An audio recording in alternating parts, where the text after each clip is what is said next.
The Ranger Takes a Bride, Texas Rancher Trilogy, Book 2, written by Misty M. Beller, narrated by Peggy Sowersby. The Lord is my light and my salvation. Whom shall I fear? The Lord is the strength of my life. Of whom shall I be afraid? Psalms 27:1. Chapter 1. Alejandra Diaz picked her way across the rocky ground, a band of dread tightening her chest. This was not a message she wanted to give, but desperation compelled her. Reaching the rough wooden door of the adobe hut, she rapped lightly with one hand and pushed it ajar with her other. "Mama Sarita?" "Sí, mija." As Alejandra's eyes adjusted to the dim light of the room, she focused on the slender figure standing by the work table. Mama Sarita held knife in hand, poised over something on the counter. Red peppers, most likely, judging by the sweet aroma lacing the air. But the woman's eyes focused on Alejandra, and the love that usually shone there mixed with wariness and fear. Forcing her feet to carry her forward, Alejandra blinked back tears as she stood in front of the woman who had become as dear to her as her own sweet mama had been. But Mama Sarita wasn't her mother. She was Luis's mama, the madre of her prometido, promised one, and now he was gone, and it was up to Alejandra to break the news. "Mama Sarita?" Alejandra stopped to force moisture into her parched throat. "What is it, child?" Mama Sarita raised a hand to cup Alejandra's cheek. The calluses on the woman's work-roughened fingers were the touch of love. Alejandra's eyes and throat burned with the sting of tears. "Mama, the news is bad. Es terrible." Mama Sarita's palm dropped from Alejandra's cheek to clutch her hand. "My Luis? And Ricardo?" Her grip tightened on Alejandra's palm, but it was a welcome pain. "I'm so sorry, Mama." Alejandra couldn't hold back the tears any more as they streamed down her face. "The soldiers killed them both, and my papa too. Senor Salinas, and 80 men, all gone at the hands of the American Rangers." Alejandra spat out the last words, almost choking on them. Mama Sarita pulled her into a tight embrace.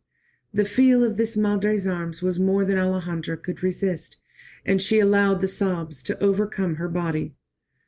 First, her own mother had been murdered at the hands of French soldiers all those years ago. Now Papa and Luis, her promised one and best hope for a suitable husband.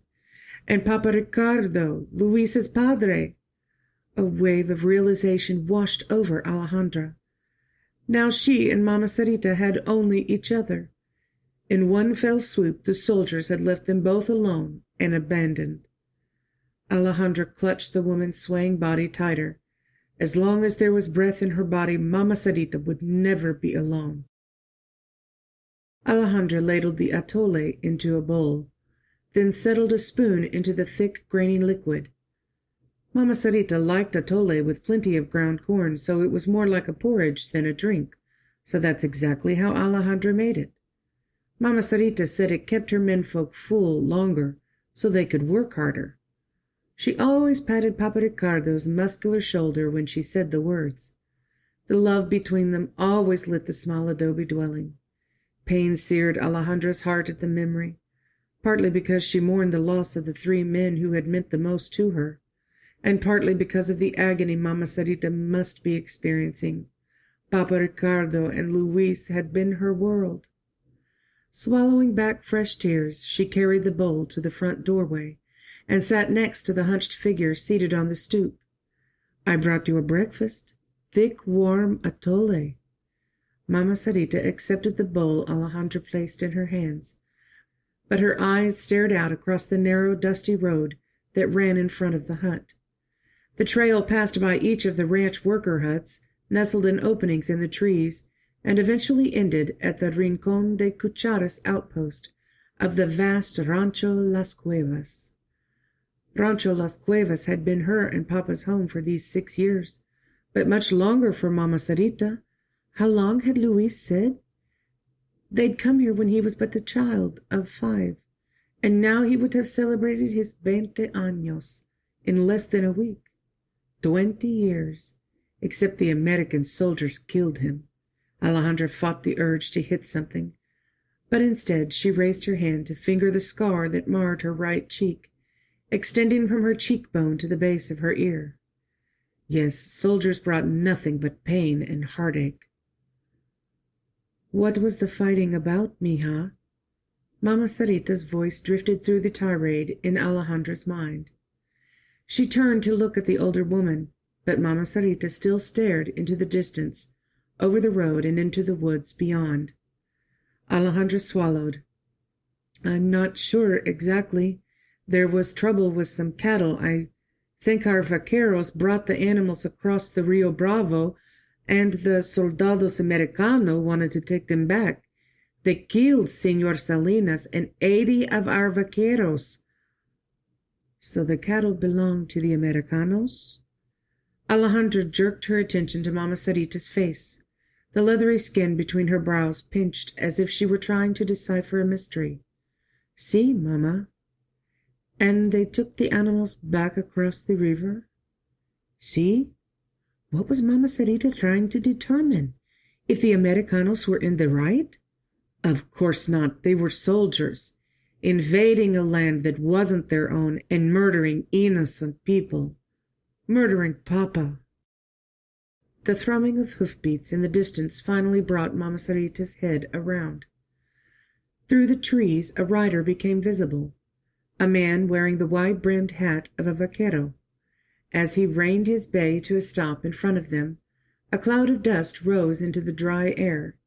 He removed his hat to swipe the dust away, exposing unruly black hair and thick brows, a perfect match to his long mustache. Alejandra rose to her feet in deference to Señor Vegas, one of the foremen at the outpost. Mama Sarita didn't leave her perch on the step. Buenos dias, Señor Garza, Señorita Diaz. I'm glad to find you together. He nodded to them both, his mustache curving down as his mouth pinched. Señor Vegas. Mama Sarita's greeting held a quiet authority. My news is not good. You know of the fighting with the Texas Rangers, see?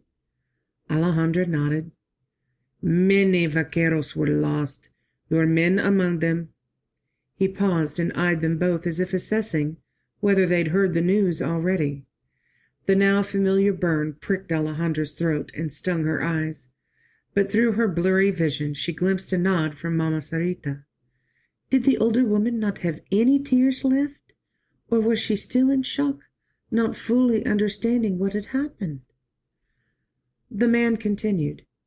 As you know, the houses you both live in are ranch property for the vaqueros and their families. His fingers squeezed the round crown of his hat, crunching it like soft cotton. Since you don't have men to work on the ranch, he stopped to clear his throat, you must plan to leave. He looked down, apparently lacking courage to meet their expressions, and that may have been a wise choice, but Alejandra still did her best to burn a hole through him with her gaze. How dare this man throw them out of their homes? A motion in the corner of Alejandra's gaze caught her attention, and she turned to watch Mama Sarita slowly unfold herself from the stoop and rise. An Aztecan queen never moved with such regal bearing, such quiet nobility. She stepped forward, stopping a length away from Señor Vegas. Señor, Mama Sarita's voice was strong, I would like to inquire after work at the main house or one of the outposts. I am willing to clean or cook for the Don and the Doña. Alejandra would make an excellent nurse for the wee babe. The man shook his head before she was half through with her request. He held up a hand to silence any further words. Señora, so many vaqueros have left wives. There is not work enough in all of Tamaulipas for them to be cooks and housekeepers. You must go. With those final words, He jerked the horse's reins to spin the animal around. The unsuspecting gelding threw up its nose, eyes wide, before it acceded to the pull and spun toward the road. Señor Vegas reined in the animal after only a few strides, then turned in the saddle to look back at them. "Señora, it will be a few days before the new vaqueros arrive. You may have until Saturday to move your belongings." 3 days. They had 3 days to close out the remnants of life as they knew it, and create a new purpose. As the anger that had coursed through Alejandra's veins dissipated, despair filled its place, pushing down on her shoulders like layers of thick woolen ponchos. Mama Sarita turned, still standing near the road where she'd spoken to the foreman. Her face mirrored the same weariness that pressed down on Alejandra's spirit. Mama Sarita wasn't an old woman, barely past childbearing years. But the deep lines that formed around her mouth, eyes, and forehead gave the appearance she had lived more than one lifetime. And maybe she had. After all, hadn't she grown up in America, living in another world, until Papa Ricardo won her heart and brought her to live in Mexico? "Como Mexico no hay dos," Papa Ricardo always said. "Mexico is second to none." After living so many years in this land, Mama Sarita almost looked like a native now, despite her dark brown hair and rich cocoa eyes. Her skin had leathered under the southern sun, and she spoke the language like any countryman. Yes, Mama Sarita belonged here. A surge of love welled in Alejandra's chest, and she stepped forward to take Mama Sarita's arm. "Come, Mama, eat, and then we will make plans." November 21, 1875, San Antonio, Texas. Edward Stewart gave the outlaw a shove as the man shuffled into the small jail cell. Neither of them spoke while he swung the metal door shut and turned the key. A click radiated through the small room, and he gave the door a sound shake to make sure it was secure. The man inside grunted as he plopped into an old spindle-backed chair, then folded his greasy head into his hands. Edward spun on his heel and strode out of the jail area into the front office. They'd been traveling most of the day without stopping for food or drink, so the prisoner would need rations. He couldn't bring himself to hurry, though. It was hard to pity a man who would steal from innocent women and children. As he tossed the jail key on the deputy's desk, a rush of adrenaline blasted through him. Another assignment complete. Another scoundrel behind bars. The Texas Rangers were victorious again. He met the deputy's gaze with a nod. "He's locked up and still cuffed. Might get a bit hungry soon, but I'm not worried about him." The deputy stroked his mustache. "We'll keep him secure till the judge comes around. Just leave your report." Edward turned, lifted his hat, and scraped a hand through his hair. "I'm a bit short on grub. I'll write out the details while I eat a bite at the Riverwalk." He strode out the front door and through the gate that surrounded the jail and courthouse, then fell into stride on the road with the other passers-by and wagons. A sea of people going every direction, and where was he headed? Where did this vacant spot in his chest tell him to go? For 2 years now he'd been a Texas Ranger, part of the family of men who'd built a reputation as tough lawmen, the bravest in any territory, and among the Rangers he worked hard to be one of the best. A far cry from "little brother," as the cowpunchers called him when he'd worked on his sister's ranch back home. So why wasn't it enough? Edward stepped up on the boardwalk, then veered around a well-dressed couple, strolling down the center of the wood-plank walkway. The woman wore gobs of lace and finery, and her laughter tinkled like a bell on the breeze. Maybe he needed a woman, a pretty little flower to walk on his arm and laugh at his jokes. But when exactly would he have time to escort a wife around town? Ranger assignments kept him traveling for days at a time, with a short night or two at home before he climbed back in the saddle for the next job. Nope, there was good reason why most Texas Rangers remained unmarried. So what is it, Lord? What am I missing? The question reverberated in Edward's chest as he pushed through the swinging doors of the Riverwalk Cafe. There'd be time to dwell on that empty feeling later. Now was his chance for a decent meal before he had to saddle his horse and track down another desperado. Chapter 2. Alejandra scanned the bare edges of the room that had been her home these 8 years. Memories of Papa filled the space. His favorite chair at the table, even the stove with its rusty door that often lifted off the hinges. None of the other vaquero huts had a stove like this, but Papa had appeared outside one day, driving a ranch wagon with the big iron contraption in the back. How hard had he worked and bartered to obtain such a luxury for her? By the time he had it set up, his leathery wrinkles had been covered in black soot. If she closed her eyes, she could still see the sparkle in his eyes as he watched her cook at the stove that first time. Wrapping her arms around her middle, Alejandra could almost snuggle into his warm hug and hear him call her, Mija, again, my little girl. Papa. The word drifted from her, but Alejandra fought to hold the tears inside. A mew answered her from the corner, and a little bundle of fur scampered to Alejandra's feet. The kitten let loose a string of cries as it sat at the base of her brown skirt and raised a paw to tap the fabric. Alejandra reached down to scoop up the pesky gray fur ball. Rudy. Ruidoso rubbed his head under her chin and meowed again, even as his chest picked up a steady, satisfied rumble. You're a pesky little kitten. But Alejandra obliged him and scratched the bony joints under each of his ears. Funny how an animal could always lift her spirits. Come on, fellow, we have to get our things to Mama Sarita's. She needs us. The squirmy cat responded with another cry. A rap on the door grabbed Alejandra's attention.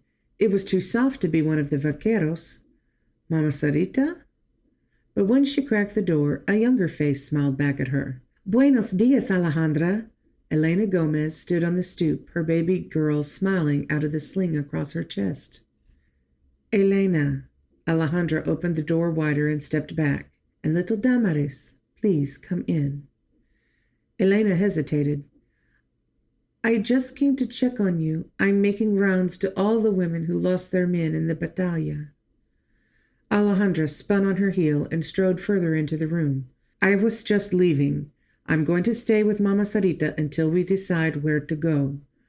The woman surely meant well, but it galled her to think Elena Gomez or anyone else pitied her. Alejandra had always been able to hold her head high. Now was no different. Scooping up the 2 bundles she'd packed, she plopped one into Elena's arms and tucked the other under her elbow. You can help me carry these. With her free hand, Alejandra grabbed Papa's rifle from the pegs on the wall, then stalked out the door. Come on, Rudy. Have you already taken the rest of your things? Elena huffed as she struggled to catch up with Alejandra. The sun cast warm rays, even though the calendar said winter should be upon them soon. Remorse prickled her chest, and Alejandra slowed to allow the other woman to keep pace, but she ignored the question.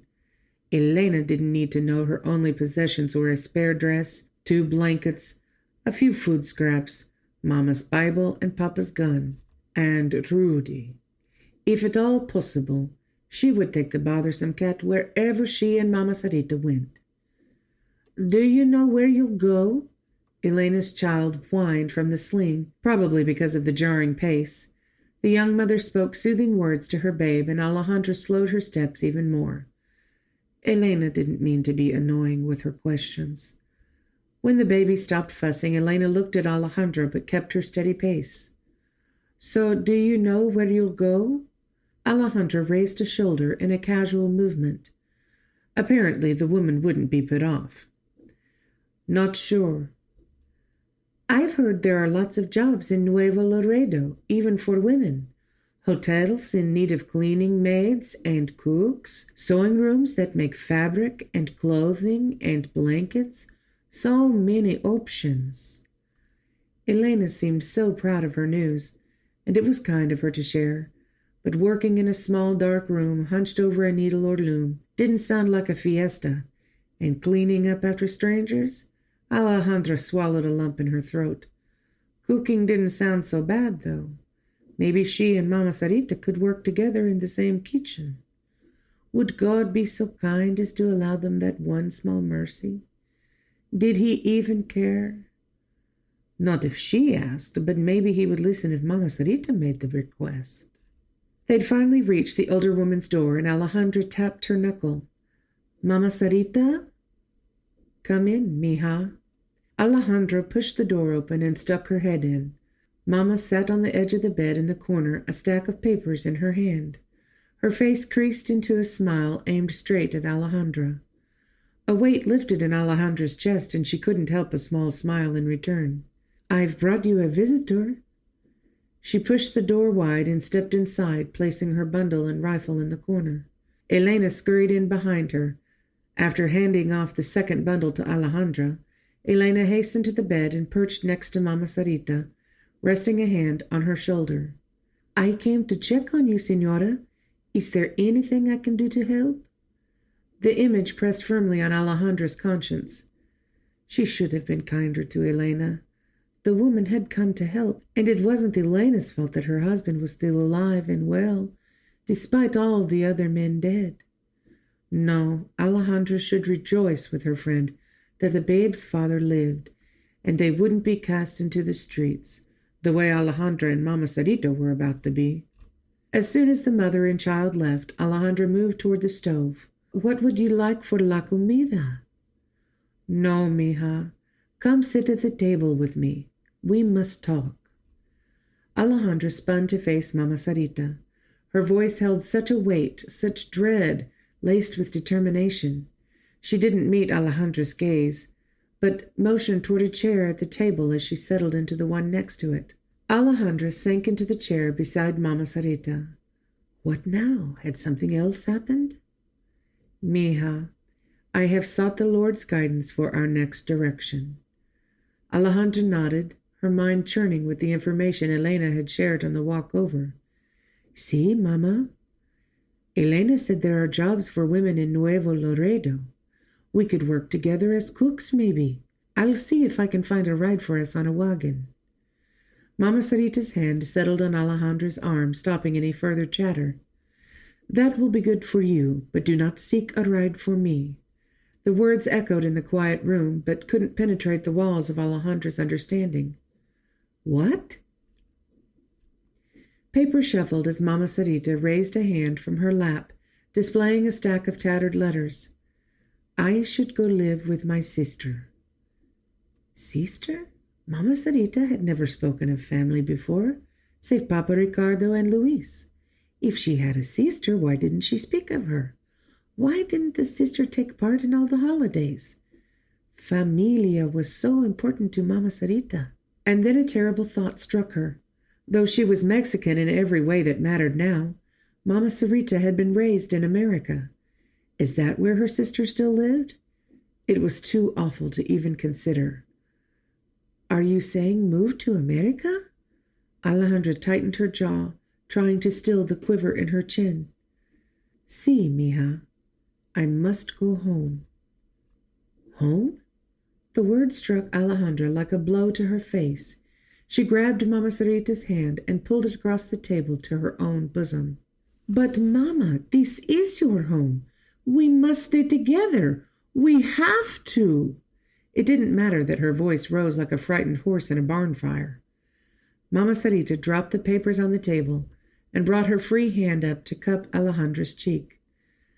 Alejandra, you are as dear to me as any daughter. See, my greatest wish was for you to marry my Luis and to become my daughter truly. That cannot happen now, but you will always be in my heart. But a young woman like you has so many choices. I will help you find el esposo, a husband who will protect and cherish you as you deserve, as my own Luis would have done. The older woman's voice caught and her rich brown eyes glistened. And when I am content your situation is good, I will go home to my sister, to Texas. Alejandra clamped her teeth over her lower lip, holding in the sob that fought for release. No, None of it could be true. Everything about Mama Sarita's words was so wrong. She couldn't marry yet. It was too soon after Luis's death, and Papa's, and she would not marry without love. She and Luis had been good companions.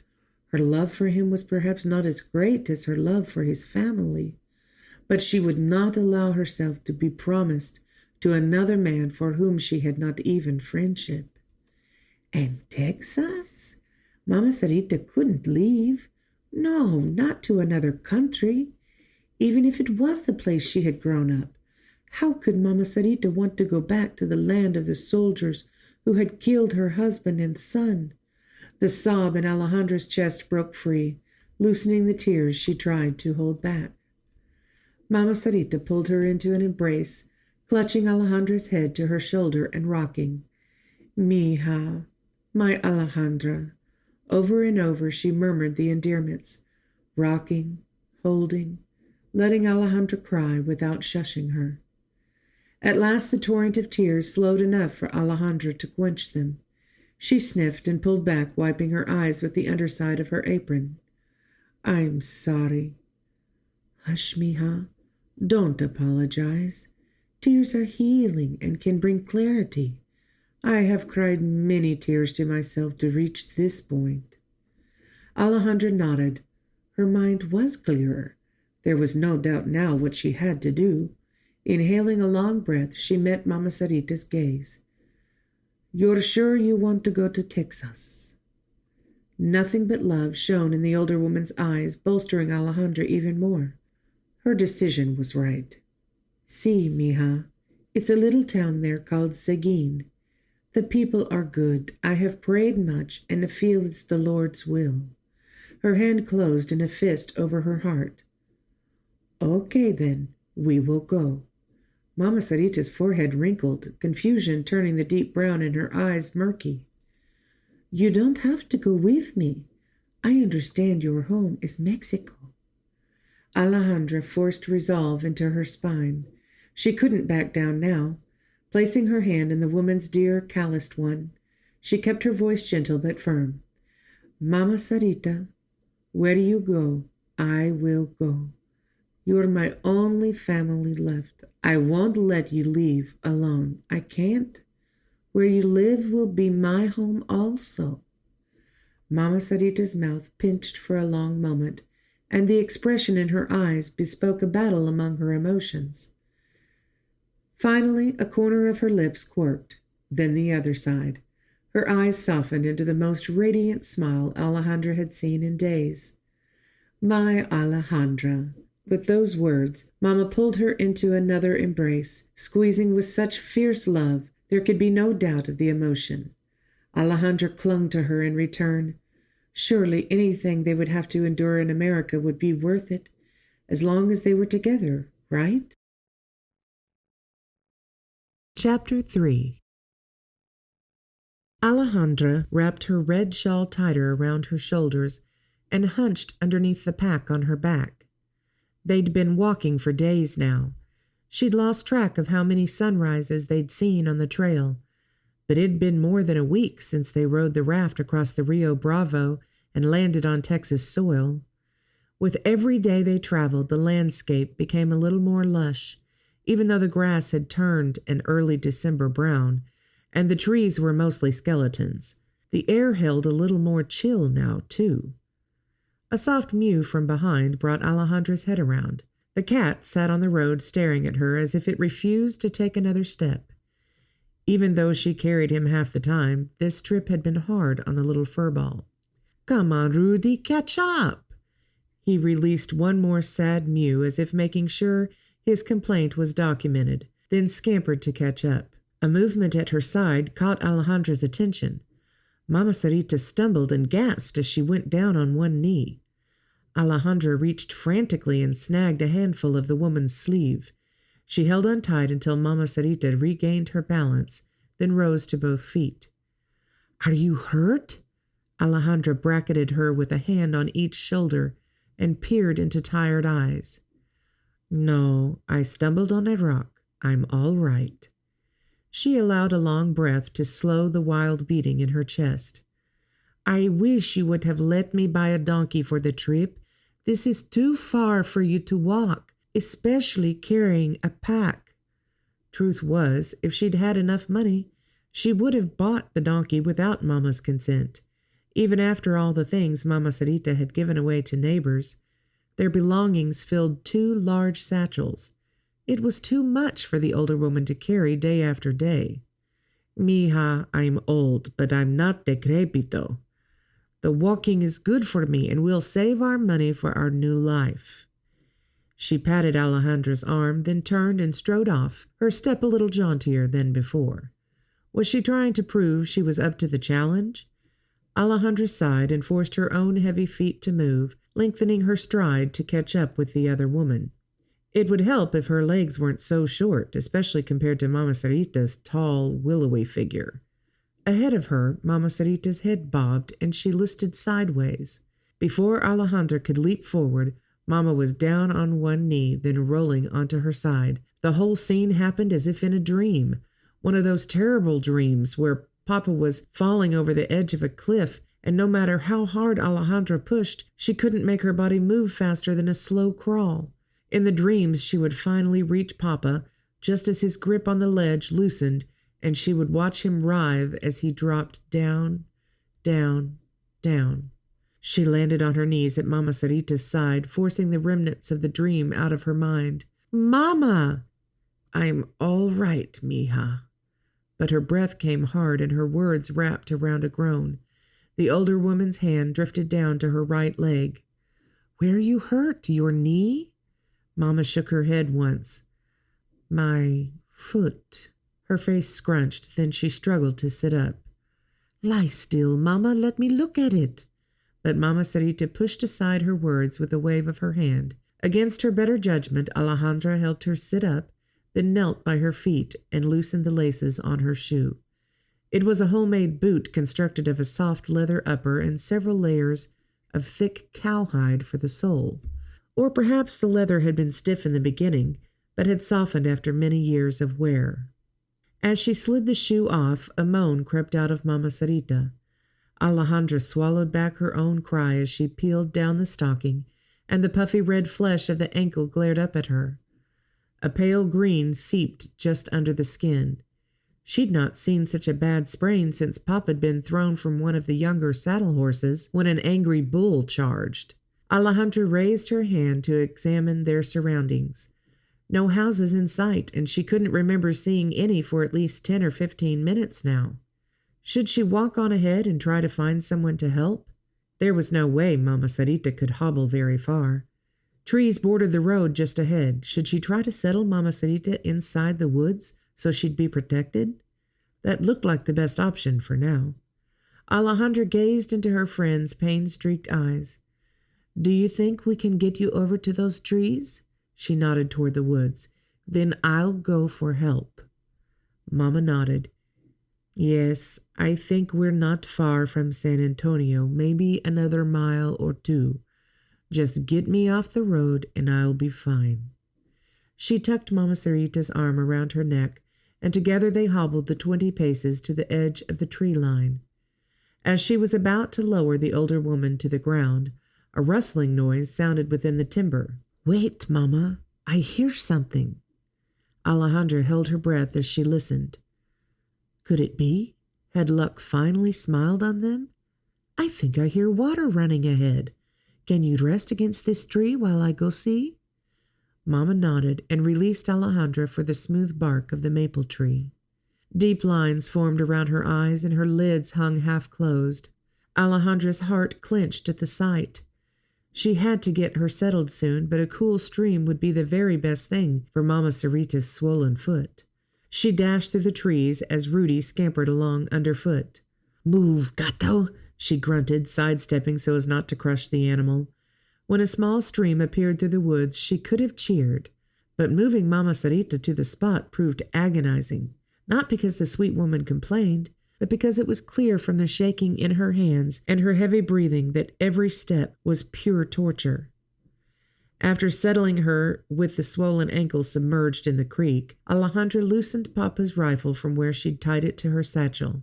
I'll only go as far as I need to until I find el caballo for you to ride and la comida to eat. Mama Sarita gripped Alejandra's arm, her strength surprising after what she'd endured in the last hour. Do you remember the English words? Si, horse, y food. Alejandra pronounced each word as clearly as she could, forcing her mouth around the strange sounds.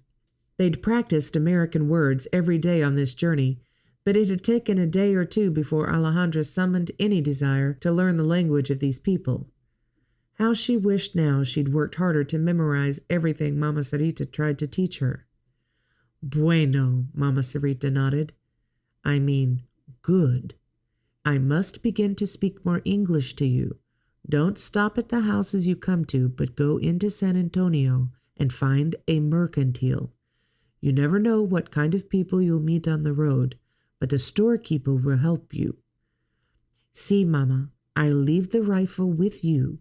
She reached down to give Rudy a final pat. Stay here, boy, and help Mama Sarita.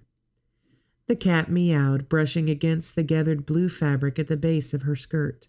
Alejandra left the wooded area with the solid bounce of pesos bumping against her side in the pocket of her skirt. Urgency pushed her forward, and soon she began to pass houses. The homes grew closer and closer together until stores filled the roadside. Each building seemed to be taller and more ornate than the last. Curved scrollwork or solid pillars decorated many of them, along with bright paint colors and elaborate signs. The writing on the signs made no sense. How could these people afford such luxury on the outside of the buildings? What must the insides look like? The writing on the signs made no sense, but some of them had pictures too. One showed a boot and another a dress, so Alejandra watched for a sign that showed some kind of food. But it was her nose that alerted her first. Never had she smelled anything as tantalizing as the aroma that poured from the squatty building just in front of her. Of course, it may not have smelled half as wonderful if she'd had anything at all to eat that day. Her stomach rumbled like a weaned calf. Alejandra rested one hand over her midsection to still the noise and peered through a window in the front of the building. It was crowded, with some people milling about and many more sitting in groups at tables around the room. Was this a mercantile? It wasn't like any Los Mercados back home. Just then, 3 men exited the building and stood on the wood sidewalk for a moment. One man spoke and the other 2 laughed. The man's words had come so quickly, Alejandra had no idea what he said. Maybe these men could tell her if this was a mercantile. She took a single step forward and gathered a breath with her courage. Señors? All 3 men turned to stare at her. The man closest pinched his mouth into a smile that made her hands clammy, like Señor Rodriguez, who Papa had warned her to stay away from. Best to ask questions and get away from them. She pointed toward the building they'd just exited. Es mercantile, see? The first man's smile widened, raising bumps on Alejandra's arms. He took a step closer and she shuffled back. Her short legs didn't take her very far, though, and he grabbed her arm. His hand clamped around her wrist and Alejandra squealed. How dare this man touch her? She jerked back, but his hold was like a vice. The others were around her now, touching her arms, her back, her face. Alejandra twisted and fought against their hold, but they pressed in, smothering. She bit and kicked at them, her boot making contact with flesh once. American words spewed from the mouth of the man in front of her, and he pressed his face just inches from hers. Hot breath laced with the stench of tequila suffocated, bringing up bile into her throat. This vile Americano would pay for his actions. Gathering as much moisture as she could summon, she spit hard into his face. The man blinked. Then his features glowed an ugly shade of red. In the next second, the air filled with shouts and a hard object slammed into her left cheek. Pain radiated through Alejandra's head and lightning bolts flashed across her vision. Another fist crashed into her eye. A mighty explosion split the air and the noises stopped abruptly. The hands dropped away from her body and relief washed through her. But without the support of them, Alejandra's legs lost their strength. Her vision went fuzzy, and her knees hit the ground as her skirts collapsed around her. Alejandra fought hard to stay awake, to make the world stop spinning around her. She held very still for a moment, her gaze focused on the ground while she willed her head to settle. A man's voice pierced the air above her, but she couldn't see what was happening. It took every ounce of concentration to focus her vision. Finally, the ground stopped spinning. Her head still ached and her cheek burned, but she slowly raised her gaze to where the men stood above her. But no one was there. She eased her head in both directions. Even through fuzzy vision, it was plain she was alone. Those 3 awful men were gone. What stopped them? And then she saw him, her eyes focused on a single cowboy standing several paces away. He stood tall, with brown hair cut short and a leather vest over a clean blue shirt. But it was the look in his eyes that stopped her short. They sparkled, reflecting a genuine emotion. It almost looked like kindness, but she gave herself a mental shake. She would be loco to trust him after what those other desperados did. Biting her lip against the spinning, she slowly rose to her feet and faced the man. "Hello." His voice was rich and held a tone that seemed to match the compassion in his gaze. What should she say? Should she turn and run? The throbbing and spinning in her head wouldn't let her move fast. No doubt he would catch her if he really wanted to. And what about food and a horse for Mama Sarita? The man took a step forward and spoke a short sentence in American. Try as she might, none of the words were familiar. Should she ask him to speak slower? Or dare she ask where the mercantile was? That hadn't worked so well with those other men. He let loose another string of words she couldn't decipher. Alejandra shook her head, frustration building in her chest. Something about this man made her feel safe, but that wouldn't help if she couldn't understand a thing he said. She thought back to some of the words Mama Sarita had taught her. Aha! Carefully shaping her mouth, she said, "No speak American." A light came over his face as if she'd just told him food was meant to be eaten. He thought for a moment and then said, "Te duelen." Chapter 4. If he'd turned into a horse in front of her, Alejandra may not have been any more surprised. He spoke Spanish? His accent wasn't perfect, but it wasn't bad. He'd obviously heard the language spoken quite a bit. See? He took another step forward, creases lining his forehead. The action jerked Alejandra from her shock. What had he asked? If she'd been hurt? She took her own step, backward. No estoy dolido. Even if she were hurt, she sure wouldn't tell this man. She raised her chin a notch, but the action pulled at the tender skin on her cheek where the renegades had struck her. Eso es bueno. ¿Puedo ayudar a que llegue a casa? He wanted to help her get home? If only that were possible. Alejandra's heart squeezed at the thought. But maybe he could help her get the things she needed. Dare she trust him? She would have to take a chance on someone, but there was something about this man that seemed safe. But she'd make sure to keep her distance. She met his gaze and answered in her native Spanish. I'm looking for the mercantile. Can you direct me? His mouth quirked into a light smile. Not the scary kind that sent chills down to her toes, but a happy smile, like he was glad she'd given him a chance to help. He touched the brim of his hat and spoke again in perfect Spanish. Sí, señorita. I'd be honored to take you there.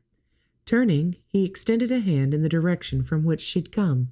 Had she passed the mercantile on her way into town? If that was the case, she really did need help at least finding the building. With a wary eye on the man, Alejandra stepped forward and walked beside him on the boardwalk. He seemed even taller now that he walked close, but his size was more comforting than unnerving. What was it about him that spoke confidence? Are you new to this area?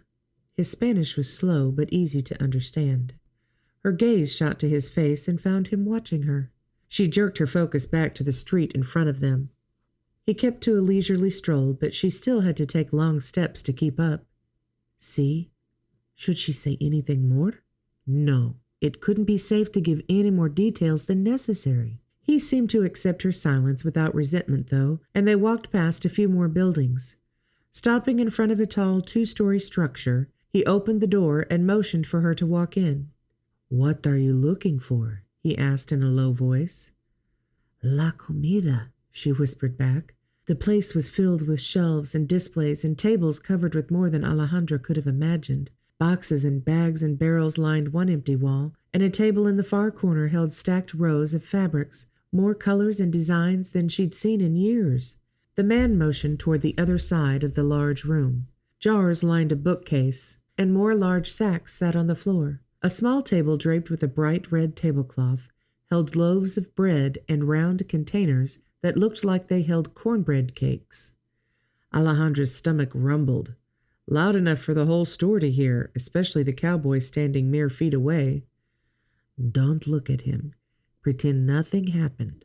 But her wayward gaze found his face and the hint of a smile there. "Sounds like we should head to the cafe for lunch after we leave here." His eyes twinkled. Was he laughing at her? Alejandra tore her gaze away and strode forward to examine the bread on the table. "No, I have to get back to Mama Sarita." He stood patiently while she examined each of the foods. Everything looked so good and just made her hungrier. Finally, she selected a loaf of bread, some dried meat, and cans of corn and tomatoes. Hopefully she would have enough money to rent a horse, but they had to have food until they reached the town of Seguin and found Mama Sarita's sister. Mama had said it was still 2 or 3 days' walk from the city. She carried her parcels to the counter where the cowboy waited. As she set everything out, a tall man stepped up behind the counter and began making marks on a sheet of paper. The bare top of his head glimmered in the light from the lantern beside him, while a crown of pale yellow hair hung limp like fringe over his ears. His bright red vest barely buttoned around his expansive middle. The man looked up and spoke something to her in American. She caught the word "sense," but nothing more. Alejandra fought back a frustrated groan. These people spoke so much faster than Mama Sarita when she was teaching Alejandra new words. Why did nothing sound familiar? "He said the total cost is 60 cents. The cowboy spoke softly, and his words released the tension coiled in Alejandra's shoulders. She pulled 3 coins from her skirt pocket. How many pesos was 60 cents? She laid 2 on the counter, then looked at the storekeeper. He examined the coins for a moment, and his brows knit. Then he looked up and spat a stream of words at her. She didn't have to understand them to see the anger flaring in his eyes. The cowboy spoke to the round man in a low, commanding voice, stronger than any he'd used with Alejandra. The storekeeper addressed the cowboy again, and his words were more reluctant than angry this time. Alejandra understood only the word money. The cowboy spoke again, determined patience slowing his words so she picked out pay and cents. Was he bartering a lower price for the food? Alejandra bit back a smile. Luck had smiled on her when she met this man. Finally, the storekeeper picked up one of her pesos and pushed the other back in her direction. He lifted the items into a small wooden crate, shoved it toward her, then spun and walked away without a word. The cowboy turned toward her, a dissatisfied pinch lining his mouth, and spoke in her language. He is sorry for his words. He reached for the crate, but Alejandra grabbed it first. Even though this man had been kind so far, she would hold on to her own possessions. When they stepped outside, the man turned left onto the boardwalk in the direction they had come. He walked as if he expected her to stay with him.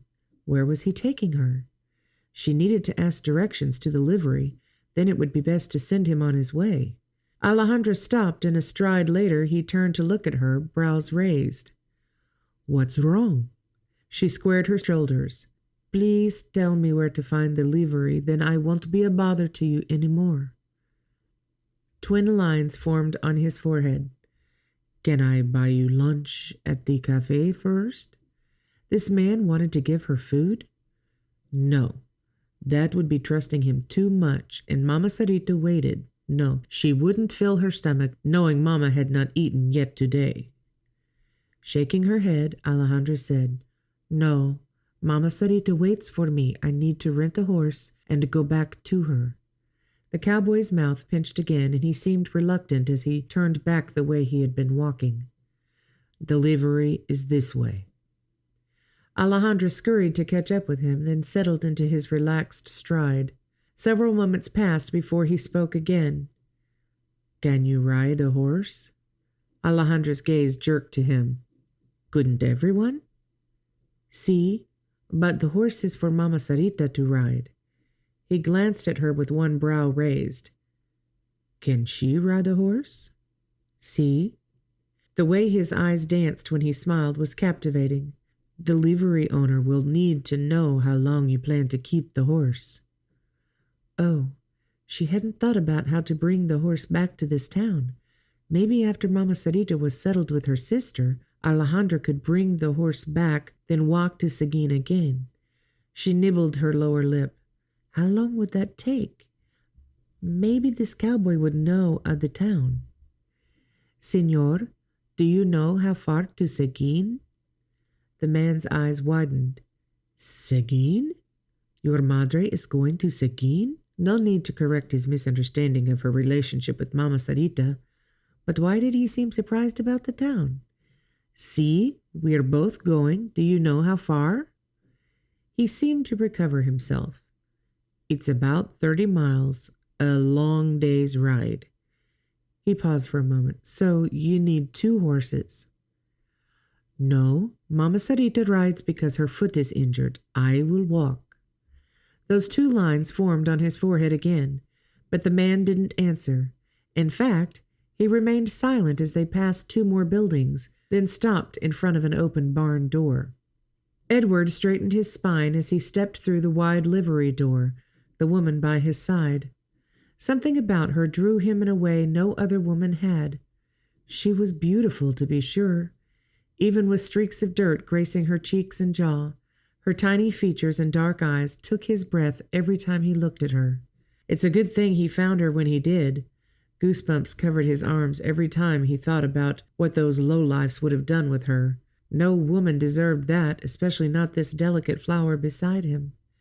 Edward scanned the barn aisle. "Malcolm?" A head of red curls poked from a stall like a gopher from a hole in the ground. "Yep." Recognition dawned, and he stepped out of the stall and strode toward them with long, lanky steps. "Edward, good to see you, chap." Turning to the woman, he placed a hand across his midsection and bent slightly in a half bow. "Hello, miss." Malcolm's tone picked up a hint of his Scottish ancestry as he spoke the words. "Malcolm, this lady needs to rent a buggy or wagon for a week or 2. What do you have for her?" The man's thick red brows lowered until they covered half his eyes. "Afraid all my buggies are out right now, except the dogs, but I can't give you that." His brows rose again as he turned to Edward. "Will a wagon do?" Edward gave a single nod. "Fine. I'll settle up with you once we get the lady on her way. Good?" Malcolm spun and charged his lanky form back down the aisle. "I'll have 'em ready afore you can sneeze. Meet you round the front." Edward bit back a smile at his friend's enthusiasm. Turning to the woman at his side, something in his stomach tightened at the sight. She nibbled her lower lip again. It was the cutest habit, one she appeared to do any time she was thinking or worried. And this time it looked to be worry. A single line marred the beautiful skin of her forehead. Everything in him wanted to take away whatever it was that concerned her. He lowered his voice to a gentle tone and switched to Spanish. "He's gone to hitch a team to the wagon." Her dark eyes widened into horror. "No, no wagon. I can only afford a horse or a donkey, no wagon." Her words tumbled out so quickly he had to focus to interpret the steady barrage. Out of instinct, he reached to settle a hand on her shoulder, something to calm her down, but the anger that sparked in her eyes as she leaped backward made him jerk his hand away quicker than a snake could strike. "Don't worry." The man kept his voice calm, but his mind reeled faster than a thrown lariat, and then an explanation came to him. "You don't have to pay.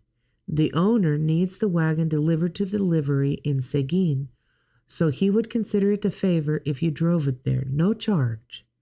His conscience revolted at the lie, but what else could he say? He had to get her to take the wagon. Seguin was way too far to walk, and it didn't seem like she would accept a gift. An innocent lie couldn't hurt if it was spoken to help someone, right? The same way he'd added her food to his tab at the mercantile when old Harry refused to accept her Mexican coin. But still, an uneasy weight settled over him. The expression on her face changed to wary scrutiny. Would she accept the gift? His chest tightened as he waited. A slight nod of her cute pointed chin gave her decision. Tension slid from Edward's body as he watched the movement. The relief that flowed through him was a little unnerving. Why did it matter so much to him what happened to this woman? Sure, she was beautiful and vulnerable and obviously in need of help. Maybe he was so protective because he came upon her when those thugs attacked. If he could be assured she and her mother had a safe ride to Seguin with food to eat until they arrived, that would be enough. But what would they do when they got there? He chose his words carefully. Are you going to visit family in Seguin? She nodded. Mama Sarita's sister lives there with her husband. Another wave of relief. My sister and her husband own a ranch outside of town. Perhaps I'll see you there sometime. The sound of a wagon outside the open doorway grabbed Edward's attention, and he led the woman toward the team as Malcolm stepped down from the seat. She scrambled up before he could do more than touch her elbow. You know how to drive a rig, Mom? Malcolm eyed her. She didn't answer, but looked at him with that line increasing her forehead again. With a jolt, Edward realized she didn't understand. He quickly translated. Never before had he been so thankful for all the Spanish he'd learned from the cowboys on his brother-in-law's ranch. He'd be hard-pressed to find a better group of vaqueros. Upon hearing the question, the woman turned a radiant smile on Malcolm and took up the reins. She responded in Spanish. See, Papa taught me many skills with horses. I'll deliver the wagon to Seguin as you ask. A pinch of jealousy snagged Edward at the smile she aimed toward the livery man, but the effect it had on the fellow was a bit funny. Red crept up his neck and into his cheeks, almost matching the orange red of his beard and hair. What'd she say, chap? He spoke out of the side of his mouth in a low tone, as his gaze dropped to where his boot toed the ground. Edward couldn't help himself. She said her pa taught her all about horses, and she said she wouldn't let an old Scot like you show her anyway. The man's head shot up. For a second, he stared at Edward, then a slow smile spread across his face. You're a hoot, Stewart. She didn't say that any more'n you spoke German. He allowed his own grin to break free as he clapped Malcolm on the shoulder. You're right, but she did say her pa taught her to drive a team. I think she'll be fine. Malcolm looked up at the woman again, then back at Edward. All right, then. Reckon I'll be in sight if you need anything. He gave the lady another half bow. Good day, ma'am.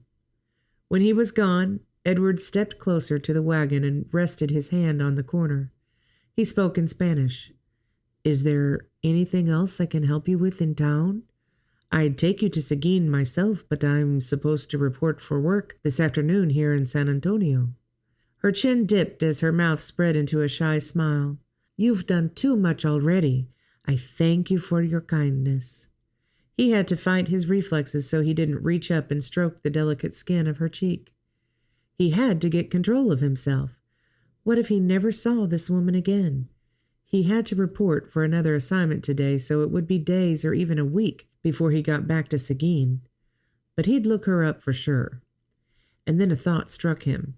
He gazed into those beautiful dark eyes. I don't know your name. Her lips pulled into a teasing smile and her eyes danced. Alejandra Diaz. Alejandra. It rolled off her lips like an exotic song.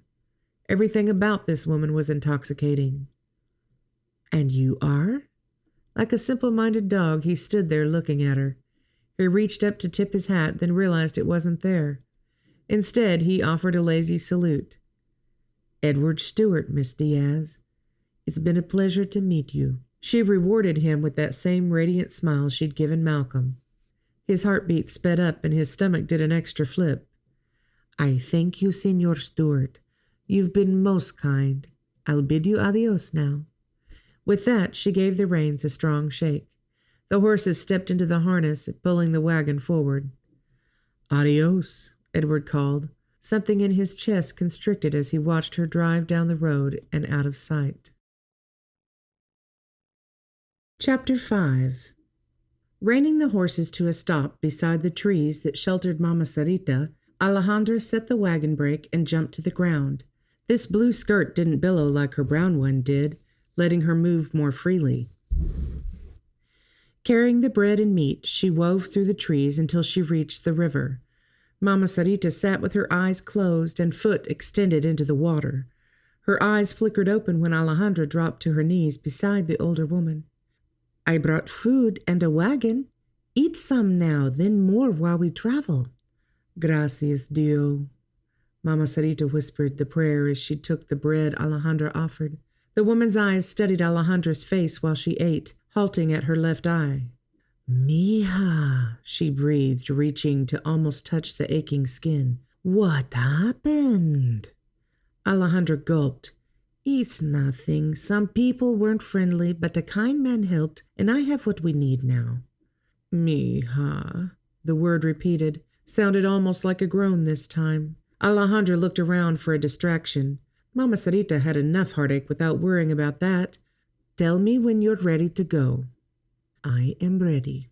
Strapping the rifle over her shoulder, Alejandra rewrapped the leftover food, then helped Mama Sarita stand and hobble through the trees. As they walked, she scanned the area for the cat.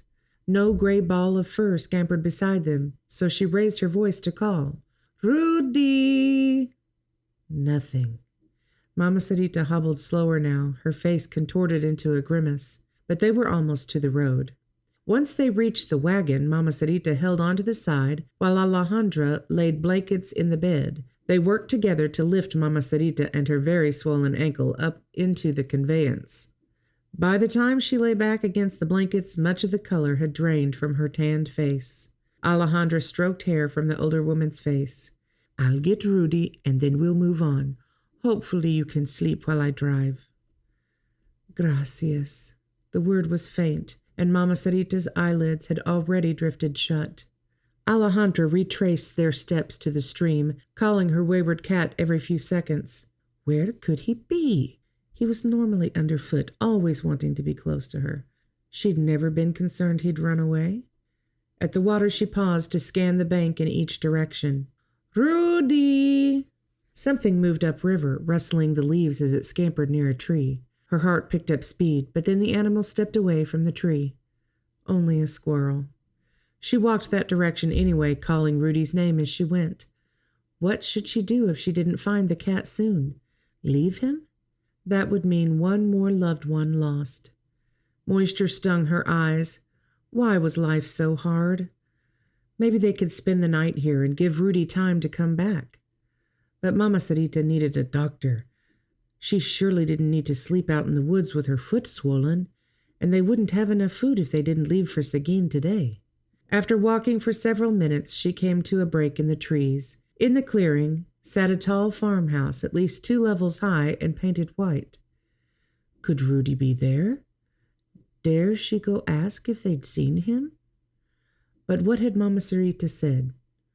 Don't stop at the houses you come to, but go into San Antonio and find a mercantile. You never know what kind of people you'll meet on the road, but a storekeeper will help you. Considering the kind of men she'd met in town, how much worse would people living out here be? She couldn't chance it. Retreating back into the woods, Alejandra followed the stream back to where she'd started, still calling the cat every few moments. As she trudged through the woods back to the wagon, the tears finally broke through her lashes. Her precious cat and one of her last 2 friends, gone. The next morning, Alejandra drove the wagon through the gateway of the solid wall around the little town of Seguin. Mama Sarita released a contented sigh behind her. We're here, mija. We've finally made it. It'd been a long night getting here, but to have Mama Sarita in a safe place where she could recover from her injury would be worth it. This town was smaller than San Antonio, but the 1- and 2-story buildings were still nicer than most she'd seen in Mexico. except maybe the Casa Grande where the Don and Doña lived at Rancho Las Cuevas. That had been a huge 2-story structure that sprawled over an enormous plot of ground, with courtyards and gardens and everything extravagant. The homes that lined the street were attractive, but not too showy or vulgar. As they drove farther, signs hung from the fronts of some of the buildings, and a few people strolled along the wooden walkway that lined the street. "Mama Sarita, do you know which is your sister's home?" Mama's lips pinched as she examined first one side of the street, then the other. "No, I've not seen their new home. In her letters, she said they live above their store." She pressed a hand on Alejandra's arm. "Here, stop the wagon and let me ask these women." Alejandra obeyed as Mama Sarita spoke to the ladies in American. One was an older woman, her hair white-gray with a few dark streaks. The other was a little younger, maybe a few years older than Mama Sarita. Both women's faces lit up when they heard Mama Sarita's question. The younger smiled and pointed down the road as she jabbered something Alejandra couldn't understand. She was really going to have to work on her American. Even if she couldn't speak much, she needed to be able to understand what was being said around her.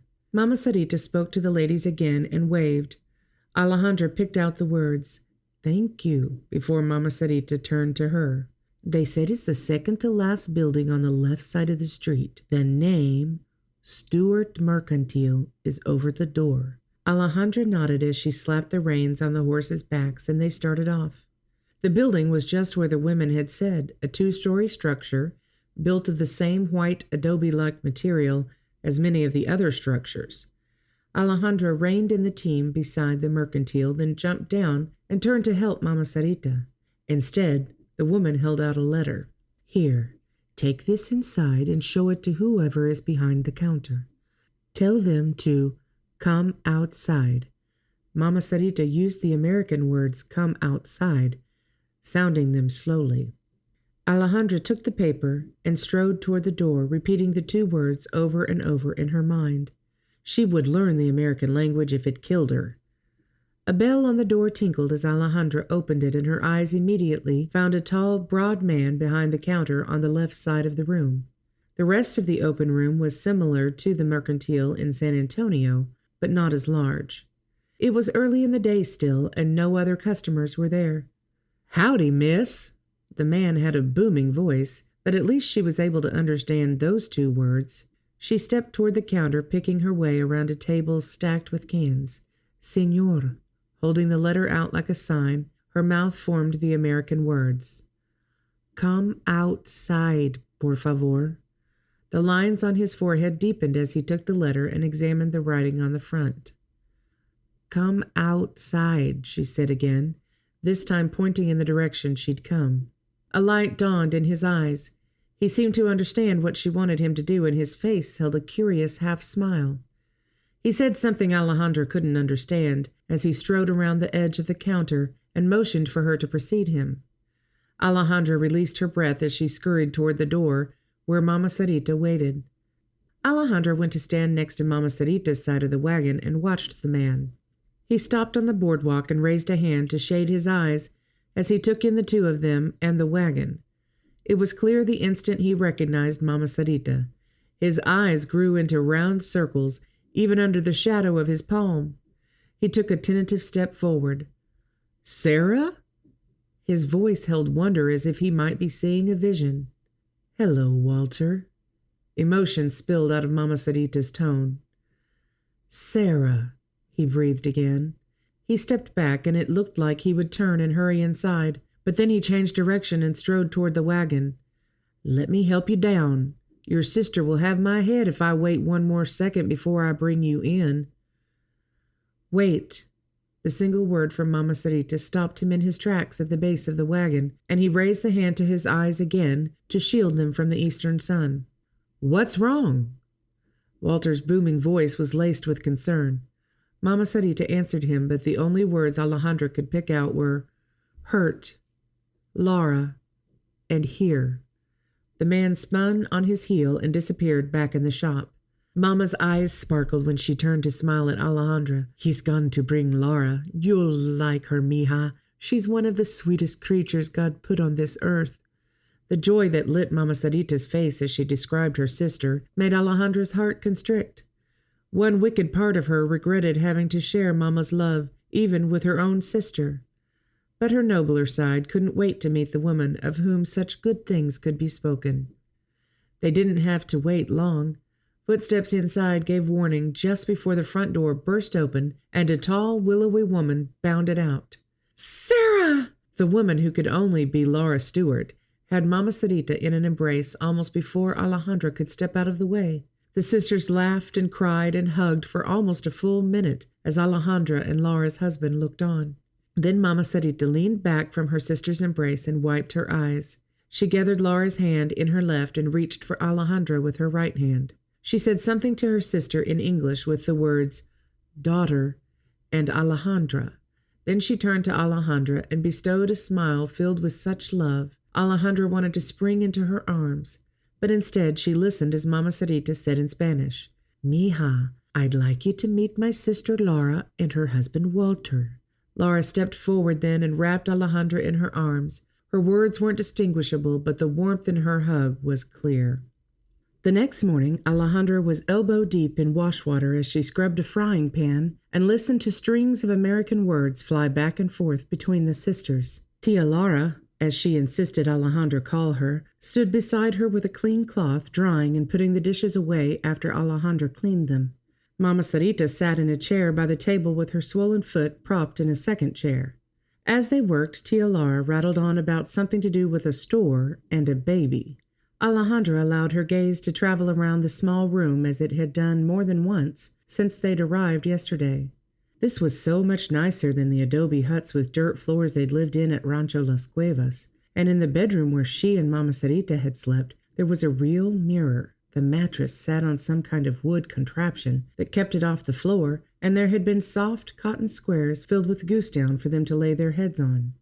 She'd not slept so well in years. A laugh from Mama Sarita broke through Alejandra's thoughts. As the laughter faded, Mama Sarita spoke in Spanish. "Mija, my sister asks if you'd like to go with her on her errands this morning. She's going to the meat market, so maybe you can choose a pork haunch to make tamal de cerdo for the meal tonight. We need to teach Laura and Walter an appreciation for our Mexican food." Pleasure emanated from her tone, and Alejandra couldn't bring herself to say no. "See, I'll go." But that didn't mean she was looking forward to going out into this strange town with a woman who didn't speak her language. At least together they should be safer than Alejandra had been alone in San Antonio. An hour later, Alejandra found herself taking quick steps beside Tia Laura's long strides. It was warm for a December day, but Alejandra still pulled her red shawl tight around her shoulders. Many more people traversed the streets today than she'd seen from the wagon yesterday. A strange mixture of people, young and old, some with light skin like Tia Laura, and others with dark skin the color of a sorrel horse. Alejandra tried not to stare, but she'd never seen people quite like them. At the next shop, Tia Laura motioned for Alejandra to follow her inside. The inside was dark and stank of raw meat, but Tia Laura didn't seem to notice as she strolled along the glass counter. She greeted the man behind the counter, and only then did Alejandra notice he, too, had dark ebony skin like some of the people she'd seen on the street. He returned the greeting with a smile, and his bright white teeth shone in the dim light of the room. Alejandra couldn't quite pull her eyes away from him. As he and Tia Laura completed their business, his voice rolled in a lilting accent. It was pleasant to hear, but she couldn't understand anything he said, not a word. Outside again, Tia Laura named several buildings as they passed, offering a word or two of explanation if the occupation wasn't clear by the name. The International Hotel pricked Alejandra's interest right away. Might they have any work for her?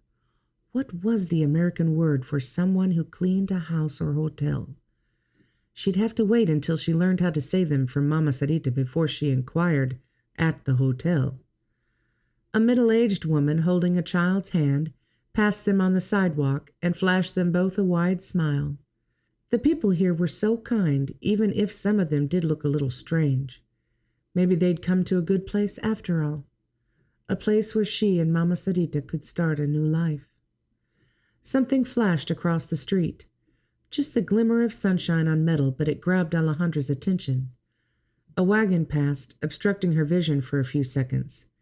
When it moved on, her heart froze. The sun had glinted on metal pinned to the shirt of a man, tall and burly, with dark hair covering his face and a gun hanging from his side. El Soldado.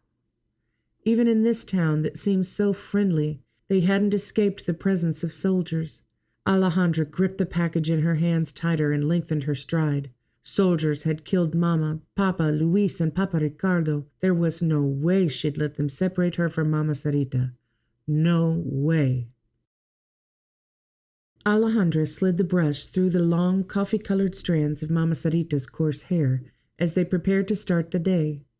With the tangles gone, she wove her fingers through, melding the hairs into a secure plait at the nape of her neck. How should she make her request this morning? Mama Sarita, I feel I'm a burden to your sister and her husband. Won't you please let me inquire about a job at the hotel? That hadn't worked the first time, nor any of the other days this past week since she'd first seen the sign at the International Hotel, but maybe today Mama Sarita would consent. She gathered her nerve and tried to keep her voice casual as she asked, Mama Sarita, do you mind if I leave you for a short time this morning to inquire about work at the hotel? Mama flicked her hand in a careless wave. There will be time for that later. Today we go to see my sister's niece. Anna lives on a ranch outside of town and is great with child. She's about your age, I think, or maybe a little older. Mama Sarita turned to pat Alejandra's cheek. You will like her, mija. It's good for you to meet new friends. Alejandra inhaled a breath to calm her clenched muscles. Friends she could do without. Work she needed. How long will we be gone? Perhaps I can go to the International when we return. Mama Sarita's shoulders raised in a slight shrug. I can't say. My sister said it's 2 hours to the ranch. Let's just go and enjoy the day with our new friends, see? We'll worry about the other when the Lord directs. And with that, Mama rose and tied an apron around her slender waist, signaling an end to the discussion. Alejandra turned to the window as she fought back tears. Why was Mama Sarita being so difficult about this? Didn't she understand they needed to build their own life in this new land? Did she really want to rely on the hospitality of others for the rest of her life? Alejandra couldn't live that way. The door clicked closed behind her, and Alejandra raised a shaky sigh, then stood to don her own apron. She'd already started coffee on the stove before coming back to help Mama Sarita dress. She usually loved this special time each morning with Mama Sarita, but not today. Somehow she had to find a way to convince the older woman. Chapter 6. Would she ever understand enough of the American language to follow a conversation? Words flowed around the breakfast table that morning, and from what Alejandra was able to pick up, it seemed the topic focused on their upcoming visit to the ranch. Mama Sarita would sometimes turn to Alejandra to interpret an important comment so she could keep up, but for the most part, she found herself studying the faces of each person when they spoke. Each time Tia Laura mentioned Anna's name, a warmth settled over her face and voice, and her smile shone in her eyes. When the meal ended, Alejandra began scrubbing dishes. Around her, cleanup and preparations for the outing took place in a whirl of bustling skirts and rapid-fire strings of American words. Not 30 minutes after she stood from the breakfast table, Alejandra found herself seated on the outside edge of a wagon bench, with Mama Sarita in the middle and Tia Laura perched on the other end, holding the heavy leather reins. She drove the team like a woman on a mission, clicking her tongue and snapping the reins if the horses slowed. The sun had just risen high enough to break through the winter gray when they turned off the road at a lone fence post onto a smaller dirt track. A house nestled in the distance, with a barn and a few other buildings nearby. Lines of wood fence spread out from the structures like ant trails in the sand. They crisscrossed each other in funny shapes, with some sort of animals inside, probably horses. A man met them when they pulled into the ranch yard. Underneath a wide-brimmed sombrero, his black hair was tied with a strap, revealing deep lines in his leathery face. Such a face could only have come from a lifetime of hard work in the southern sun. The lines creased deeper when he smiled in greeting. "Lara, it's good to have you visit." His accent made the American words easier to understand, and the familiar angle of his features started a bubble of excitement in Alejandra. This man hailed from Mexico, the first countryman she'd met since arriving in Seguin. He bowed slightly to Mama Sarita and Alejandra, a twinkle lighting his dark eyes. "Señora? Señorita? Señora O'Brien? Señora O'Brien será tan feliz de tener que visite." Alejandra could have jumped down and hugged the man. Finally, someone besides Mama Sarita who could speak words she understood. She'd never take such a blessing lightly again. She responded in Spanish with a pleasant nod. "Thank you, Señor. We are looking forward to our visit with Señora O'Brien." As soon as he helped them down from the wagon, the man led the horses away, and Tia Laura herded them all toward the front door. The home was larger than it looked from the road, with 2 levels and a wide porch spanning the front. Tia Laura pushed the door open without knocking. "Anna? Emmeline?" She stepped inside a long hall, untying her cloak as she gazed around. A clatter of footsteps echoed from one of the rooms, and a tiny whirlwind of brown hair and blue fabric burst from a side doorway, flying into Tia Laura's arms. "My Emmy girl!" Tia Laura squeezed the child tight, then held her at arm's length. "Emmeline, I'd like you to meet my sister, Mrs. Sarah, and Miss Alejandra." The child turned to them, her chin dipping toward her chest, creating the cutest folds in her neck. Alejandra had to pinch her skirt so she didn't reach forward and tweak the adorable little button nose. The child couldn't be more than 4 or 5. As cute as she was, though, it was the girl's eyes that were truly spectacular. A clear crystal blue, the color of the sky on a spring day. "Hello." Her voice dropped to a mouse-like level. Alejandra squatted to meet the girl's gaze. "Hello, Emmeline." If only she knew more American words to speak to the child. But she was saved the effort by a female voice calling from one of the side rooms. "Emmeline!" The child came alive, babbling nonstop as she took Tia Laura's hand and led her in the direction of the voice. Alejandra glanced at Mama Sarita, who shrugged and followed her sister. They entered a large room with several comfortable chairs positioned in a half-circle around a massive stone fireplace. A woman struggled to rise from a double-wide chair, her round belly protruding so she could only stand by pushing herself away from the chair seat. Tia Laura scurried to the woman, who must certainly be Anna, and enveloped her in a hug. When she pulled back, Tia Laura bent down to Anna's swollen abdomen, speaking softly. It was such a tender moment, Alejandra had to swallow a lump in her throat. Anna looked past her aunt and smiled at Mama Sarita and Alejandra, then said something. Tia Laura jumped in and rattled off a string of American words. Alejandra smiled politely any time someone spoke her name or pointed to her.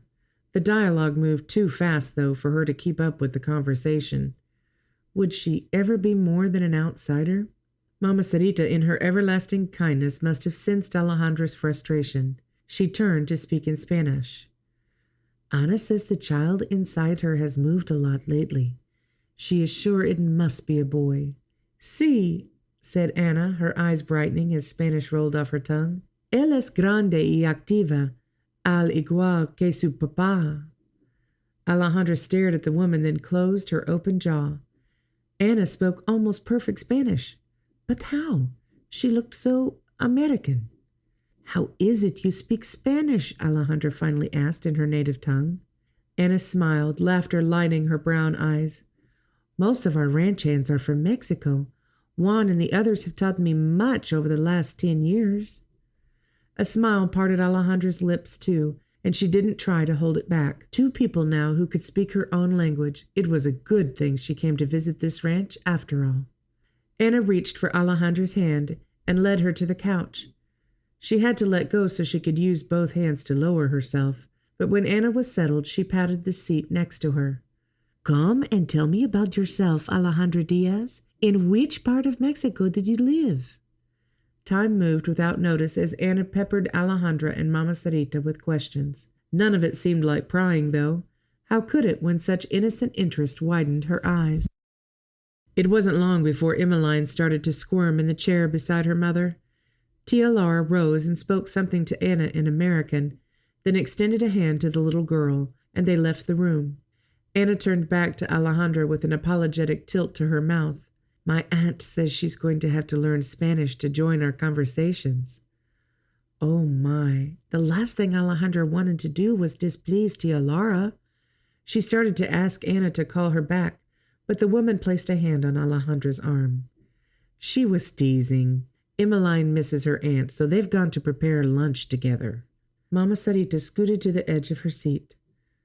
I should go try to help too, or is there something else I can do, Ana? Housework or laundry? Ana shook her head, but a double line pinched her brow. Our neighbor's daughter has been coming to help after school. We get enough done to keep things around here working. My husband Jacob keeps telling me I need to hire a full-time helper to handle either the house or cooking for the vaqueros. I just can't bring myself to do it, though. A soft smile touched her lips. Cooking for the men is why I came to the ranch all those years ago. It's special to me. Mama Sarita rose, releasing a tiny groan as her limbs unfolded. I'll go see what I can do to help my sister then. Alejandra started to join her, but Ana pressed a hand to her arm. Stay and visit with me, please. I haven't had company in so long, and I can't get out like I used to. Anna's face looked so hopeful it forced down the guilt of sitting while the older women worked. Alejandra nodded.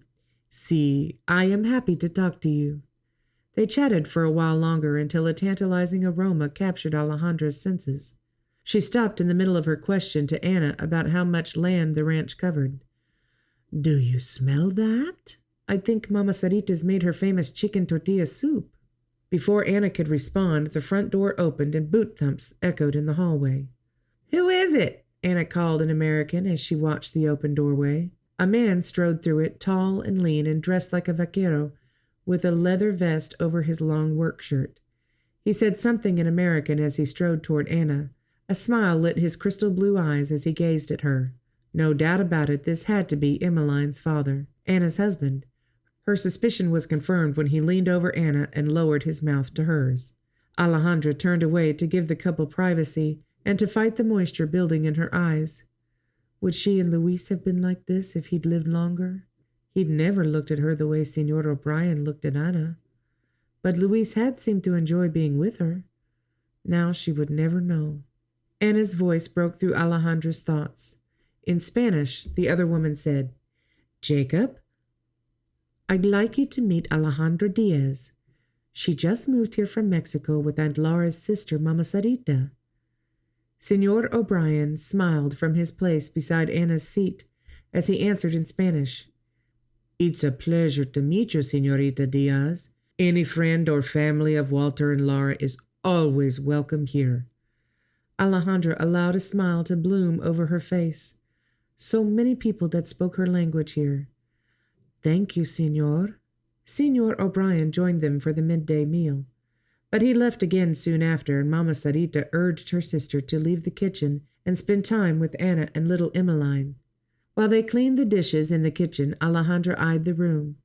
Dust and leaves had gathered on the floor in the corners, and rings of dried liquid marred the smooth surface of the table against the wall.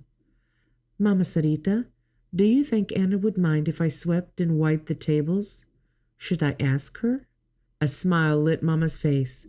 I was just thinking the same. Poor girl is so big with child, the cleaning is hard. We'll do all we can and let it be a surprise. They set to the tasks, but it was amazing how cleaning such a grand house didn't feel like work. Alejandra had swept all the downstairs rooms, dusted the furniture and drapes, and emptied ashes from the stoves by the time Mama Sarita began preparations for the evening meal. Can I help you, Mama? Alejandra asked as she tucked the whisk broom into a corner of the storage room off the kitchen. Sí, mija. We'll have beef tamales tonight with frijoles refritos, and maybe we can find some dried pears or apples for sweet tamales after the meal. Will you shred the meat while I cook the peppers? They worked for over an hour preparing the food in tandem. They made such a great team, she and Mama Sarita. Warm, spicy aromas filled the house, bringing Tia Laura, Anna, and Emmeline in to peek at the food. "Those tamales look amazing," Anna said in Spanish. "I've never been able to make mine stay wrapped in such neat bundles. The men are going to beg you to come cook for them every day." Mama Sarita dismissed her comment with a wave. "Not at all, but we've made plenty so they can take some for the noon meal tomorrow." She stepped back from the work counter to examine the food laid out there. "I think we are almost ready, just the table to prepare. How many places should we set?" Anna's brows scrunched. "Let's see, there are 16 men, including Jacob and my brother, plus the 5 of us ladies." A merry grin spread over her face. "It's a good thing our table is so large." The lines deepened on Mama Sarita's forehead. "Alejandra and I can eat here in the kitchen." She motioned to the round table by the wall. "We don't want to crowd your family." "Absolutely not. You are honored guests in our home.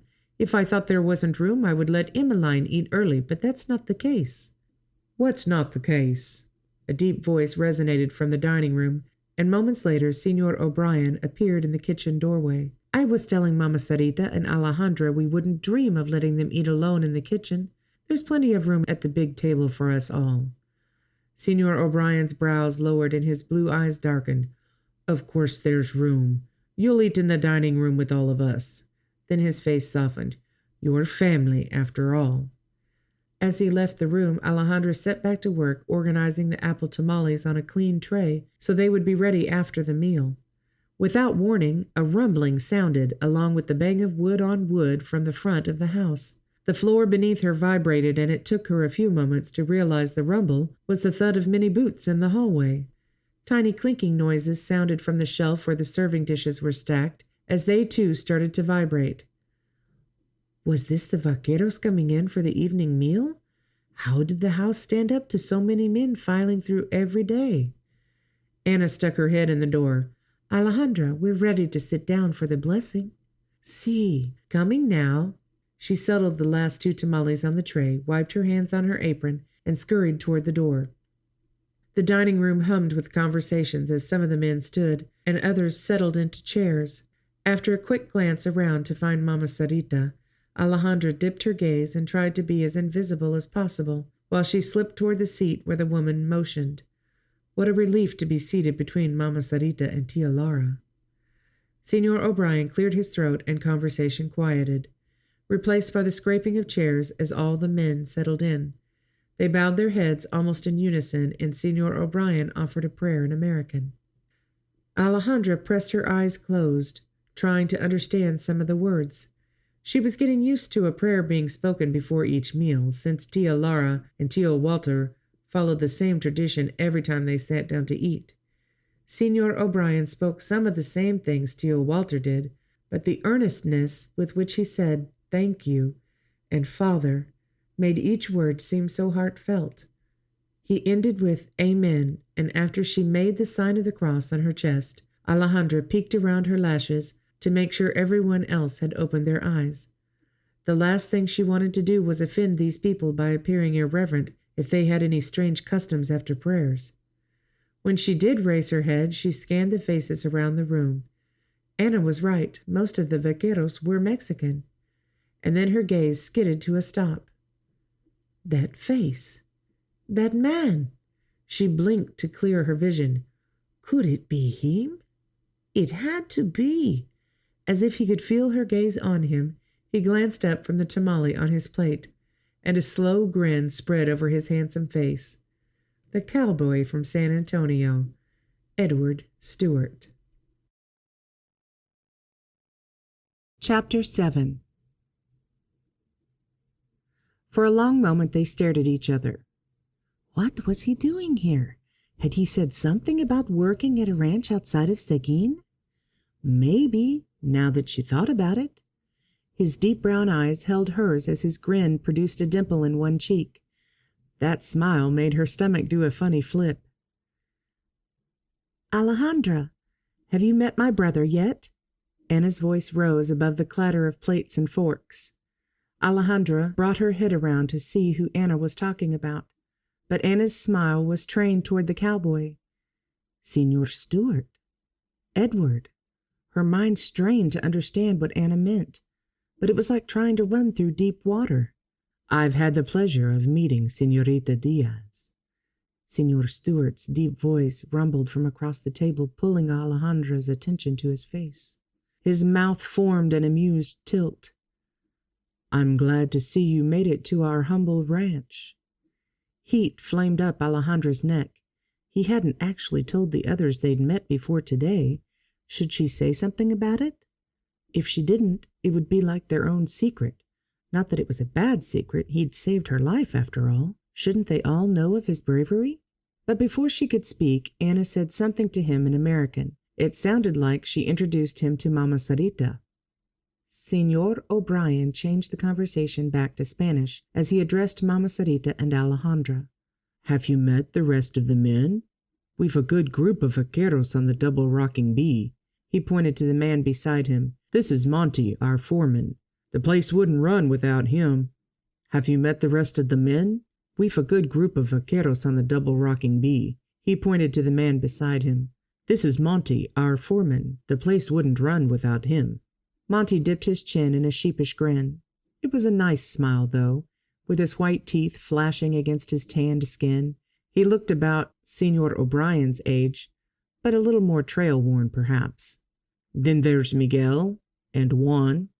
As his name was spoken, the old man who'd greeted them in the yard now grinned with a bob of his head. Señor O'Brien kept listing names as he pointed to each man around the table.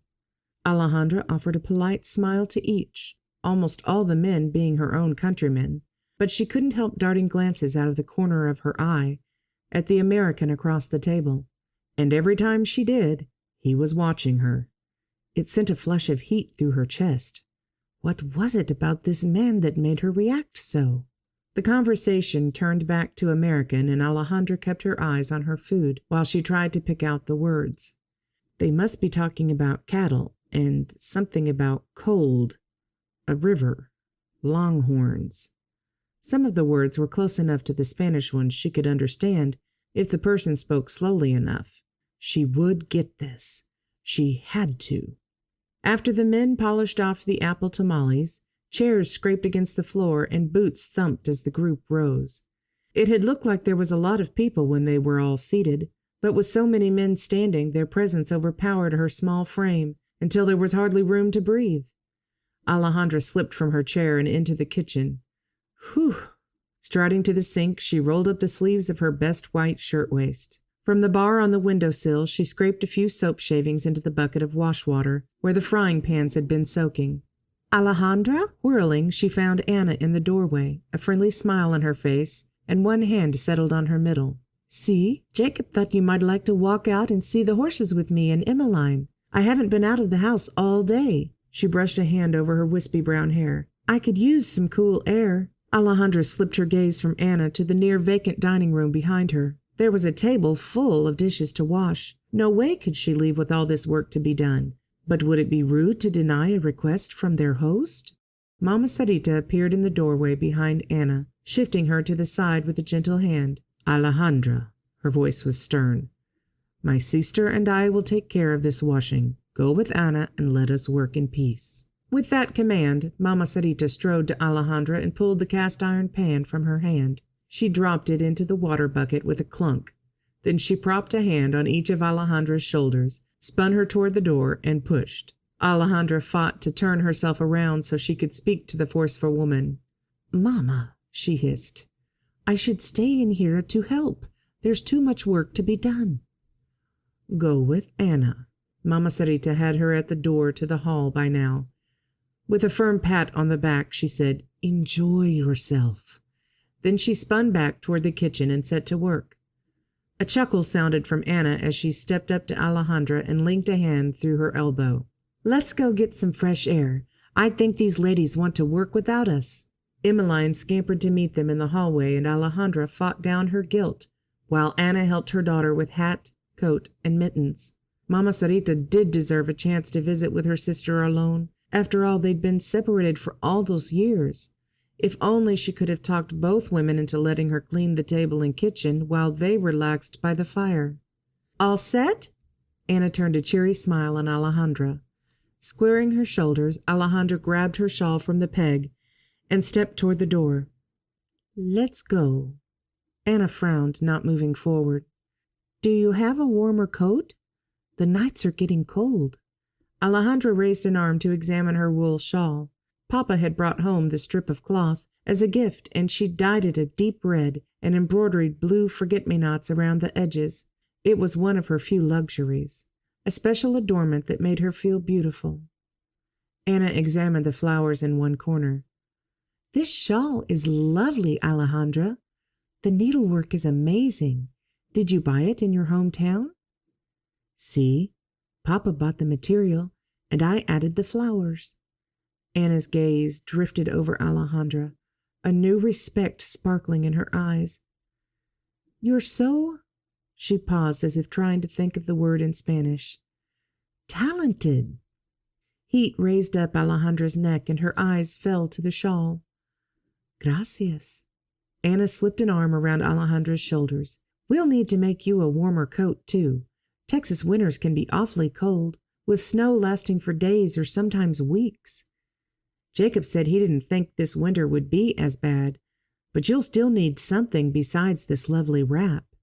She lifted a lantern from the wall as Emmeline led the way out onto the porch. "Look, Mommy."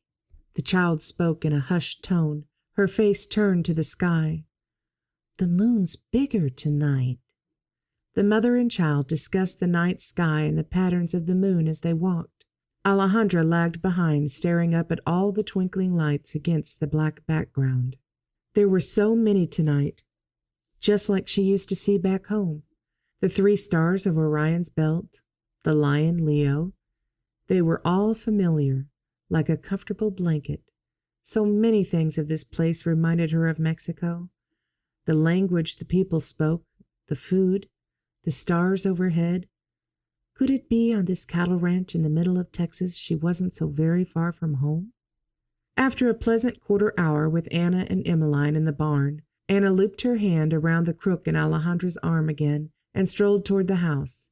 "You know, Alejandra, you're welcome to come ride any time. That Palomino mare is a good saddle horse. I can't go with you quite yet, but maybe Edward can if he's in town, or Jacob could send one of the hands out with you." Gracias. Alejandra's heart soared at the offer. A chance to ride again? The way she used to ride bareback through the dawn at Rancho Las Cuevas. But no, she had to rein in her daydreams.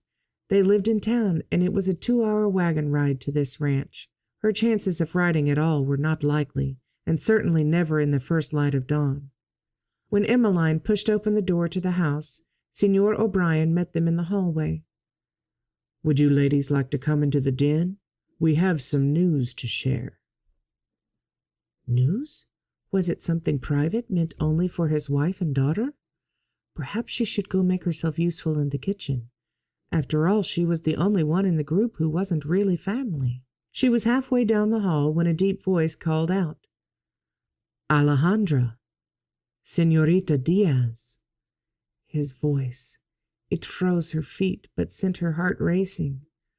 Slowly she swiveled in the direction from which it came. There he stood. Edward. A sort of half grin quirked one side of his mouth. "Won't you come hear the news?" He extended an elbow.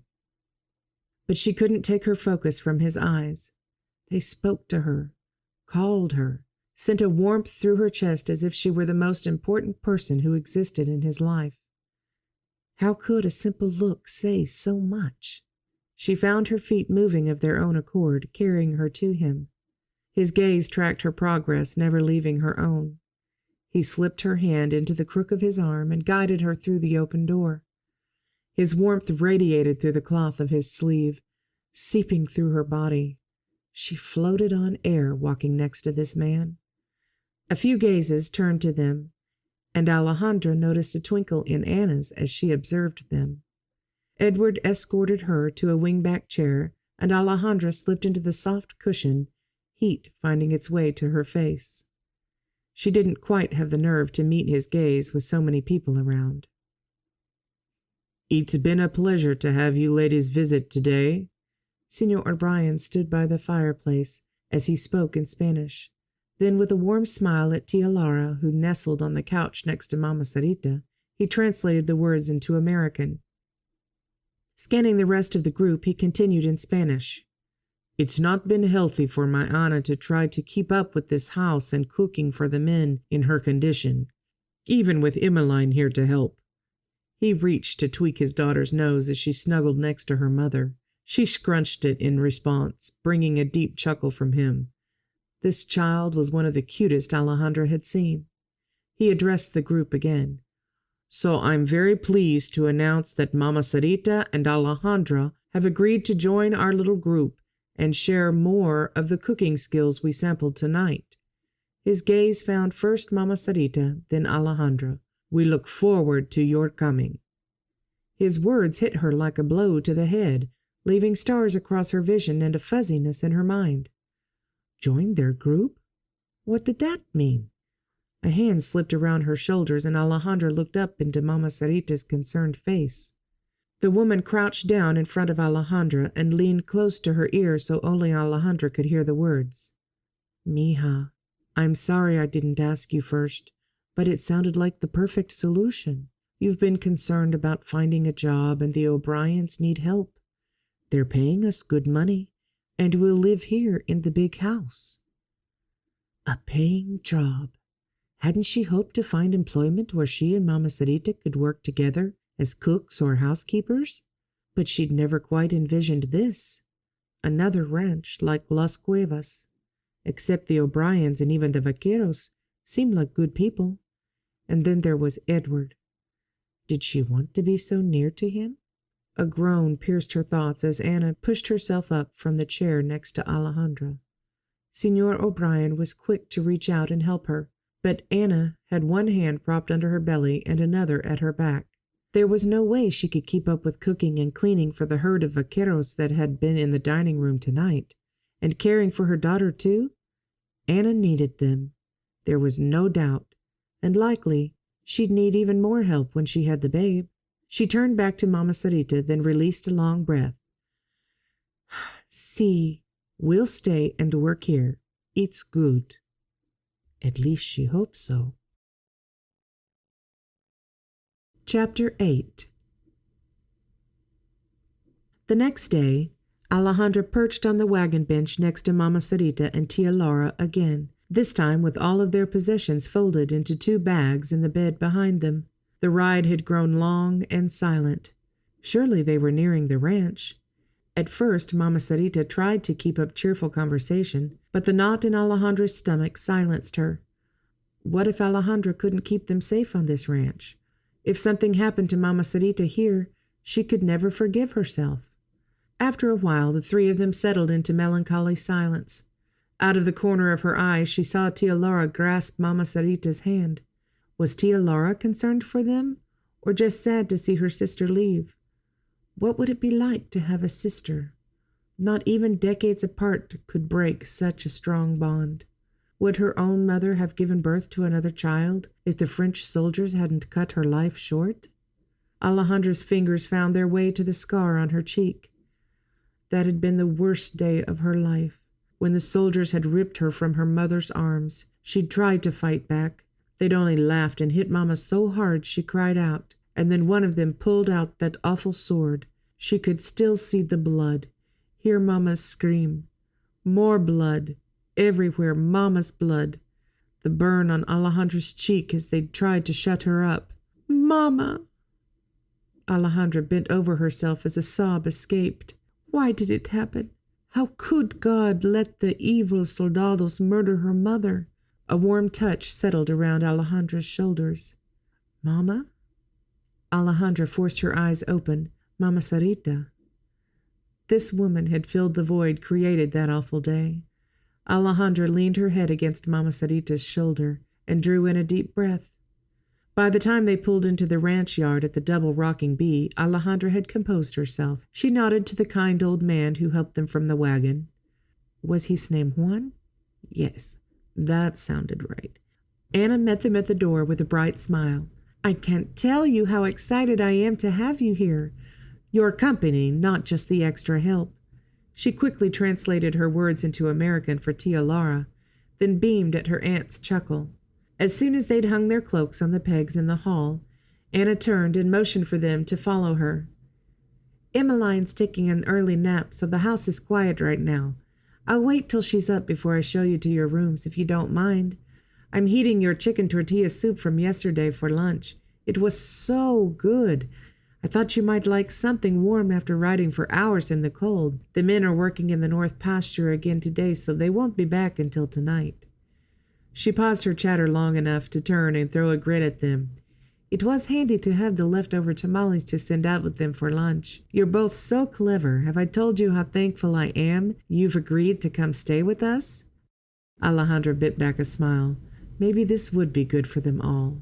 Emmeline woke up while they ate and stumbled into the dining room with hair rumpled and a cloth doll tucked under one arm. She stopped and took in the sight of the women sitting around the table, her sleepy gaze ignoring their greetings. She charged forward and headed straight for Alejandra. Before Alejandra knew what was happening, the child climbed onto her lap, her hands instinctively wrapped around the little girl and snuggled her close. "I think she's found a friend." Anna placed another bowl of soup in front of them. Alejandra soaked in the little girl's smell while Emmeline ate. There couldn't be anything better than the love of a child. Alejandra could have sat and snuggled with Emmeline all day, but Tia Laura rose and began stacking dishes to carry to the kitchen. Emmeline slid from Alejandra's lap to help her aunt. Tia Laura spoke to Anna something about rooms, Emmy, and bowls. Anna nodded and motioned for Mama Sarita and Alejandra to follow her. "Come, I'll show you to your rooms." Elaborate railing lined the staircase, carved from the richest cherry Alejandra had ever seen. A layer of dust filled the crevices of the carving, but with a little polishing, no doubt the color would come to life. At the top of the stairs, Anna turned right and opened the first door she came to, leaning against it as she paused to catch her breath. It must be hard to climb so many steps carrying so much extra weight in her middle. "I thought Mama Sarita might like this room. It belonged to Jacob's Aunt Lola for many years." Anna's voice seemed to catch at the memory. "She helped raise him and was my dearest friend when I first came to the ranch. It's been hard since we lost her last year." Her voice dropped to a whisper at the end. A strong urge welled in Alejandra's chest to reach out and touch the other woman, lay an understanding hand on her shoulder. She knew what it was like to lose a dear friend, but would that be appropriate toward her employer? Before she could make up her mind, Anna turned to face Alejandra, a forced smile coming through the tears in her eyes. Anna reached a hand to Alejandra's back, the same way Alejandra had almost done to her.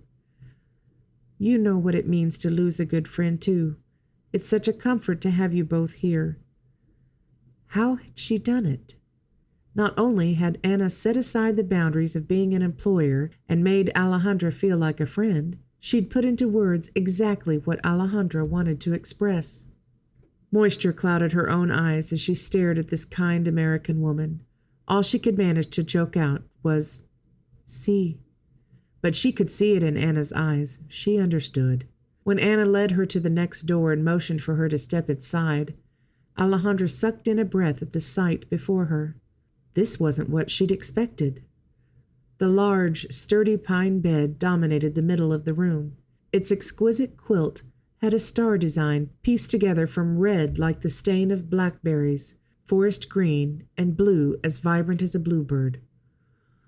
"Oh," she breathed, stepping forward to caress the soft fabric. A flash of color in the corner of her vision brought Alejandra's attention to the windows, where curtains of the same rich red material hung from the twin windows on either side of the bed.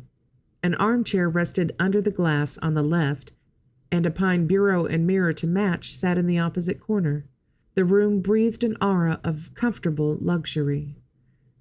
"This is the chamber I stayed in when Jacob's father first hired me to cook for the ranch. I loved it then." A smile touched her voice. "I haven't brought myself to change anything, not even the quilt." "It's perfect." Alejandra spun to face Anna, moisture stinging her eyes again. Thank you, Senora O'Brien. You've given so much to Mama Sarita and me. I hope one day we'll be able to repay you." Anna stepped forward and pulled Alejandra into a hug. A real hug, although the fullness in her midsection kept them apart. When Anna leaned back, the moisture in her eyes matched that in Alejandra's. "The only thing I want from you, Alejandra Diaz, is the gift of your friendship, and I will treasure it always." Once they'd settled in, Alejandra helped Mama Sarita with the evening meal. Anna sat in the kitchen chair and Emmeline snuggled her doll in a miniature quilt. "It's time for my baby to sleep now," the little angel said in a high make-believe tone. She started a soft humming and rocked the little bundle with enough force to make the cloth baby seasick. "Are you sure I can't help with anything?" Anna asked for the third time. If it weren't for the exhaustion evident in the dark hollows under her eyes, Alejandra would have been tempted to let her chop peppers just to feel useful. But Anna needed to rest. "The food is under control," Mama Sarita spoke up, her tone patient and reassuring. "But you can help by telling us how the ranch runs. I did not see rooms for the vaqueros in the main house, no? They sleep in one of the other buildings?" Anna nodded. "Yes, Jacob built onto the bunkhouse last year. All the men sleep out there except Edward when he's home. When he's here, he sleeps in Jacob's old room upstairs at the end of the hall. He'll be leaving for another assignment tomorrow, though." Anna's voice tightened. "Edward slept in the main house? But of course he would. Still, that would put him just down the hall from her. And what had Anna meant by an assignment? Could she ask? No, she was here to work, not learn more about that handsome cowboy. "We'll need to clean the bunkhouse too, see?" "No," Anna shook her head. "Monty runs a tight ship and makes the men clean up after themselves. Even makes them do laundry every week. I go in and do a thorough cleaning in the spring and fall, but otherwise I stay out of the bunkhouse." She shrugged. "I know it's hard to believe, but it stays neater than the big house at times." She leaned forward and tugged on Emmeline's braid. "Certainly cleaner than this one's bedroom." Emmeline touched a finger to her lips and spoke in a loud whisper. "Shh! Clara's sleeping." It's a good thing Alejandra and Mama Sarita worked together for the evening meal, because they barely had all the food ready in time. It was the 12th of December, Dia de Nuestra Señora de Guadalupe, the day to honor Our Lady of Guadalupe. For the celebration, they'd prepared some of the traditional feast recipes. As she carried the tray of buñuelos, Alejandra inhaled the unique aroma of cinnamon and anise. Of all the smells that took her back to happier days in her childhood, this was her favorite. The simple balls of yeast dough were easy enough to make, then fry and smother in sweet cinnamon sauce. The vaqueros probably hadn't tasted any in quite a while, and maybe never any as good as the recipe her madre passed down. She wasn't able to find any canned guava on Anna's shelves, so she used apples instead for the sauce.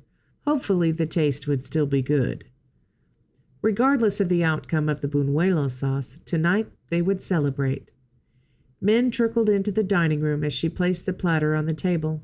Alejandra stepped back to examine the expanse of overflowing serving dishes and utensils. Were they missing anything? The whipped sour cream was there, tortillas, rice, chicken marinating in its spicy tomato sauce, tortas, another festival favorite. Everything seemed to be in place. "Come and sit now, mija," Mama Sarita whispered from behind. "The dinner is perfect." Alejandra obeyed as the rest of the group settled into chairs. Her gaze strayed toward the seat Edward had occupied yesterday, but it stood empty. Was he out with the herd still? Anna had said something about an assignment, but hadn't she said that was tomorrow? His absence shouldn't create this pit of disappointment in her, should it? After Senor O'Brien spoke the prayer, the men scooped food onto their plates and dove into the fare with abandon. Alejandra could only stare as they devoured what had taken her and Mama Sarita all afternoon to make. Had they never eaten good food before? Or was this the way they always consumed their meals? Could they even taste the rich flavor of the Cuaresmeño peppers in the sauce? Conversation was minimal as the sounds of fork against plate overtook everything else. The old man, called Juan, was the first to speak. "This feels like a fiesta, see?" His dark eyes twinkled. Mama Sarita answered, "It's a celebration day, is it not? Dia de Nuestra Señora de Guadalupe." Juan formed the sign of the cross upon his chest. "Señora de Guadalupe. She is our country's symbol for everything that is good. I'm honored to live by the river called by her name." "What? A river named for the Virgin Guadalupe? What river, señor?" Anna interjected an enthusiastic answer before Juan had a chance. "Oh, you have to see the Guadalupe River, Alejandra. There's a beautiful spot that borders our land to the northeast. If I could, I'd take you out there tomorrow, or maybe we could ride in the buggy." She looked to her husband as she spoke, and her voice trailed off when he shook his head vehemently. Turning a weak smile back to Alejandra, she continued, "Or maybe one of the cowboys can show you." Then her face brightened like a sun's ray. "Edward! I'll ask Edward to take you to the river next time he's here for the day. He had to ride into Seguin this afternoon, and then he'll leave for an assignment tomorrow morning, but he should be back in a few days." So that's why Edward's chair was empty. Dare she ask what an assignment was? It sounded like he'd be leaving town for it. Maybe she could question Anna later when there weren't so many ears around. "I'll never forget the time our family traveled to the Villa de Guadalupe Hidalgo to celebrate the Virgin Guadalupe's appearance all those years ago. The festival was amazing." Juan held up one of the fried bread balls from his plate. "And the buñuelos were my favorite, but not so good as this." To prove his point, he popped the round sweet in his mouth, his face scrunching into a look of pure pleasure. Alejandra bit back a smile as warmth flooded her chest. These people showed such appreciation and emotion. She'd never seen anything quite like it. Would Edward do the same? Chapter 9. Alejandra shuffled around the table the next morning, setting a white ironstone plate at each chair. The dishes were beautiful, with wide fluted edges and delicate leaf prints pressed into the sides. She'd never used anything so lovely, and to put them out for the vaqueros to eat from, it seemed local. "If that food tastes as good as it smells, I'm sorry I have to miss it." The deep male voice resonated across the room, sending Alejandra at least 3 inches off the floor. Her heart stopped for a split second, then thundered in her chest. "What in the world?" She spun toward the voice. There stood Edward Stewart. He was halfway across the room, but even from this distance she could see his mouth quirked, exposing one of his dimples. "Sorry if I startled you." He held up a cloth sack. "Just came by to pack some food before I head out." Head out? Alejandra blinked to clear her mind. He was leaving already? She pushed herself into action. Striding forward, she reached to take the sack from him. "I'll pack lunch for you. Will you stay for breakfast before you go?" She was close enough now to touch him, and warmth crept up her neck at his nearness. She couldn't look at his face, so she kept her gaze on the sack as he handed it to her. He wore a gun today, like that day he'd saved her in San Antonio. But had he worn it the other day when they first visited the ranch? Not that she remembered. It was probably a good idea for him to be armed when he traveled, though. "Afraid I don't have time to eat here. I'll just snack on the trail." With the cloth sack in her hand, she spun toward the kitchen. "I'll fill this and be right back." She scurried toward the doorway, conscious of the boot thuds that followed at a slower pace. "Buenos dias, señora." His voice was warm as he greeted Mama Sarita, who stood at the stove tossing corn tortillas in a pan. Mama Sarita kept up a lively chatter with him while Alejandra focused on filling his pack. There were a few tamales left from the other night. She wrapped the apple one in a separate cloth. Tortillas, a hunk of cheese, a generous bundle of buñuelos. Too bad she didn't have a way to wrap the arroz con pollo. How long would he be gone exactly? She turned to ask him, and froze. What was that on his chest? Something metal glimmered in the light from the window. A star? Her chest burned and she struggled to breathe. A badge? Edward wore a badge? No, he couldn't be a soldier. Could he? But only soldiers wore badges. He must have noticed the stricken look on her face because he stopped in the middle of speaking to Mama Sarita, his brows lowered. What's wrong? Alejandra spun away from him. What was wrong? Everything. How could they be living in the home of a soldier, the kind that killed Mama and Papa? How could she let this happen? And how could it be Edward? She bit down hard on her lower lip to hold a sob inside. An ache in her fingers penetrated Alejandra's awareness. She looked down and found her knuckles white as they gripped the satchel. She had to get him out of here. Her body vaulted into motion, stuffing all the food she'd laid out on the counter into the satchel. No matter what the items were, she didn't care anymore. All she wanted was for him to leave. Pulling the drawstring tight on the bag, she whirled and shoved it at him. Here. She didn't miss the shock on his face as he reflexively clutched the bundle, but she ignored it. Spinning back to the work counter, she busied herself laying out serving dishes to use for breakfast. She wouldn't leave the room until he was gone. Couldn't leave a soldier alone with Mama Sarita. The room grew silent but for the clanging of the dishes as she dropped them on the counter. Had he left already? But then came a shuffle and the telltale sound of boots thudding on the hard wooden floor. The steps grew quieter as he retreated down the hall, then disappeared in the sound of the closing door. What had just happened? Edward paused on the front porch to replay the last few minutes in his mind.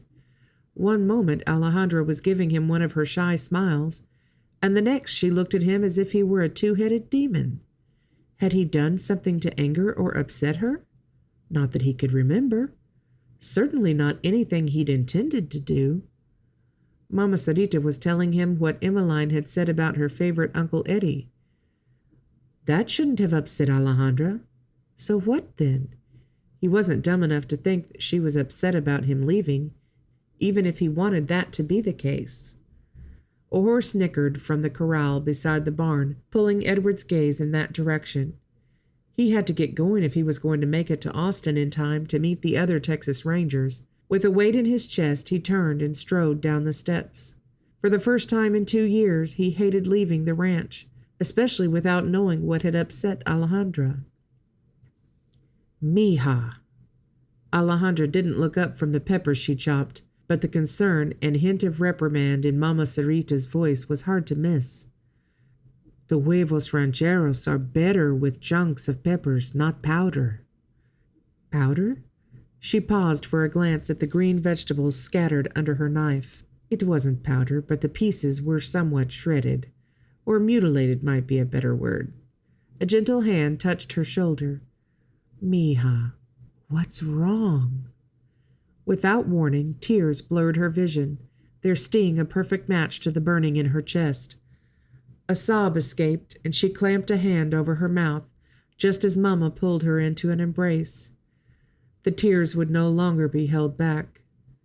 Standing there in the kitchen with Mama Sarita holding her close, she wept. At last she pulled back and, with a shuddering breath, wiped her eyes with her apron. Now, Mija, can you tell me what happened this morning? Mama Sarita's eyes held only concern as she studied Alejandra.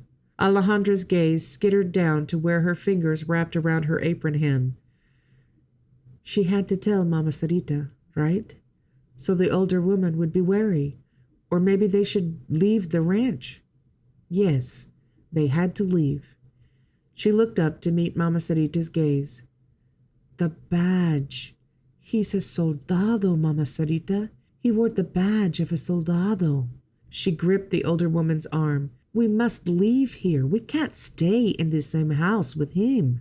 Panic sounded in her voice, and she watched for that same emotion to appear on Mama Sarita's face. But it was sadness that flickered there. The woman opened her mouth to speak, then paused, uncertainty wrinkling in her forehead. Alejandra, Senor Stewart is a good man. He's Anna's brother. A good soldier. A good soldier? There wasn't such a thing. We have to leave. No, mija. Mama Sarita's voice held a quiet firmness. But Mama Sarita laid a hand on her forearm. This is where God has planted us. We are needed here. We'll stay. And with that, she turned back to the work counter and began cracking eggs into a bowl. So many emotions swirled in Alejandra's chest, she couldn't think straight. Just like that, they were staying here, under the same roof as a soldado. Mama Sarita said he was a good soldier, but that wasn't possible. All soldiers killed. Quit your squirming, Jack. Won't do you any good. Edward eyed the man who sat atop the horse beside him. Slope-back Jack, as he was known to the general public, twisted his upper body in an effort to get at the rope that bound his hands. The man could wind himself up like a knotted yarn if he wanted, but that rope was tied tight in so many knots a sailor would be proud. Jack snarled, the ugly pink scar beside his eye not hidden by the scruffy growth on his face. As scars went, that was a nasty one. Must not have had any medical care when the wound happened. Edward's mind drifted to a scar on another face. Had Alejandra seen a doctor for the scar that edged her cheek? Hers was only a pink line stretching from the point of her beautiful cheekbone to her cute little ear. What had caused it? An accident on the ranch she lived on before she left Mexico? He'd pried enough from Anna to know Alejandra and her father worked on a large ranch there until he died recently. But Anna wouldn't say more, even though she rarely kept secrets from him. When he'd pushed, her face took on a serious expression, and she said he'd have to learn the rest from Alejandra. What did that mean? It must be bad, whatever had happened.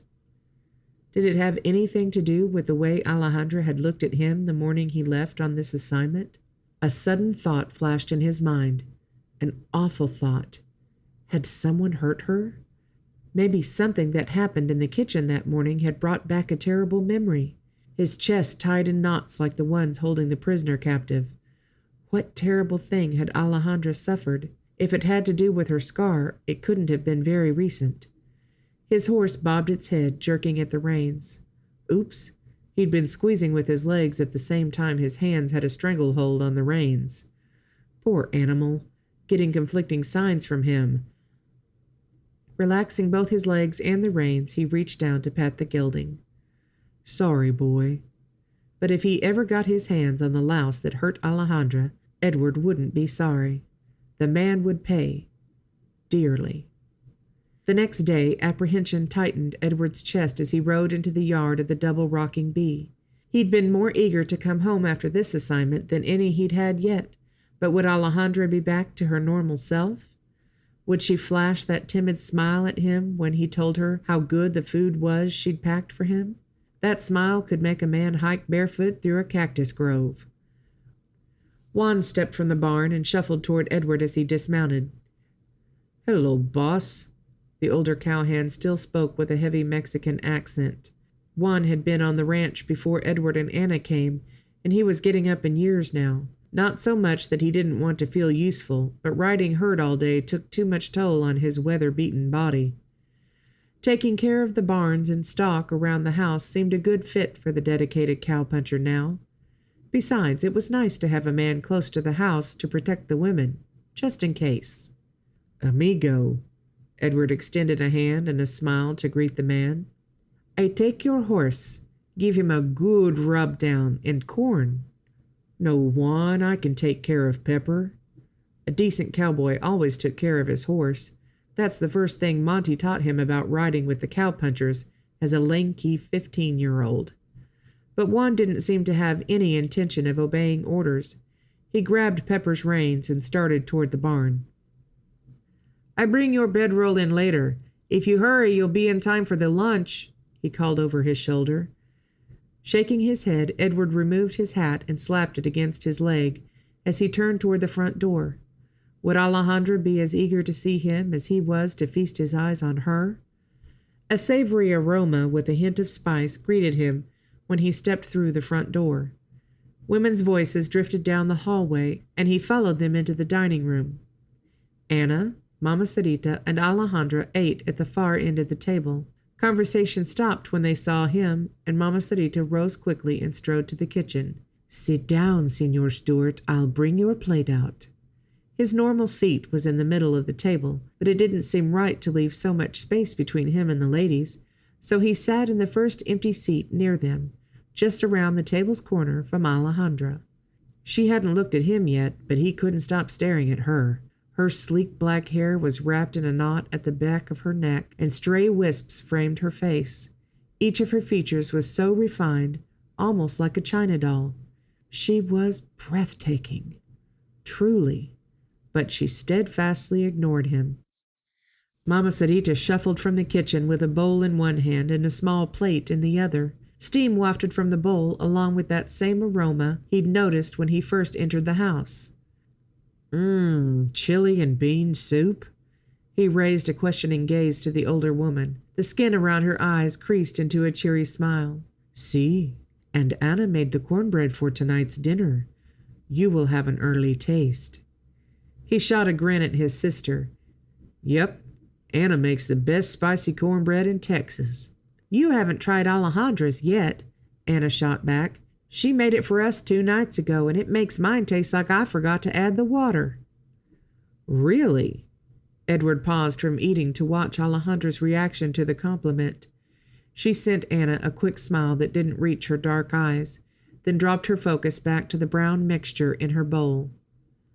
"I can't wait till you make it again." He tried to keep his voice gentle.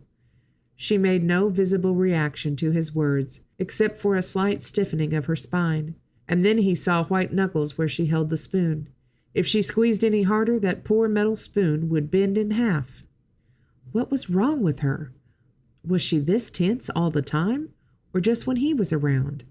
But she hadn't seemed to be uptight or reserved before.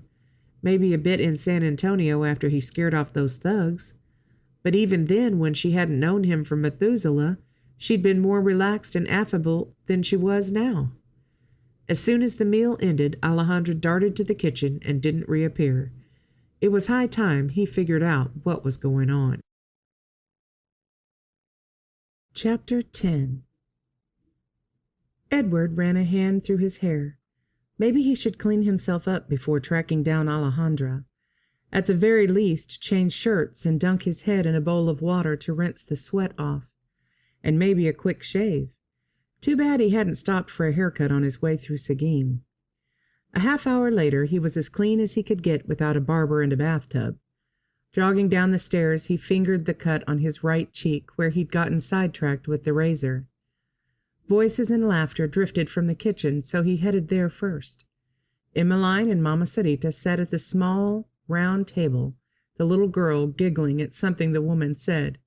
Alejandra was nowhere in sight.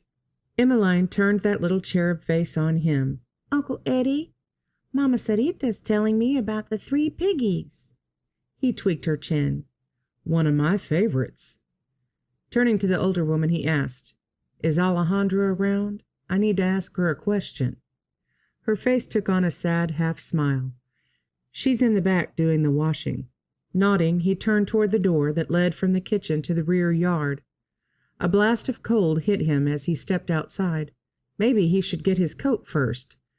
But then he saw Alejandra and all other thoughts disappeared. She wore what looked like one of Anna's old cloaks, the brown color sharing the same dreary feel of the leafless trees lining the clearing. Even the rose bushes Jacob had planted for Anna beside the house had lost their green leaves and yellow blooms. They now stood as sad skeletons huddled against the chill. Alejandra's back faced him as she bent over the washtub scrubbing. He made a wide arc, so he approached her from the side.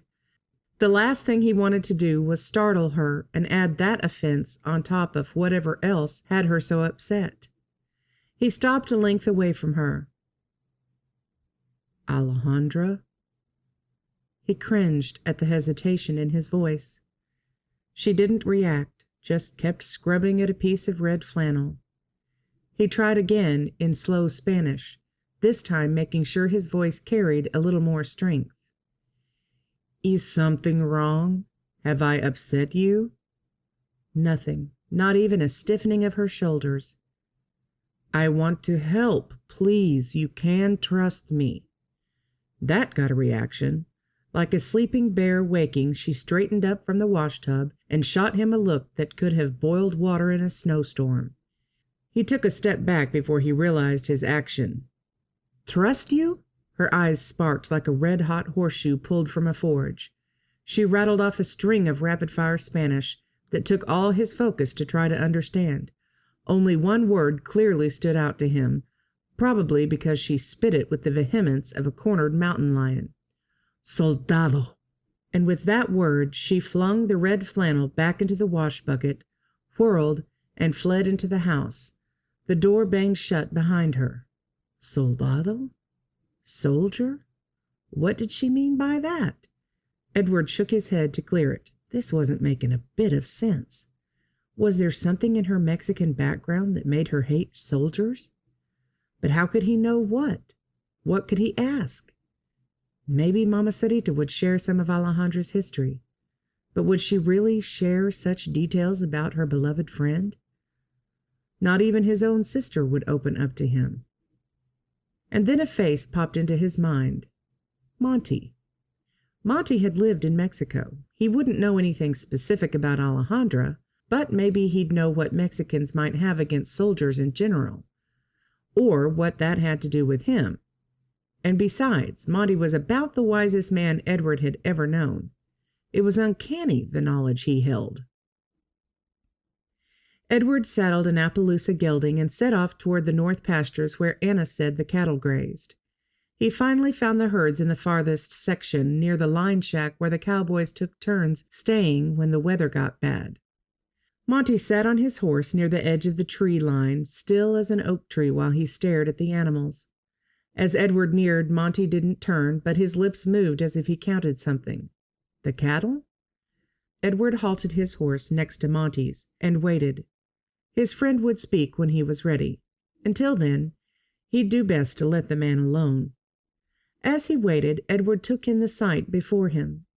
A cool breeze wafted over him, bringing with it the familiar scent of cattle and dust, and the occasional snorts and sounds of tearing grass as the cattle grazed. There was nothing quite like working with a herd of cattle. It got down deep in the soul of a man, took away the stress and strain of dealing with people. Just you and the animals and the elements. You come to work? Monty's voice finally broke the peaceful spell. Edward glanced over, but the man wasn't looking at him. He still faced the cattle, but one side of his mouth held a slight tilt. I'm at your disposal, boss. Now both sides of Monty's mouth tipped, and it was clear he was fighting the grin that showed in his eyes. Fancy lawman like you shouldn't be out punching cattle with the likes of us. Coming from any other man, that might have been a jab, but Monty knew Edward had enjoyed his 8 years working as a cowhand on Jacob and Anna's ranch. And he knew better than any other how much Edward craved independence and respect, to be more than just Anna's little brother. And as a Texas Ranger, he'd succeeded. They settled into silence again. How should he go about questioning Monty? Just come out and ask if there's any reason a Mexican woman would be afraid of soldiers? The approach seemed a bit direct.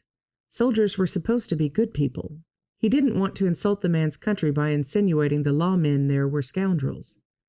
Nope, dancing around the fence post was the way to go here. Monty, when someone says soldados, are they talking about actual soldiers or just lawmen in general? Monty raised a brow but didn't turn it on Edward. That's usually talking specific about soldiers. It was amazing how Monty had dropped most of his Mexican accent and picked up the southern twang of most of the local Seguinites. So, are there a lot of soldiers in Mexico? He kept his tone casual. Depends on where you're talking, and when. Monty's horse shifted its weight from one back leg to another. Up around the border near Tamaulipas, where the pretty señorita and your aunt's sister are from, I don't think there's many actual soldiers there these days. Just a bunch of informal militia. Course, back about 10 years ago, when the French took it over, the place was swarming with them. Soldados franceses, everywhere. They were a rough lot from what I hear. I'd left Mexico just before they came, though, so can't say for sure. French soldiers?